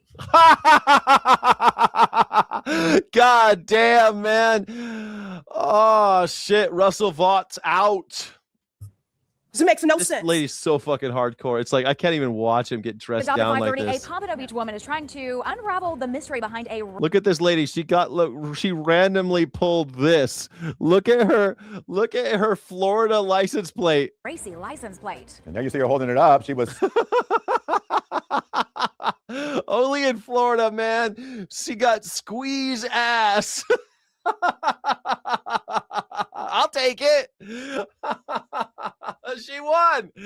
Squeeze ass. Of course it goes to the little old lady. It couldn't have gone to like a 16-year-old boy or something. It had to go to a little old lady. sent this when she renewed her tag. CBS News Miami's Joan Murray is your reporter in Pompano Beach to break down what happened and what to do if this happens to you. Joan. Joan. Well, we've all been there. Every year when you're renewing your tag, you send away for it. Sometimes every 10 years, the state will send you a brand new plate. Well, that's what happened to this woman here. But when she got it, she was a little bit more than perplexed because it is provocative. And what do you think it says, lady? I don't see anything provocative about it. SQZA55. I don't see anything provocative. What's provocative? I didn't know I was getting a plate. When Nancy Delastrito went to collect her mail, she got quite the surprise. A new license plate with her vehicle registration renewal. What does her shirt say? What does her shirt say? Nancy Delastrito went to collect her mail. She got quite the surprise. So far, this is the oldest I've ever been. And the cross, oh my God, it had to go to this lady. Had to go to the most bourgeoisie lady, the most bourgeois lady in America. That's how I had to go New to. license plate with her vehicle registration renewal. And I looked at it and I said, I don't think so. The plate reads. What do you mean? Get your mind out of the gutter, lady. What do you mean? What's wrong with this? Get your mind out of the gutter. You've been in Miami too long. It's SQZA55.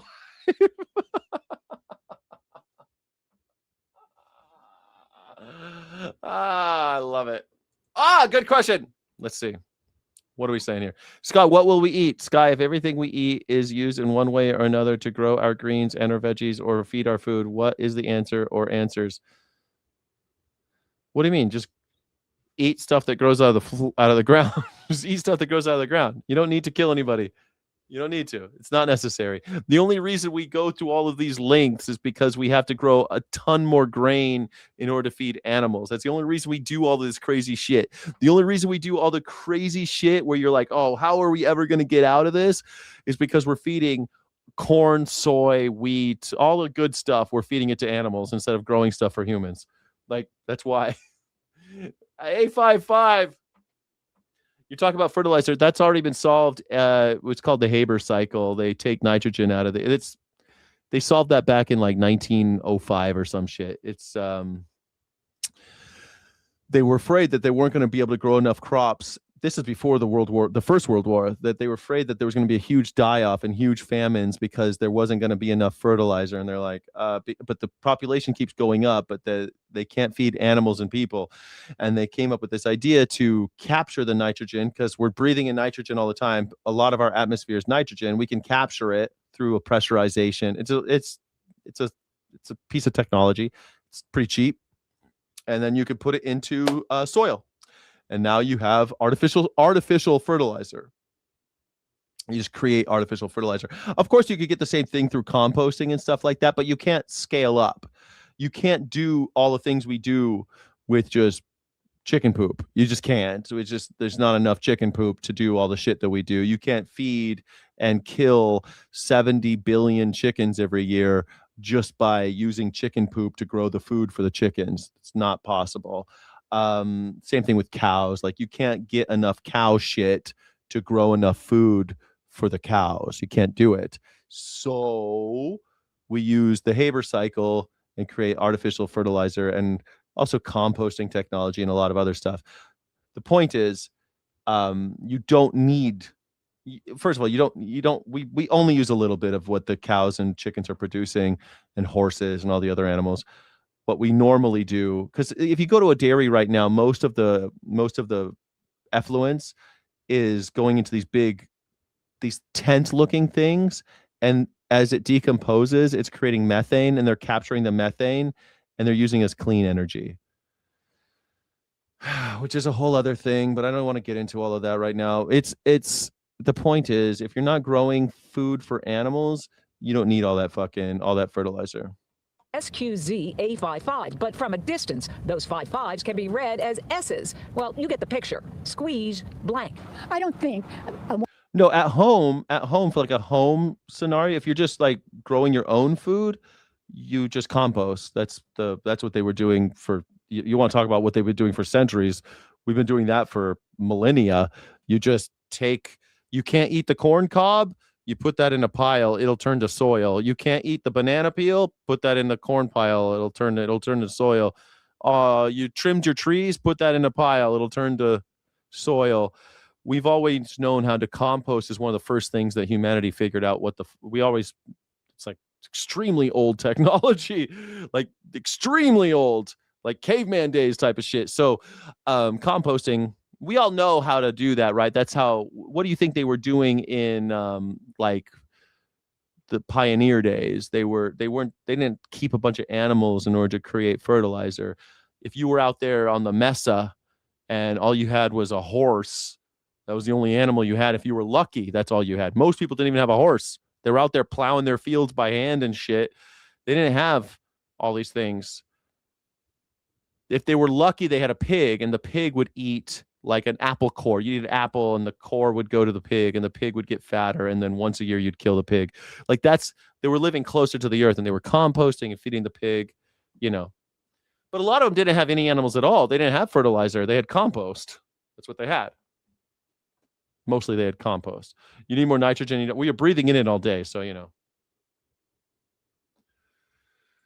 Chicken manure, yeah. I don't know why you're obsessed with chicken shit. I mean, like, sure, yeah, chicken shit. We got a lot of chicken shit. Woman that lives in a senior community. It's not usually just chicken shit, by the way. It's usually feathers and bones. That's going to be 77 years old next month. We'll be driving around with what this plate has to say. The plates become the talk around her retirement community, especially the men. We were with her when she showed it to one of her 89-year-old neighbors. And this is what I received from the DMV for my new license plate. That's good for 10 years. Good. Florida license plates have been made in a state She loves it. prison in North Florida for almost a century. Then they're funneled through the county agencies. Nancy's plate was mailed from the Broward Property Tax Collector's office. We went there to try to help her get some answers. It's a question about a tag, if you want to replace a tag. And while no one wanted to talk on camera, we were told anyone unhappy with a plate can turn it in for another one for free. I'm kind of resigning to it. And I figured She loves it. maybe it was just destined to be on my car. She loves it. She came around. She loves it. This was God's intention. God wanted you to drive around with a car that says squeeze ass. So for now, Nancy's keeping the tag, although she is planning to let the state know about it. She'll see the reaction when she goes public with her new plate.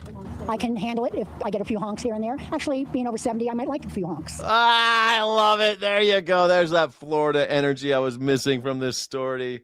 Nice. Welcome to Miami, baby. Bienvenido a Miami.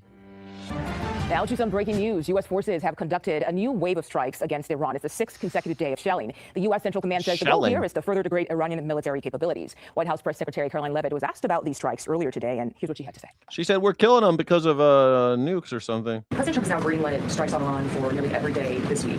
Does the White House describe negotiations more at a standstill or essentially completely over? President Trump is not going to sit by and allow these acts of terrorism to take place in the Strait without ensuring Iran pays consequences for that. The question was not whether or not chicken poop works. The question was not whether or not fucking cow shit works. The question is how could we feed humanity without chickens and cows? And we don't need chickens and cows. We solved that problem in the early 1900s because of that exact same question. And by solving it, by the way, by solving that problem, we created the current problem, which is you can now grow endless amounts, really just unfathomable amounts of corn and soy. Like drive across America, you just see corn and soy everywhere. We could grow so much so that now we're killing 70 billion chickens a year. We're killing, in America alone, we're killing like 350 million pigs. It really is a holocaust of unproportioned, just unspeakable proportions. Just at the pigs, we put 360 something pigs, 350 something pigs in gas chambers every year. 350 million pigs ish, give or take, in gas chambers every year because of our ability to grow so much, because we solved that problem. We solved that problem a long time ago in order to cure famine. But, we didn't cure famine. We still have famine. We still have starvation. We did that to solve starvation. But same guy, by the way, invented Cyclone A. The same guy that cracked that nut invented Cyclone A. And as a pesticide, and it turned it into a weapon of war. He ended up creating lots of nerve agents to be used in World War I as chemical warfare. Crazy, right? Same guy, saved the world, solved starvation, and what did we do? We used it to murder people and animals. And that's what we are witnessing right now. Okay, let's go live to CBS News senior foreign correspondent MTS Type. MTS, thank you so much for your time today. So what do we know about these new strikes? It's not about killing animals. I say it every day, Joyous. What do I say? Why am I vegan, Joyous? Why am I vegan? Is it because I'm against killing? Is that what you understand after all this time together? Look, Mugo, there's a lot to unpack here. We, of course, have had many nights now of direct military confrontation between the United States and Iran, and really what we're seeing here is the conflict widened geographically and strategically. Now, the U.S. military says it's launched, as we've been saying, another wave of strikes. Once again, Joyous, I am not against killing anybody, really. I'm not against killing. Do I seem like a pacifist to you? I talk about guillotines every day. You think I'm a pacifist? Do you think I'm against... Huh? You think I'm anti-killing? Animals get killed every day just by driving down the road. If I was a Jainist or something, I would understand why you would say something like that. But it's kind of annoying that after all this time together, you don't agree. You don't even know what I'm talking about, what I'm about. It says it in my bio: total liberation, anti-slavery. You're like, well, we don't have to kill them to get their shit. Well, sure, we don't have to kill ostriches to get their feathers, but they don't like it, and we got to own them. We have to own them and rip their fucking feathers out of their goddamn hides. But sure, you don't have to kill them for it, though. You just have to own them and torture them. Oh, well, you don't have to kill black people to get them to pick cotton either. You don't have to own black people to get them to pick cotton. You don't have to kill them. You don't have to kill black people to get them to pick cotton. The fuck? Does that make it okay to own black people? Well, we're not killing them. Okay, when did I say I was against, like...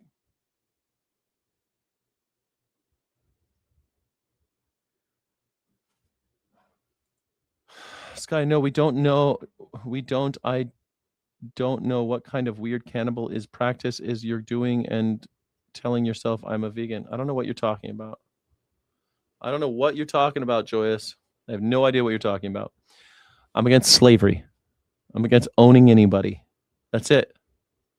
I don't know why this is hard. I don't know how many times. Is that hard is that a hard concept for me to say? I say it over and over again and people don't get it. I'm against slavery. I'm against owning anyone. I think everyone should be free. What? Even the chickens? Yes, even the chickens. Even the pigs? Yes, even the pigs. Even the cows? Yes, even the cows. The horses? Yes, the horses.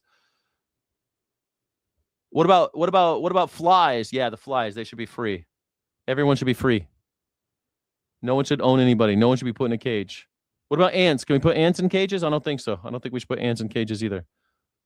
I don't know. I don't know why this is a difficult thing for people to grasp. Like, cages are unethical.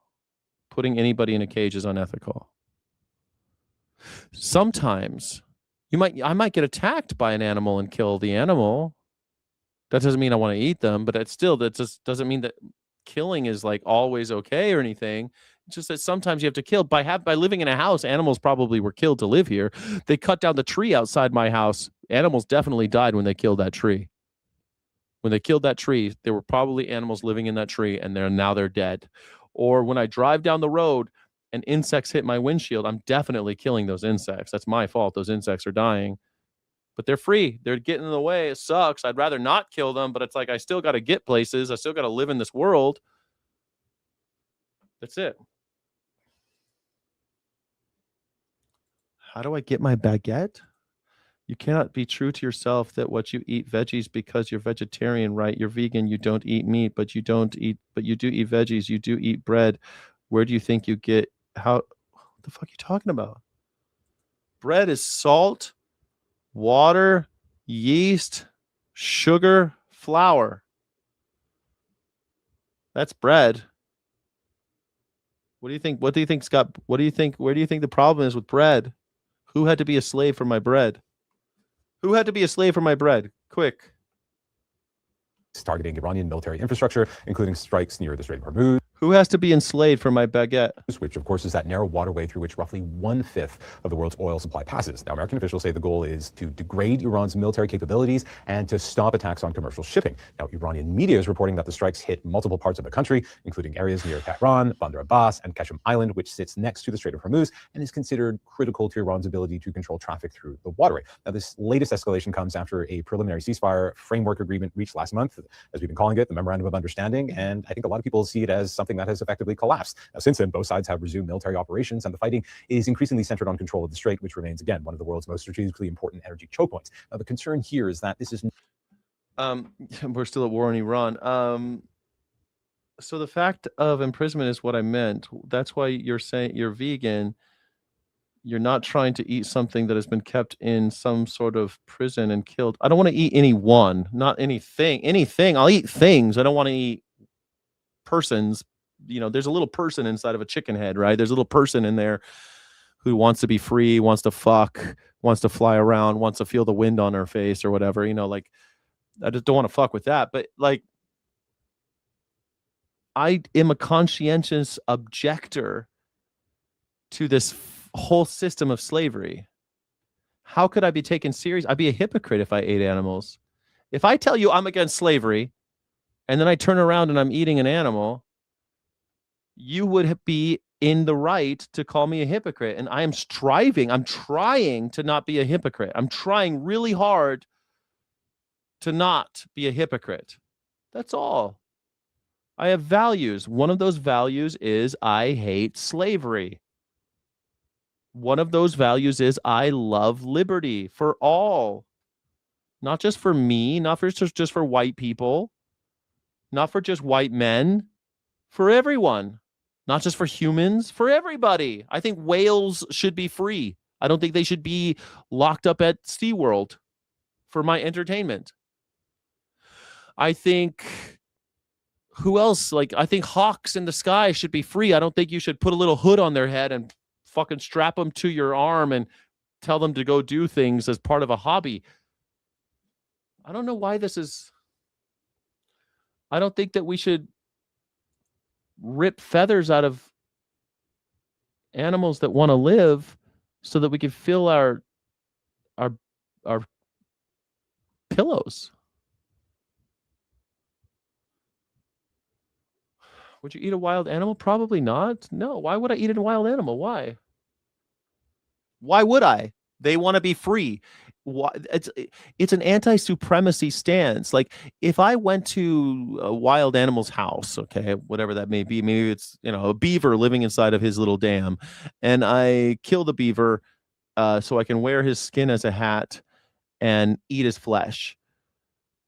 I am saying that I'm supreme. I have a gun, so that makes me superior to you. Well, that's what white people said about black people. They have white people have guns, and that makes them superior, and so they're going to express that supremacy in colonialism and enslavement. I mean, this is... Nobody's ripping feathers from any animal. You fucking... Yes, they do. What are you talking about? Of course they are. What do you think happens to chicken before they kill them?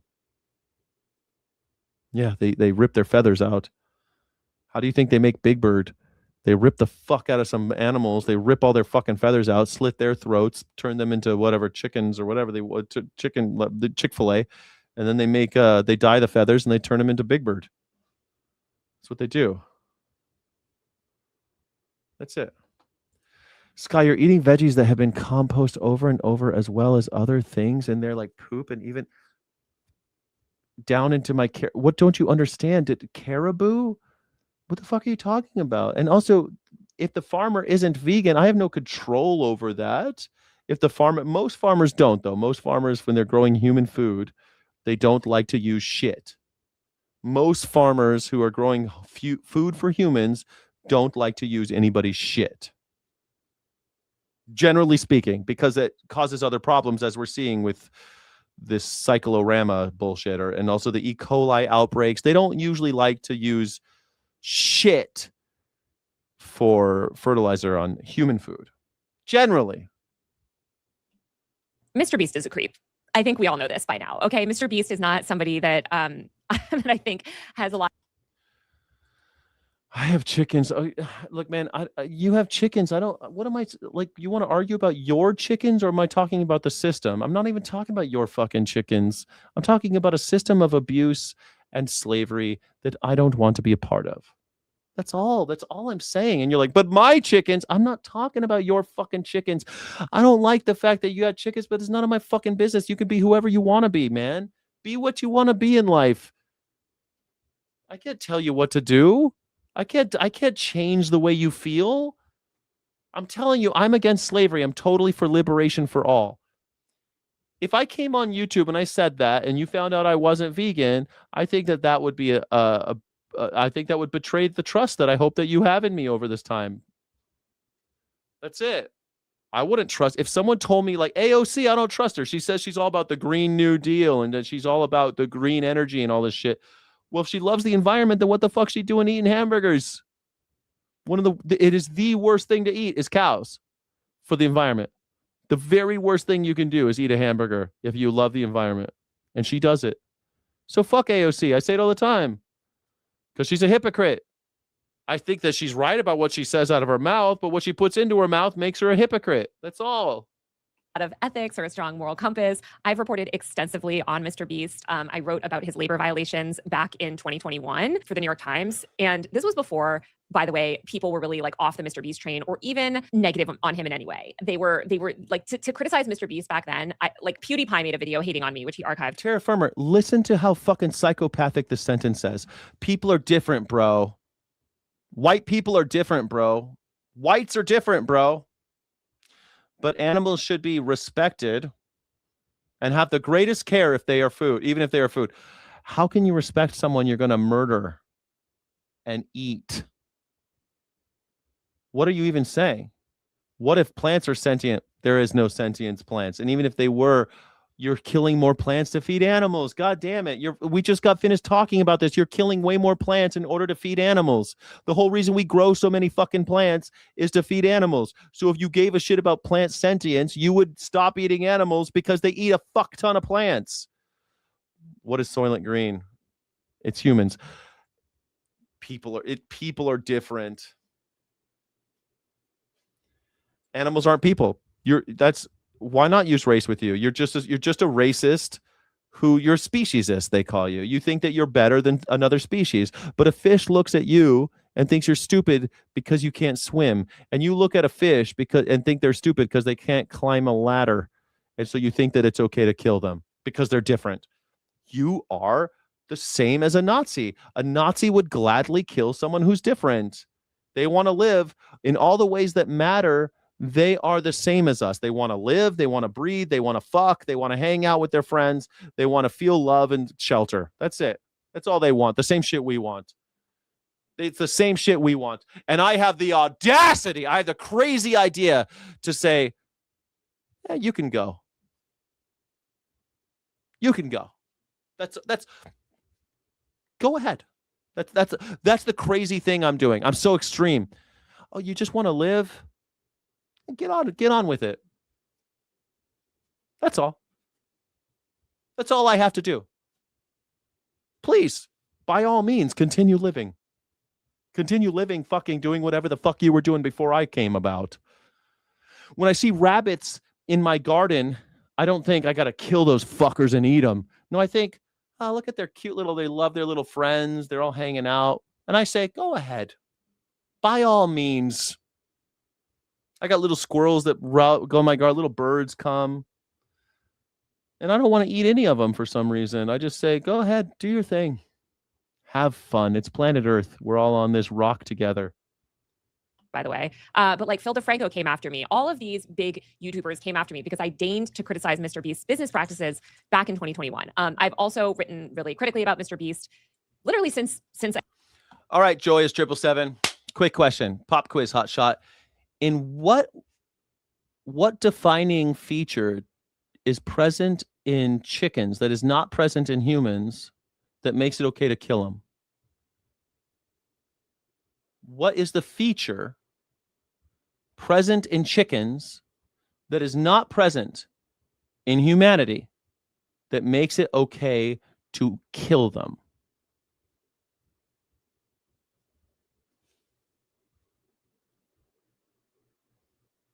Ooh, I thought you weren't going to bring up race. Hold on a second, Terra Firma. I thought you weren't going to bring up race. Now you're talking race? Careful. I think 2018. So I've reported on this man for a long time. The human race. What about the chicken race? Chicken race, they don't want to live? What's different? What's different about the human race that the chickens ain't got that makes it okay to kill them? And let me just show you the receipts. So here you can see, this is my story from back in 2021 about Mr. Beast. And it's You are a racist. You're saying that it's okay to kill thumbs make it my thumbs. So if I cut off your thumbs, is it okay to kill you? If I cut off all the people's thumbs, is it okay to kill them?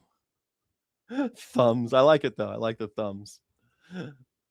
Of course you're a racist. You just don't like how it feels, but of course that's what you are. Talking about a lot of the bad behavior that he did back then. But he's still up to some bad behavior because here's what Mr. Beast is doing now. Mr. Beast is covertly recording people. Okay. He is surveilling people. So in an interview, he talks about how he secretly planted hidden GoPros inside Walmarts across America to figure out why his chocolate bars kept breaking. Quote, I paid people to put GoPros in like a bag of Lay's chips. Basically, he put GoPros to see how his chocolate was breaking. Here, let's watch the full clip and you can understand. Yeah, and have the natural breakpoints which shatter like glass. Who noticed that? Well, me. And the thing is, there's a whole team in Feastables. He's talking about his chocolate bars. So Mr. Beast has a line of chocolate bars called, I think they're called Feastables. Basically, he got into the chocolate business. Now, to give Mr. Beast some credit, I think he actually does source his chocolate sustainably without souls. Didn't Jesus? Hold on. Didn't God make chickens? Didn't God make chickens? Do you think Jesus would slit the throat of a chicken? Would Jesus Christ, the Prince of Peace, slit the throat of a chicken? Or a lamb? Or a cow? He who lives by the sword and dies by the sword. He wouldn't even let Peter chop the ear off of a Roman soldier. He put that fucker back on. He reattached the dude's ear. And you're saying that Jesus would do that? Child labor, which is amazing because most chocolate in the world is made by slave labor of children. So Mr. Beast doesn't do that allegedly, but he's doing other bad things. So here's what he says in this interview with souls.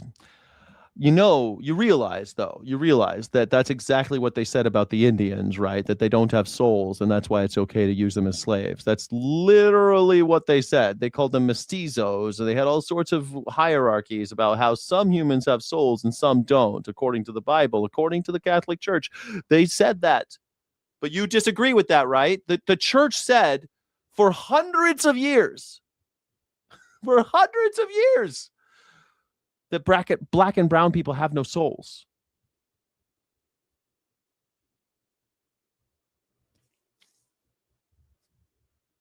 Aren't you tired of people using the Bible to make excuses for the horrible, for the indefensible? We're killing 10 billion chickens a year in America. 10 billion of God's creatures we're defiling. We're raising them in tiny little cages, artificially inseminating them so that their genetic their similarity, so that they could be as genetically similar as possible. It's an abomination. It's a bastardization. It's a defiling of God's creation. And you're using God's Bible to defend that defilement?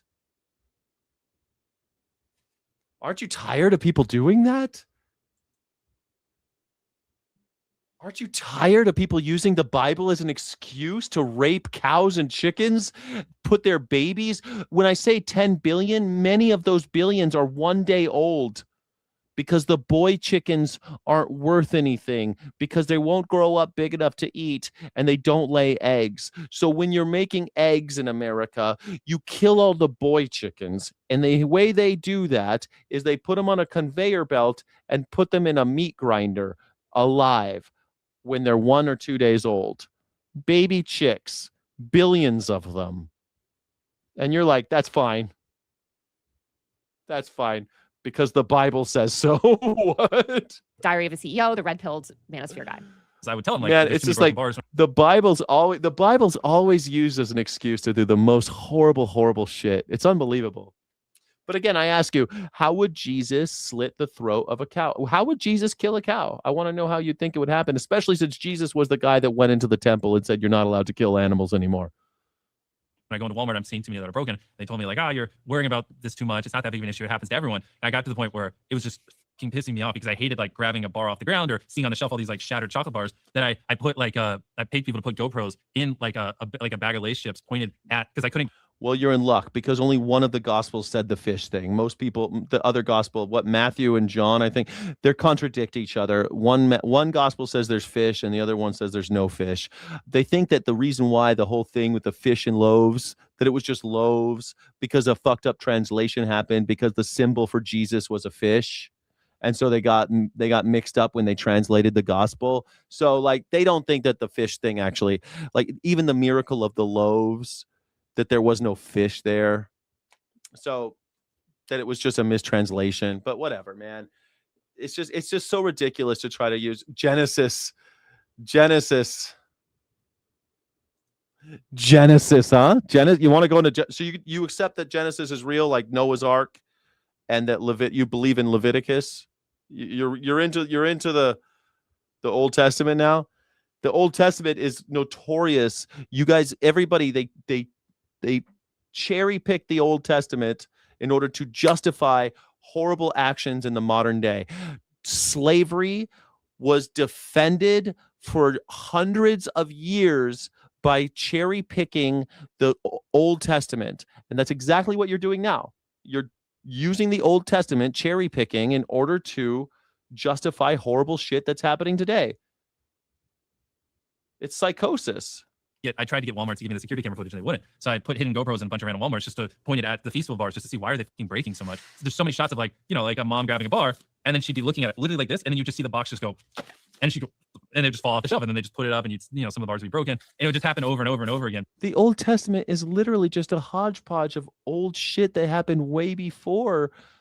These are 10,000-year-old stories and shit. And you're like, that's what happened. They're just regurgitations, Noah and all this shit. These are ancient myths that have been with humanity since the very beginning. We have evidence of where they come from. And you're like, I believe it. I'm going to cherry pick it. No, I'm not. I'm not cherry picking. I think the Old Testament's garbage and needs to be tossed in the ash heap of history. The Old Testament's a disgusting just tool of power. The New Testament is a kind of a beautiful story if you read it, but the Old Testament's not. The Old Testament has nothing to do with Christianity. The Old Testament should be burned and erased. And I think Jesus made a good case for it. I think Jesus made a great case for burning the Old Testament. But sure, you guys want to cherry pick the Old Testament, you're going to do it. There's nothing I can do to change that. You're going to use it to justify slavery, and that's exactly what you're doing. You're going to use Genesis to justify slavery. The Old Testament has been used to justify hierarchy and slavery, especially when Jesus said the first will be last and the last will be first. Blessed are the peacekeeper. Blessed are those who seek. Blessed are those who hunger for justice. Well, I hunger for justice. I don't think you do. I hunger for justice. You guys want to quote the Old Testament, but the New Testament's sitting right there staring you in the face. because we didn't engineer the boxes correctly. They didn't do anything wrong. Do you know how atypical that is, what you just said? That you put GoPros? Yeah, people told me I was crazy. The amount of people who tried to tell me I was illegal, I was like, bro, I don't fucking care. I just need to know when my bars are breaking. Like, I'll delete the footage. And so I did a bunch of just data. And actually, so there's a company called Acosta where you can pay people to go into Walmart. So then I started paying where every week I would send someone into every single Walmart in America to buy all the broken bars. Okay. What on earth did we just... The Old Testament was here. How did proponents of American slavery use the Old Testament to defend slavery? The curse of Ham. Pro-slavery writers argued that Noah's curse of his grandson Canaan meant that Africans were the descendants of Ham and destined to be servants. Leviticus 25:44-46. Ministers cited verses where God told the Israelites they could buy male and female slaves from surrounding nations, arguing God condoned chattel ownership. The patriarchal model. Southern theologians like James Henley Thornwell argued that slavery was a benevolent, permanent patriarchal order mirroring the households of Abraham and the Old Testament patriarchs. Divine consistency. Apologists argued that a changeless God would never have endorsed or regulated a sinful practice in the Old Testament if it was evil, meaning the institution itself was moral. Bro, I've watched people like Ben Shapiro sit there and twist themselves into knots to try to say that the Old Testament doesn't defend slavery. It 100% does. Don't fucking try to tell me. Why don't you fucking read it? Read the fucking Old Testament. You come on here, try to tell me that I've never read the Old Testament. You don't think I have the Google machine? I've read the Old Testament. I read it. I went to Catholic school. I went to Lutheran school. I was forced to read that book from cover to cover. And you come in here like, oh, no, that never happened. Of course it happened. Human beings have been using the Old Testament to justify slavery and a litany of other horrible shit for thousands of years. Jesus actually tried to stop all that shit, and no one wants to listen. So, okay, if you don't want to listen to Jesus, that's fine. But you want to bring in the Bible as a defense of slavery again, I'm just saying, well, that's been going on for a long time. You're using the Bible to defend slavery. Fine. Then we're back to where we started, where I'm against slavery and you aren't. I'm against slavery and you are not. But the Bible, that's what they always say. Everyone who's pro-slavery always brings up the Bible, no matter who's being enslaved. Here. So first of all, I think this is AI generated because... And it's always the Old Testament, always. They like messed up the quote so badly here. But you heard what he just said, right? You have the natural breakpoints, which... So Mr. Beast was paying people to put GoPros inside Walmart without anybody's consent, basically, without Walmart's knowledge, it sounds like, hidden in bags of chips, to point them at the Mr. Beast chocolate bars display to understand why his chocolate bars were breaking. First of all, yes, he's right. This is illegal. This is illegal in several states. So I can't believe he admits this, but also like, this is just crazy. Like, so you are surveilling people without their consent to figure out why your chocolate bars are breaking. How hard is it to figure out that your chocolate bars are breaking? The fuck you talking about, Joyous 777? I've been protesting for human rights and workers' rights for my whole life. I have a megaphone. I use it. I do protests. I do protest animal rights. I've done human rights protests. What are you talking about? I've live streamed them. I've traveled doing rights protests. I've been a anti-war protests. My first protest, I was 15 years old. What are you talking about? How dare you? How fucking dare you come in here? Who the fuck are you to tell me that I haven't been? I'm not doing enough? What the fuck are you doing? Yes, I protest for human rights. Yes, I do a whole fucking show about human rights. Literally, how hard is it to figure that out? Somehow every single other candy executive and snack executive on the planet can figure this out without installing cameras, secretly recording people. This is absolutely insane. And I just think the way that he normalizes this invasion of privacy is out of control. And maybe he deleted that footage after. I mean, it's obviously like he's not... Genesis, though. There you go. Defending slavery by using the Old Testament. Rad. Guys, I've seen it all. Probably like uploading it to the internet or Genesis, though. something. But I just feel so uncomfortable knowing already that when I go Leviticus, though. shopping, that there's like surveillance cameras 24/7. Now we have to worry about companies trying to do quality control by also installing cameras all over, like secretly installing cameras, again, illegally. This is so crazy. And I just think it shows how little Mr. Beast cares about consumers and privacy. And like, I get it. You want to know why your bars are breaking. I just think there are other better ways to figure this out. Like, ask any packaging expert, by the way, which I'm sure he has on staff. He runs this big company. Like, there are people whose entire job it is to design boxes, as he later says, to redesign the boxes to make sure that the products inside don't break. Also, if I had a chip brand or something. Like I made like Lay's potato chips, right? And they left the factory and all the chips were fully intact. And I did quality control in my factories and I found out, okay, like, the chips are intact. And then they're getting to the stores and consumers are buying them and they're broken. I'd be like, okay, somewhere in those stores, they're being dropped. Are they being dropped like, by the handlers putting them on? Are they being dropped like, it sounds like people knocking them over off the shelves? Okay, so the point is that that they're being dropped by the fact that they're broken. You know that these candy bars are being dropped or falling somehow by the fact that they are broken. So I don't know that you need video footage via GoPro to fix the box, the packaging error, right? The packaging error is. Why would this asshole send his minions to go spy on Walmarts to look at Mr. Beast chocolate bars? Is the issue here. I don't think you need to install secret GoPros to fix the packaging error. It seems absolutely ridiculous. And I love how the response from the Diary of a CEO, who I've made a separate video on in the past, is like, do you know how unusual that is? That's so illegal. Not like, wait, sorry, what did you just say? Like, how many people did you record? What did you do with that footage? Who are the people that you paid? Who was complicit in this scheme? Do you realize that you're like admitting to illegal surveillance? Like, this is so crazy. It's just. What is with this weirdo? This guy, everybody hates Mr. Beast now, right? Are we all on the same page with this asshole? It's just wild. So somebody said not just the boxes. Yeah. I mean, I guess the packaging as a whole, right? Like maybe if the candy bars were packaged individually, which maybe that's what they're describing is like the candy bars are packaged individually and some mom knocks them over and then puts them back. Okay. Again, redesign the packaging, redesign the display to ensure that it's not getting knocked over. Wouldn't you just put like a little piece of cardboard? A lot of chocolate bars have that little piece of cardboard in there so that exact thing doesn't happen. It just like, as somebody said, current tag said, I've never heard a company say, our chips seem to be breaking in our bags. What should we do? I know, surveil private people in a store. Literally, just fix the packaging and pay for better shelf space. Exactly.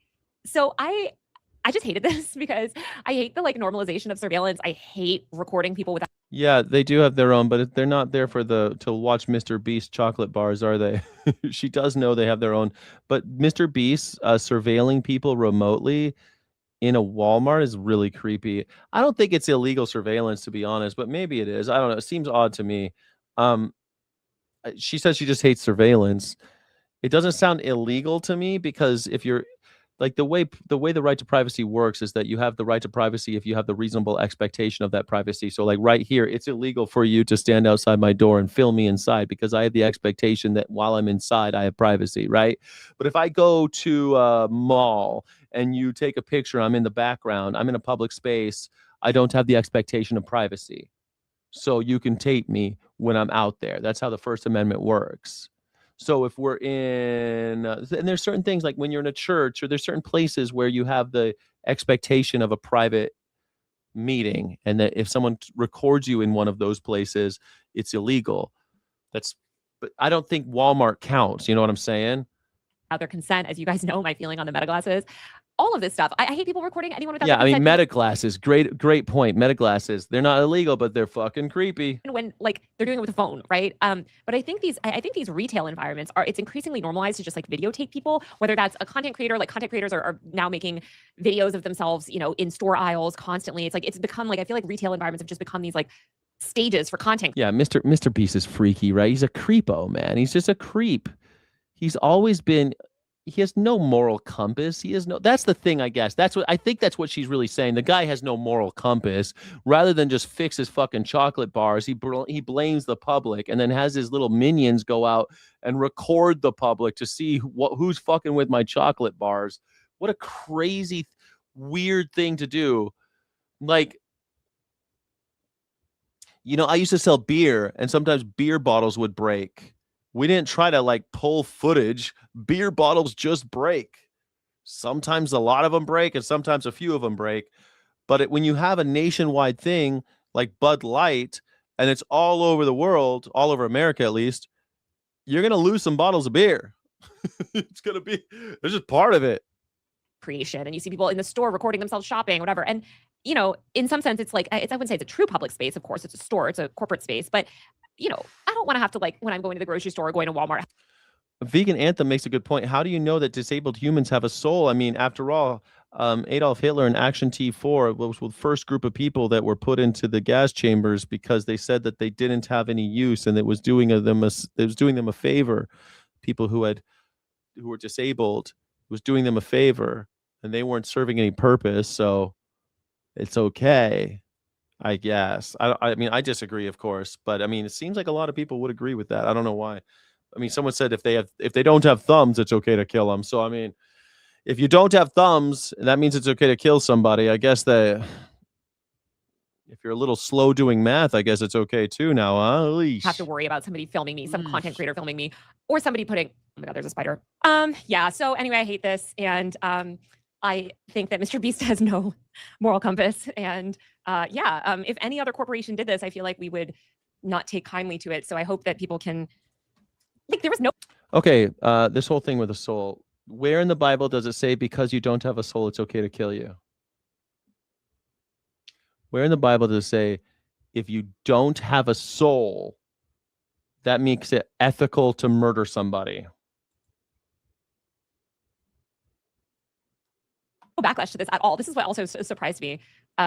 It just shocked me. No one seemed to care about this. I guess some people did in the comments. Oh, I know it was a joke. Don't worry about it. But there was Don't no worry. discourse about this. I feel like if you had said this 10 years ago, this is how normalized surveillance has become. If you said this 10 years ago, people would have been outraged. There would have been like a headline or two about it. Now it's like everybody just moves on. No one seems to care. So Nurse Rod, I mean, a lot of people have done some crazy, like that's again, Old Testament shit. There's a lot of crazy shit going on in there, ain't there? A lot of crazy shit in that Old Testament. People killing their kids, people doing all sorts of shit, people having a bunch of wives and slaves. There's all sorts of shit in the Bible, in that Old Testament, man. That's why it should be forgotten. The Old Testament is not applicable to today's modern life. It has nothing to do with us. Zero. Nothing. It doesn't even present any kind of philosophy. People are like, I love it. The Old Testament's great. What do you like about it? I love the stories. It doesn't even present a form. Like there's not even like a philosophical framework that comes out of the Old Testament that you can grasp, you can even hold on to.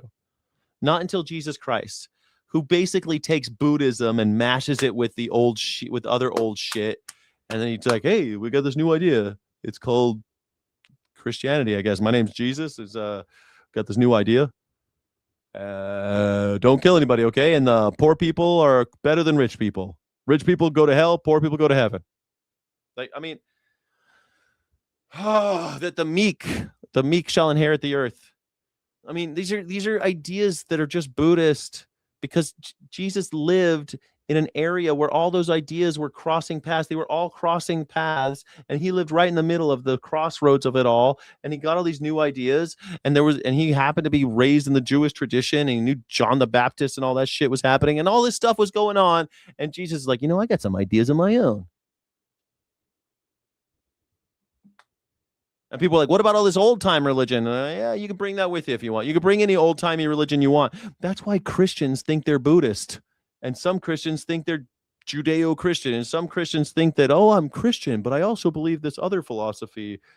That's what's so great about Christianity. That's why it works. That's why it's so big. That's why it's such a big deal. Because you could be Christian and think of all these other things. That's why Christ, I don't even want to get into it, man. You guys are so exhausting with this Jesus and God stuff. The Old Testament is garbage. It should be burned. It should be gone. You should forget it. You should read it as a novelty, as a joke. And then the teachings of Christ are beautiful and interesting and actually can apply to today's world, like all the other philosophers from his time and all the times after him.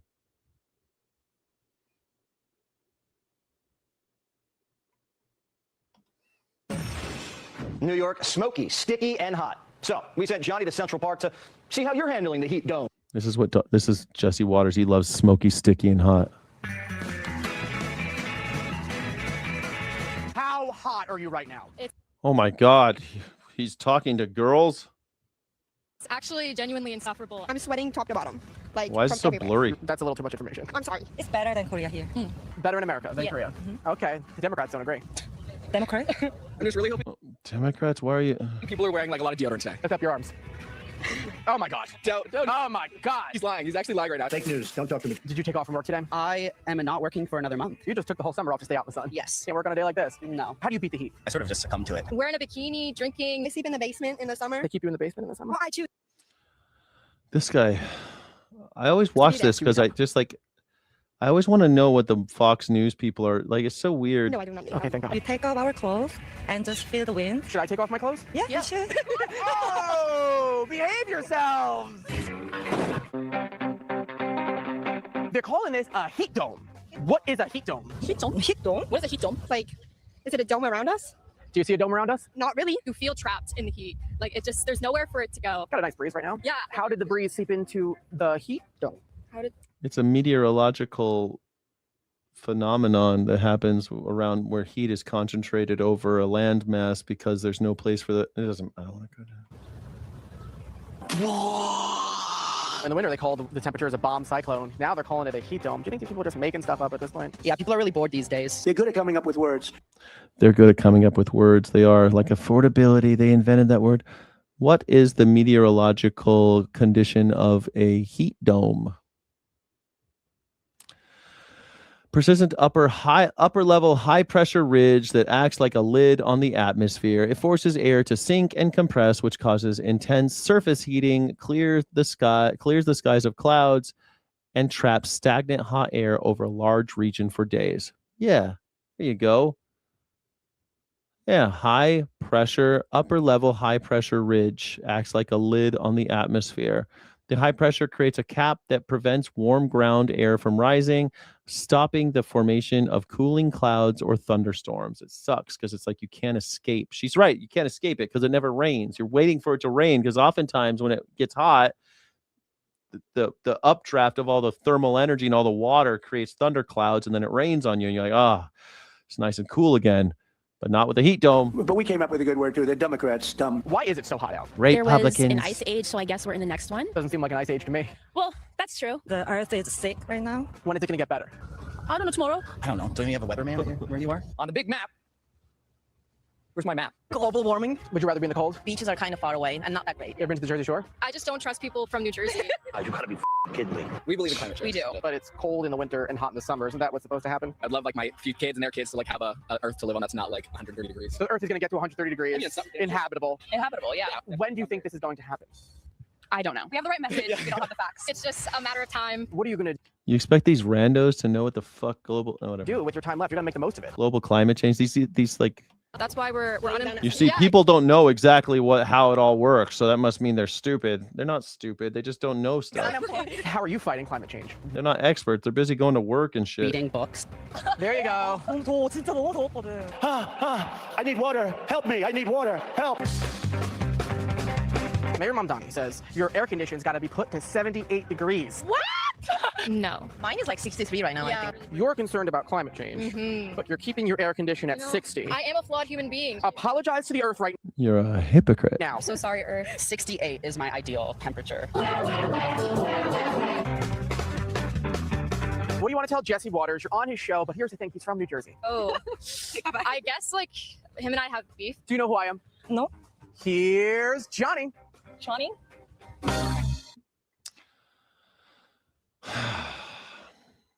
America. Happy. I don't understand why does he say here's Johnny? I don't get why they do that. I don't understand the joke. I mean, I know Ed McMahon used to say that about Johnny Carson when I was a little kid. I remember that joke, but why is it Jesse Waters? Jesse Waters' name isn't Johnny. Johnny Carson's name was. Anyway, that was the last thing we're going to watch. My name is Scott Jack Morgan. I'm an independent news and culture commentator, free speech and critical thinking advocate. Thank you so much for being here. I'm anti-slavery, I'm anti-slavery and pro-liberation. Thank you so much. Yeah, it's not a funny joke when you do it for a guy named Jesse. Like, it'd be funny if his name were Johnny. If his name were Johnny Waters, then that would make sense. But John Waters was taken. Maybe he changed his name to Jesse because John Waters is, one of everybody's favorite creepy gays. But Jesse Waters is also a creepy gay. I don't know. It's John Waters is less creepy than Jesse Waters, though. We're all fucked. Yeah, we're all fucked. Reminds me of The Shining, obviously. Oh yeah, he says it in The Shining. Here's Johnny. Yeah, The Shining. The Shining. He does it when he breaks up the thing. I guess that's the joke, that he's like the Shining guy. Is that the joke? I know, 74, 75, and the AC runs almost all day. I don't usually use my John Waters is too scary. John Waters is not as scary as Jesse Waters, I assure you. I don't ever turn on my heat. I have fans. I think it's like 85 degrees here, though. It's not as hot as wherever you guys are. It's 85 degrees. In this room, it's hot because it's got the computers and all this lights, and I think the door is closed. Yeah, but I do have the no AC, but I have the ceiling fan on. You can see that my hair's moving, right? Anyway, thanks so much, everybody. The Bible is not for all to understand, but if we really want to know, you will ask the Holy Spirit for understanding, and only with His. That's okay to believe that. I think it's great that you believe that stuff. I just don't like it when people cherry pick the Old Testament to excuse really horrible shit that we're doing. That's all. That's all I'm saying. I'm not trying to pick a fight with people that believe the Bible. I'm just saying that if you believe the Bible, that's great. Stop using it to justify really horrible shit. That's why people think your religions are cults. I don't think religions are cults. I think people get involved in churches, and the church tells you how to read certain passages and tells you to cherry pick that in order to justify the hierarchy, how to justify the status quo, how to defend the status quo. It's always to defend the status quo. It's never to fuel a revolution. You ever notice that? No one ever cherry picks the Bible to fuel a revolution. They're always cherry picking the Bible to defend the status quo. You ever notice that? They've been doing it forever. Why is it that churches do that? Not religions, churches. The religion isn't the problem. The church is. But if you're going to cherry pick the Bible in order to justify things that are happening in the status quo, in order to defend the status quo, you're just a cultist. And I'm not against the Bible. I'm not even against the I think the Old Testament is really bad for humans. But I mean, if you guys want to read it, go for it, man. It's great. Go read that shit. This guy begat that guy. Bible Dumb Podcast is a great podcast. They read it. They read it to you. It's really fun. They read it and they talk about it. It's great. Thank you so much. I hope you're there for everybody. And I love you. I hope you have a great day. Illegitimate non-carborundum. Don't let the bastards grind you down. You see how you're getting offended, Sky? You have it wrong. The church is not who does it in another talking about building. I'm talking about the people who actually follow His word. Sure. Nothing bad has ever come out of all these churches. Okay, man. I'm not really here to. I'm not one of those channels that wants to argue about whether or not there's a God. I'm just against slavery. I just am really for freedom. I love liberty and I hate slavery. I'm a pretty simple man. I've read all the philosophies, not all, but a lot. I've read a lot of philosophy. I've been to a lot of churches. I've read a lot of religious texts. And I don't think it's okay to use ancient texts to defend the status quo. Thank you, everybody, for being here. Illegitimate non-carborundum. Don't let the bastards grind you down, because I need you. We need each other, and the animals need us most of all. And Godspeed, rebels.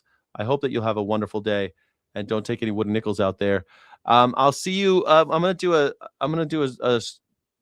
later stream for Rebels only. Sky City Rebels. We'll do a members only stream later. I'm gonna pack, and then I'm gonna go see. I'm gonna eat, and then I'm gonna pack, and then I'm gonna go see the Odyssey today. I can't wait. And so maybe after the Odyssey, I'll come back and talk about how I thought about it. Whatever. We'll talk about it later. All right. Thanks, everybody. No one ever says, hey, fuck the patriarchy. The Bible says so. No one ever reads Jesus and is like, you know what? Fuck Caesar. Fuck the government. Fuck all this. No one ever does that. They're always like,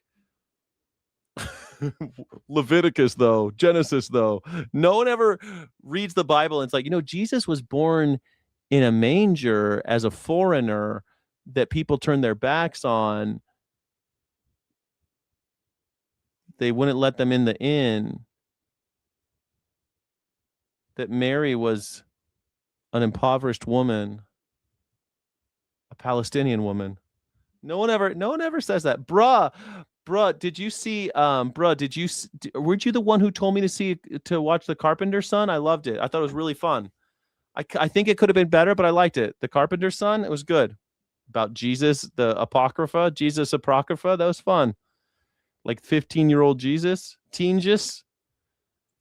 Yeah, I looked it up, but I watched it. It was good. It was good. I liked it. Teen-just. Yeah, it was, the lady who played Mary, I had to look her up. She was fantastic. She is a singer. And I'd heard some of her music before, but I didn't recognize her. She was great as Mary, Mother of God, Mother of Jesus. I thought she was great. Hail Mary, Mother of God. Teen-just. It was fun. FKA Twigs. Yeah. It was great. Yeah, pray for me. Thank you. Pray for me. FKA Twigs. I thought she was great. I thought it was fun the way they showed the lepers. It was really fun the way they showed that. The way they showed how Joseph was afraid of what would happen for Jesus. I think they were even showing John the Baptist. I thought that was really cool. I don't know. It was neat. I liked it. I also liked the way they showed the prison system where they just strapped people to rocks because they thought that they were like possessed. They strapped them. I thought that was kind of cool. The snakes things was kind of funny. The snakes coming out of people's mouths and shit. Those are kind of silly, but it was good. I liked it. It was a fun little horror movie. I thought it was great. Thank you all for being here.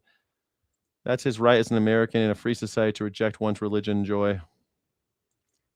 It's okay. I thought that's so cool. Nicolas Cage, really Nicolas Cage. I thought he did a good job. Yeah.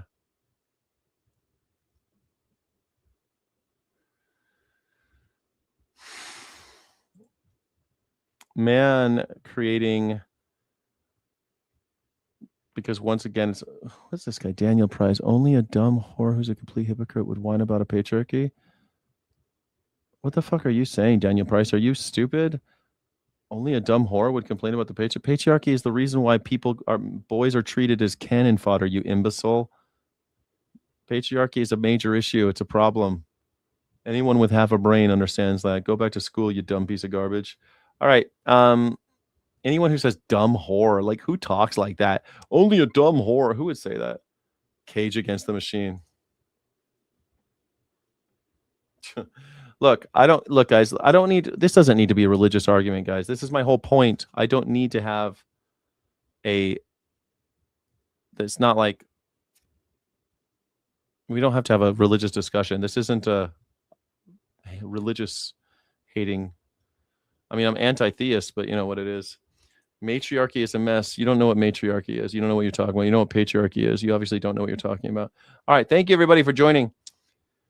Godspeed, Rebels. I think you're amazing. Thank you so much. This was an exhausting stream. I'm exhausted. We'll do an extra live stream later just for members only, though. Thank you, everybody. I'll see you on tomorrow, maybe. We'll see you in the members. Thank you so much for watching. Don't forget to like and subscribe. Thank you so friggin' much.